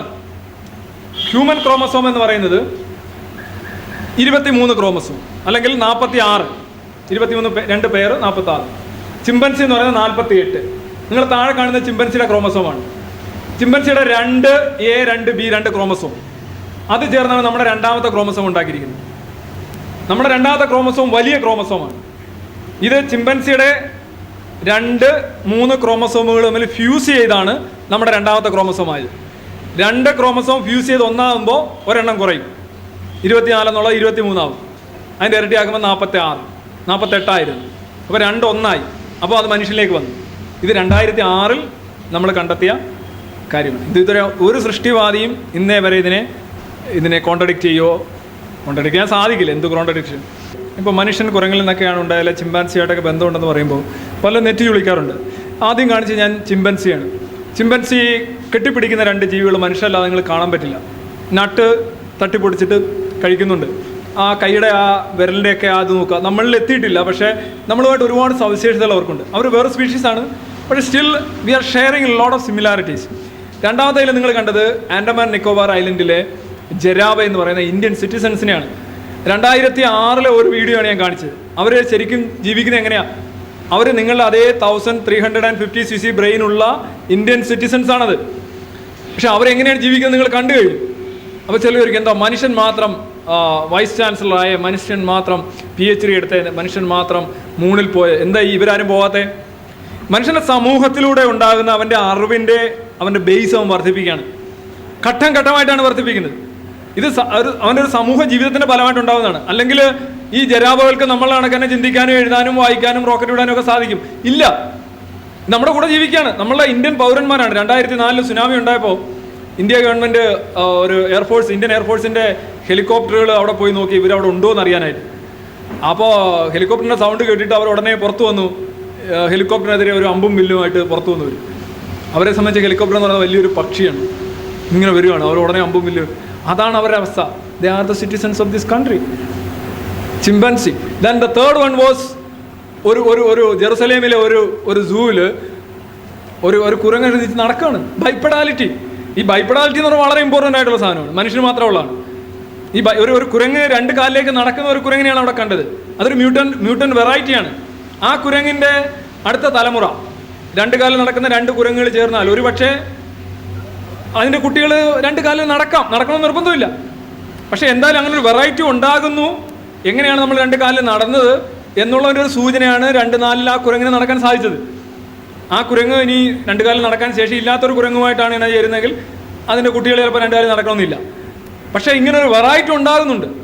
നമ്മുടെ ഈ ബൈപ്പെഡാലിറ്റി എന്ന് പറയുന്നത് അങ്ങനെ ആരെങ്കിലും തന്നതല്ല, മറിച്ച് ഇവോൾവ് ചെയ്ത് വരുന്നതാണ് എന്നാണ് ഞാൻ സൂചിപ്പിച്ചത്. നാലാമത്തെ ഈ കുട്ടിയുടെ കാര്യം. ഇത് ഫെറൽ ചിൽഡ്രൻ എന്ന് പറയും. നിങ്ങൾ പോയി ഒന്ന് സെർച്ച് ചെയ്ത് നോക്കിയാൽ മതി. അതായത് മാതാപിതാക്കൾ ഉപേക്ഷിക്കുന്ന കുട്ടികൾ. അവർ ചിലപ്പോൾ പട്ടിയുടെ കൂടെ വളരും, അല്ലെങ്കിൽ പൂച്ചയുടെ കൂടെ വളരും, അല്ലെങ്കിൽ ചെന്നായ വളർത്തിയ കുട്ടി എന്നൊക്കെ പറയുന്നു. ഇവരെന്താ സംഭവിക്കുന്നത്? ഇവരൊക്കെ ഒരു 4 വയസ്സിനും 11 വയസ്സിനും ഇടയ്ക്ക് അവർക്ക് ഭാഷ നമ്മൾ പഠിപ്പിച്ചില്ലെങ്കിൽ ഇവരൊന്നും സംസാരിക്കില്ല. പിന്നെ മാത്രമല്ല അവരെ എഴുന്നേറ്റ് നടത്തിയില്ലെങ്കിൽ ഈ കുട്ടി തന്നെ ഇവരെ റിട്ടേൺ ചെയ്തിട്ട് 6-7 കൊല്ലമായിട്ടും ഇപ്പോഴും 2-3 വാക്കുകൾ എങ്ങനെയാണ് ഈ കുട്ടി പറയുന്നത്. അതുപോലെ എഴുന്നേറ്റ് നിൽക്കും, കഷ്ടിച്ച് എഴുന്നേറ്റ് നിൽക്കും, ഉടനെ വീണ്ടും 4 കാലിൽ പോയി നിൽക്കും. അത് നമുക്ക് നടക്കാൻ വലിയ നടത്തി ശീലിക്കണം. കൊച്ചു കുട്ടിയെ നടത്തി ശീലിച്ചെങ്കിൽ മാത്രമേ കുട്ടി നടന്നു പോകുള്ളൂ. അല്ലെങ്കിൽ ഇങ്ങനെ ഇരിക്കും. അല്ലെങ്കിൽ നമുക്കെന്തെങ്കിലും ബോധവും നമുക്കെന്തെങ്കിലും സവിശേഷത ഉണ്ടെങ്കിൽ ഈ കുട്ടി നായകളുടെ ഇടയിൽ പോയി നായകളെ സംസാരം പഠിപ്പിക്കേണ്ടതാണ്. അങ്ങനെ നടക്കില്ല. ഇതെല്ലാം സെലക്റ്റഡ് ആയിട്ട് വരികയാണ്. ഇനി സമയമില്ല, എന്നാലും നമ്മൾ ജസ്റ്റ് ഒന്ന് കൺക്ലൂഡ് ചെയ്യുകയാണ്. ജെനിസിസ് ആദ്യത്തെ ദിവസം ലൈറ്റ് ഉണ്ടായി, 2ാമത്തെ ദിവസം വാട്ടർ ആൻഡ് സ്കൈ, 3ാമത്തെ ദിവസം ലാൻഡ് ആൻഡ് വെജിറ്റേഷൻ. ആദ്യ ദിവസം ലൈറ്റ്, പ്രകാശം ഉണ്ടാകട്ടെ എന്ന് ദൈവം പറഞ്ഞു എന്നാണ് പറയുന്നത്. ആരോടാണ് പറഞ്ഞതെന്ന് എനിക്കറിയില്ല. ഇനി 2ാമത്തെ ദിവസം വെള്ളം, ആകാശം, വെള്ളം, ഓരോ ഐറ്റംസ് ഉണ്ടാക്കുക. ചുറ്റും നോക്കി ഓരോ ഐറ്റംസ് ഉണ്ടാക്കുക. ഇത് സെമറ്റിക് ഇതാണ്. ഇനി 3ാമത്തെ ദിവസമാണ് ലാൻഡ് ആൻഡ് വെജിറ്റേഷൻ ഉണ്ടാകുന്നത്. നോക്കുക, ലാൻഡും വെജിറ്റേഷനും ഒക്കെ ആദ്യം ഉണ്ടായെന്നാണ് ആളുകളുടെ ധാരണ. കാര്യം ഈ സസ്യമൊക്കെ ഉണ്ടാക്കിയിട്ടാണ് മനുഷ്യനുണ്ടായെന്നാണ്, അല്ലെങ്കിൽ ജീവികളുണ്ടായത്. നേരെ തിരിച്ചാണ് ഇവല്യൂഷൻ പറയുന്നത്. ആരെ ഇവല്യൂഷൻ്റെ ബാക്ടീരിയ തൊട്ടുള്ള ഘട്ടം നോക്കുകയാണെന്നുണ്ടെങ്കിൽ ടൈലോബ്രൈറ്റുകളൊക്കെ ഉള്ളപ്പോൾ ഇവിടെ യഥാർത്ഥത്തിൽ പായൽ പോലെയുള്ള സസ്യങ്ങൾ പോലും ഇല്ല. സസ്യങ്ങളൊക്കെ കുറച്ചുകൂടെ കഴിഞ്ഞാൽ വരുന്നത്. അതുപോലും പോട്ടെ. ഇനി 4ാമത്തെ ദിവസമാണ് ഇതിൻ്റെ എല്ലാം രസം. 4ാമത്തെ ദിവസം എന്താണ്? സൂര്യനെയും ചന്ദ്രനെയും ഉണ്ടാക്കുകയാണ്. എന്നാലോചിച്ച് നോക്കുക, ഒരു ദിവസം ഉണ്ടാകണമെങ്കിൽ ഭൂമി സൂര്യന് ചുറ്റും കറങ്ങണം. പക്ഷേ സൂര്യൻ 4ാമത്തെ ദിവസമാണ് വരുന്നത്. പക്ഷേ അതിന് മുമ്പേ 3 ദിവസമായി. എന്തല്ലോ നീ ദശാവതാരം, ഇതൊക്കെ പറഞ്ഞാൽ ഒരുപാട്. ദശാവതാര പരിണാമത്തിൻ്റെ തെളിവാണ്. ഹിന്ദു മിതോളജി നോക്കൂ, അത് മറ്റേ കണക്കൊന്നും അല്ല എന്നൊക്കെ പറയുന്നവരുണ്ട്. PSC ചോദ്യം ചോദിച്ചാണ് പണ്ട് SI സെലക്ഷൻ, ദശാവതാരവും പരിണാമ സിദ്ധാന്തമായിട്ടുള്ള ബന്ധം പറയുക. ഇത് സാധാരണ സിംഗിൾ സെൽ ബാക്ടീരിയയിൽ നിന്ന് മൾട്ടി സെൽ ഓർഗനിസം ഉണ്ടാകുന്നതാണ് നമ്മൾ ഇവല്യൂഷൻ പറയുക. പക്ഷേ ഇതെന്താണ്? വിഷ്ണു എന്ന് പറയുന്ന ഒരു മനുഷ്യൻ ആദ്യം ഉണ്ട്. പുള്ളി ഇങ്ങനെ ഓരോ ഡ്രസ്സായിട്ട് ഇങ്ങനെ ഫാൻസി ഡ്രസ്സ് ചെയ്ത് ഇങ്ങനെ വരിക, അത്രേ ഉള്ളൂ. പുള്ളി ആദ്യം ഉണ്ട്. ഇവല്യൂഷനിൽ എന്താണ്? ആദ്യം ഏകകോശ ജീവി ഡെവലപ്പ് ചെയ്ത് കോടിക്കണക്കിന് വർഷം. ഇത് നേരെ തിരിച്ചാ. ആദ്യമേ ഒരു മനുഷ്യനുണ്ട്, അയാൾ വിവാൾഡി ഇട്ടുകൊണ്ട് വരുന്നു, മറ്റേ ബോംബെ ഡേങ് ഇട്ടുകൊണ്ട് വരുന്നു, അയാൾ നരസിംഹമായിട്ട് വരുന്നു. അത് ഭയങ്കരമുള്ള രസമാണ്. നരസിംഹം അതാണ് അതിലേക്ക് തരങ്കൻ, കുരങ്ങനും നരസിംഹം പകുതി സിംഹവും പകുതി മനുഷ്യനുമായിട്ടുള്ള അങ്ങനെ ഒരു ജീവി പരിണാമത്തിൽ ഉണ്ടാവത്തേ ഇല്ല. ഈ ഒരൊറ്റ കാര്യം എഴുതിയാൽ മതി. ഈ ക്വസ്റ്റ്യൻ ഇട്ടവൻ്റെയൊക്കെ പറയണം ദശാവതാരവും ഡാർവിനിസമായിട്ട് യാതൊരു ബന്ധവുമില്ല. കാര്യം വെച്ച് കഴിഞ്ഞാൽ നരസിംഹം പോലൊരു ജീവി ഒരിക്കലും പരിണാമത്തിൽ ഉണ്ടാവില്ല. അത് പരിണാമത്തിന് it's against the very spirit of evolution. പിന്നെ ഡാർവിൻ അത് അറിയില്ല എന്താ നമ്മുടെ പുസ്തകത്തിലുണ്ട്. മുസ്ലിങ്ങളുടെ ഇടയിൽ തന്നെ ഇവല്യൂഷനെ ഏറ്റവും കൂടുതൽ ശക്തമായിട്ട് എതിർക്കുന്ന അവരാണ്. പക്ഷേ അവരുടെ ഇടയിൽ തന്നെ ഇവല്യൂഷൻ ഞങ്ങളുടെ പുസ്തകത്തിലുണ്ടെന്ന് പറയുന്ന ആൾക്കാരുണ്ട്. എന്ത് ഉദാഹരണമായിട്ട് നോക്കുക, വാസ്തവത്തിൽ അവൻ നിങ്ങളെ പല ദശകളായി സൃഷ്ടിച്ചിരിക്കുന്നു. പോരെ, പരിണാമമാണ്. ഇനി വേറെ നിങ്ങൾ തീർച്ചയായും ഒരു സ്ഥിതിയിൽ നിന്ന് വേറെ സ്ഥിതിയിലേക്ക് പോയിക്കൊണ്ടിരിക്കുകയാണ്. പരിണാമം, ഇതൊക്കെ പരിണാമം ഉദ്ദേശിച്ച് ഇറക്കിയ സാധനങ്ങളാണ്. അപ്പോൾ വേണ്ടവർക്ക് വേണ്ടത് എടുക്കാം. ഇനി കുറേ സ്ലൈഡ്സ് ഉണ്ട്. മക്കരു, ഇതൊക്കെ ലിവിങ് എക്സാമ്പിൾസ് ഓഫ് ഇവല്യൂഷനാണ്. എങ്ങനെയാണ് ഒരു ജീവി 36 വർഷം കൊണ്ട് ഒരു ജീവി ഈ പല്ല് സീക്കം ഡെവലപ്പ് ചെയ്യാണ്. അതിൻ്റെ ആഹാര രീതി മാറുമ്പോൾ സീക്കം എന്ന് പറയുന്ന ദഹനം, സെല്ലുലോസ് ദഹിപ്പിക്കാനായിട്ടുള്ള ഒരു അവയവം 36 കൊല്ലം കൊണ്ട് ഡെവലപ്പ് ചെയ്തതിൻ്റെ ലിവിങ് എക്സാമ്പിളാണ് പോർട്ട് മക്കരു എന്ന് പറയുന്ന ആ ദ്വീപിലുണ്ടായത്. അതിൻ്റെ വിശദാംശങ്ങൾ ഈ പുസ്തകത്തിലുണ്ട്. പിന്നെ ഡാർവിൻ ഫിഞ്ചസ്, ഇത് ലോകപ്രശസ്തമായ ലെൻസ്കിയുടെ എക്സ്പെരിമെൻറ്റ്സ്. ബാക്ടീരിയയിൽ സ്പീഷീസ് ചേഞ്ചിൻ്റെ ലിവിങ് എക്സാമ്പിൾ 1988 തുടങ്ങി. അപ്പോൾ ഏതാണ്ട് ഇനിയും നീണ്ടു നിൽക്കുന്ന ഒരു പരീക്ഷണമാണ്. ഈ പരീക്ഷണത്തിൻ്റെ പേരിൽ റിച്ചർഡ് ലെൻസ്കിക്ക് നോബൽ സമ്മാനം കിട്ടുമെന്ന് ഞാൻ ഇവിടെ നിന്ന് ഉറപ്പിച്ച് പറയുന്നു. ഞാൻ അത്ര മിടുക്കനായിട്ടൊന്നുമല്ല, പക്ഷേ ഇതിൻ്റെ പ്രാധാന്യം അത്ര വലുതായതുകൊണ്ടാണ് പറയുന്നത്. എല്ലാവരും ബാക്ടീരിയ പരിണമിച്ച് ബാക്ടീരിയ ആയതാണോ ബാക്ടീരിയയിലെ പരിണാമം എന്ന് ചോദിക്കുന്നവരുണ്ട്. ഇതൊരു സ്പീഷീസ് ചേഞ്ച് എന്ന് പറഞ്ഞാൽ ബാക്ടീരിയയുടെ പരിണാമം പലപ്പോഴും അതിൻ്റെ ആഹാര രീതിയാണ്. ഇത് ഏതാനും വർഷങ്ങൾക്ക് ശേഷം ഉണ്ടായ പരിണാമം. അപ്പോൾ അതാകാമെങ്കിൽ വേറൊരു ആഹാരം ആഹരിക്കുന്ന രീതിയിലേക്ക് ബാക്ടീരിയക്ക് മാറാമെങ്കിൽ, എന്തിനാ മാറുന്നേ? സ്പീഷീസ് ചേഞ്ച് ഇല്ലെങ്കിൽ മാറേണ്ട കാര്യമില്ലല്ലോ. തിന്നുന്നതല്ല തിന്നത്തോളൂ. നിങ്ങൾ സൈനൈഡ് തിന്നാറുണ്ടോ? ചിലർ പറയും ബാക്ടീരിയ മാറി, ഇപ്പോൾ പൊറോട്ട തിന്നുന്ന ബാക്ടീരിയ ചപ്പാത്തി തിന്നുന്നതേ ഉള്ളൂ. അല്ല, അങ്ങനെ അല്ല. പൊറോട്ട തിന്നുന്ന മനുഷ്യൻ സൈനൈഡ് തിന്നാൽ എങ്ങനെയിരിക്കും? പാമ്പിനെ കടിക്കാൻ, പാമ്പ് കടിച്ചാൽ ചാവാത്ത ജീവി എന്ന് പറയുന്ന കീരിയാണ്. കീരിക്കിൻ്റെ രക്തഘടനയുടെ സവിശേഷത കൊണ്ടാണ് കീരിക്ക് ഒരുമാതിരി പാമ്പിൻ്റെ വിഷം ഒന്നും കേൾക്കില്ല. അപ്പോൾ ആ രീതിയിലേക്ക് അതിൻ്റെ രക്തഘടന മാറുക എന്ന് പറഞ്ഞാൽ വലിയ അങ്ങനെ ഒരു ജീവിയേ ഉള്ളൂ. അതിൻ്റെ നാച്ചുറലി സെലക്റ്റഡ് ആയതുകൊണ്ടാണ് വേറെ ഒരു ജീവിയും പാമ്പിൻ്റെ അടുത്ത് വരത്തില്ല. അല്ലാതെ ഇവരെ ആദ്യമേ ശത്രുക്കളായിട്ട് നിയമിച്ചൊന്നുമല്ല. ഇന്ന് ശത്രുക്കളായിട്ട് 978, 450 സ്കെയിലിൽ നിയമിച്ചൊന്നുമല്ല. ഇവർ തമ്മിലാവുമ്പോൾ ഉള്ള കുഴപ്പമില്ല. അപ്പോൾ അത് തന്നെയാണ് ഈ ബാക്ടീരിയയുടെ കാര്യത്തിൽ ഇത്രയും വർഷം കൊണ്ടുണ്ടായ ഒരു പരിണാമത്തിലൂടെ നമ്മൾ കാണുന്നത്. അതിൻ്റെ സ്പീഷീസ് ചേഞ്ച് ചെയ്തു. ലിവിങ് എക്സാമ്പിൾ, കൺമുന്നിൽ പരിണാമം. അതിൻ്റെ ഏതാണ്ട് 10-40 പേജോടുകൂടി ലെൻസ്കിയുടെ എക്സ്പെരിമെൻറ്റ് ഡോക്കിൻസ് ബോറോ ചെയ്തിരിക്കുകയാണ്. ലെൻസ്കിയുടെ കൂടെ അനുവാദത്തോടു കൂടി ആ എക്സ്പെരിമെൻറ്റിൻ്റെ മുഴുവൻ വിശദാംശങ്ങൾ ഈ പുസ്തകത്തിലുണ്ട്. ഇനി ഹ്യൂമൻ ഇവല്യൂഷനാണ്. അതിനൊക്കെ ഒരുപാട് സമയമെടുക്കും. ഇനി ഫ്ലോറൻസ് ഐലൻഡിൽ കണ്ടെത്തിയ ചെറിയ മനുഷ്യർ, അതായത് ഹോബിറ്റ് എന്ന് പറയും, ഹോമോ പ്ലസ് റാബിറ്റ്, അതിൻ്റെ രണ്ടിൻ്റെയും കൂടെ ഇടയ്ക്ക് വെച്ചുകൊണ്ട് ആളുകൾ തന്നെ ഹോബിറ്റ് എന്നാണ് വിളിക്കുന്നത്. ഹോമോ ഫ്ലോറൻസിസ് എന്നാണ് പറയുന്നത്. ഫ്ലോർ എന്ന് പറയുന്ന ഇന്തോനേഷ്യയിലെ ദ്വീപാണ്. ചില പറയുന്നത് ഡിഫോമിറ്റി വന്നിട്ടാണ് കൊച്ചു മനുഷ്യനായി പോയെന്ന് പറയുന്നുണ്ട്. അല്ലല്ല, അവിടുത്തെ നീച്ച് വെച്ചാണ്. ഇത് പരിശോധിച്ച ശാസ്ത്രജ്ഞന്മാരെല്ലാം പറയുന്നത് 2 സ്പീഷീസുകൾ ആക്കത്തക്ക രീതിയിലുള്ള വ്യതിയാനങ്ങൾ ഈ ഹോബിറ്റ്സും ഹോമോസാപ്പിയൻസും തമ്മിലുണ്ടെന്നാണ്. ആ ദ്വീപിൽ തന്നെ വീണ്ടും ചെറുതാകുന്ന തന്നെയാണ് ചെറിയ ആനകളുടെ അവശിഷ്ടങ്ങൾ കണ്ടെത്തി ആ ദ്വീപിൽ നിന്ന് തന്നെ. വലിയ ആനകളുടെ സാധാരണ ഇതിൽ കാണുന്നതുകൊണ്ട് തന്നെ ചെറിയ ആനകളുടെ അവശിഷ്ടങ്ങൾ.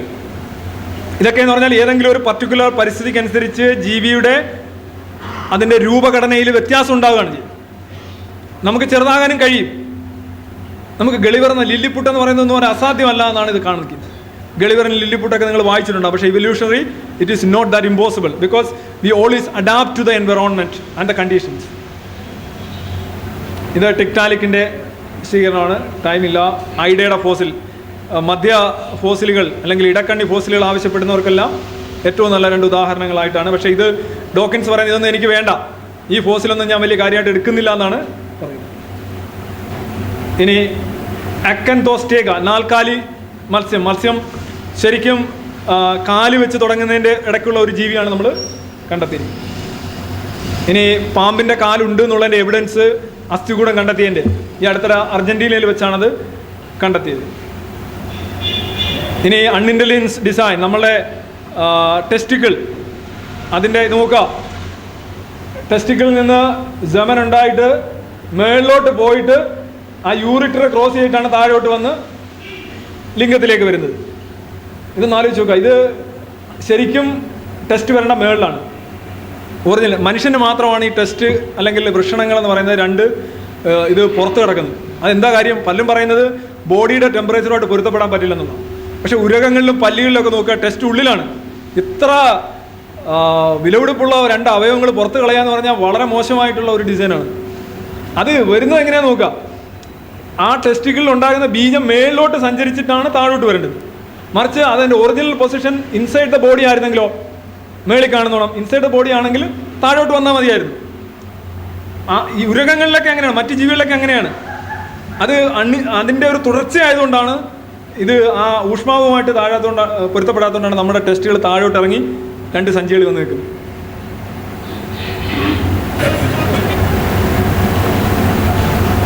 ആണത് ഇതേ കണക്കൊരെണ്ണം കാണാൻ പറ്റുന്ന കായ. എന്തെങ്കിലും സാമ്യം തോന്നുന്നുണ്ടോ? ഇനി മനുഷ്യൻ 2 കാലിൽ നടക്കുന്നതുകൊണ്ട് ഏറ്റവും വലിയ പ്രശ്നങ്ങളാണ് അവന് ശരിക്കും ഈ ഡെലിവറി. ഇത്രയും പ്രയാസപ്പെട്ട് പ്രസവിക്കുന്ന ഒരു ജീവി ലോകത്ത് വേറെ ഇല്ല.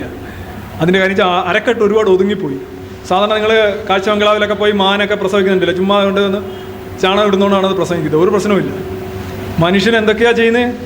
അതെന്ന് പറഞ്ഞാൽ നമ്മൾ ബൈപ്പഡാലിറ്റിയിലേക്ക്, നമ്മൾ ഇങ്ങനെ നടന്ന ജീവി ഇങ്ങനെ വരുമ്പോൾ നമ്മുടെ അരക്കെട്ടിന് ശരിക്കും അതിൻ്റെ ആ ബോഡി വെയിറ്റ് താങ്ങാനായിട്ടുള്ള കരുത്തുണ്ടാവണം. അപ്പോൾ അത് കമ്പാക്റ്റ് ആവണം. കമ്പാക്റ്റ് ആകുമ്പോൾ ഇറുകും.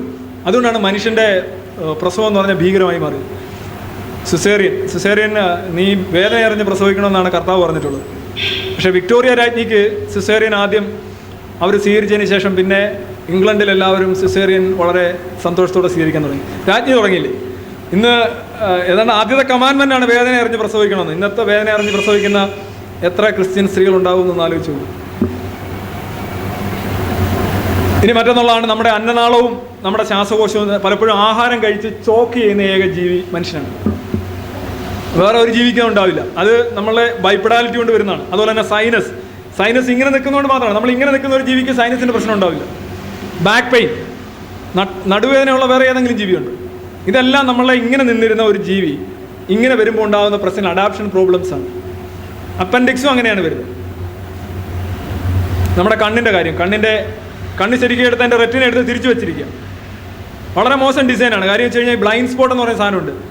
ഈ അതിനെന്തോ പ്രധാന തമോ ബിന്ദു എന്നാണ് പറയുന്നത്. ആ ബ്ലൈൻഡ് സ്പോട്ടിലൊരു സാധനം വന്നാൽ കാണാൻ പറ്റില്ല. കാര്യം വെച്ച് കഴിഞ്ഞാൽ ഈ ഞരമ്പുകളെല്ലാം കൂടെ പുറകോട്ട് ചെന്നിട്ട് കൂടി ചേർന്നൊരു പോയിന്റ് ഉണ്ടാക്കാം. അത് റെറ്റിനയുടെ തൊട്ട് മുന്നേ വരുന്നുണ്ടെന്ന് ആ ഭാഗത്ത് വരുന്ന ബിംബങ്ങളൊന്നും കാണില്ല. കണ്ണിൻ്റെ അതായത് ബുദ്ധിപരമല്ലാത്ത ആസൂത്രണം. ആരെങ്കിലും ഇത് ആസൂത്രണം ചെയ്താണ് ഈ കണ്ണെങ്കിൽ ഒരിക്കലും ഈ കണ്ണ് ഇങ്ങനെ വരില്ല. നമ്മുടെ കണ്ണ് ഒരു പ്രധാനപ്പെട്ട ഏതാണ്ട് 35 പരം വലിയ ന്യൂനതകൾ നമ്മുടെ കണ്ണിനുണ്ട്. അതൊരിക്കലും ആർക്കെങ്കിലും ഇതൊന്ന് ആസൂത്രണം ചെയ്യാൻ അവസരം കിട്ടിയിരുന്നെങ്കിൽ ഇത് സംഭവിക്കില്ലായിരുന്നു.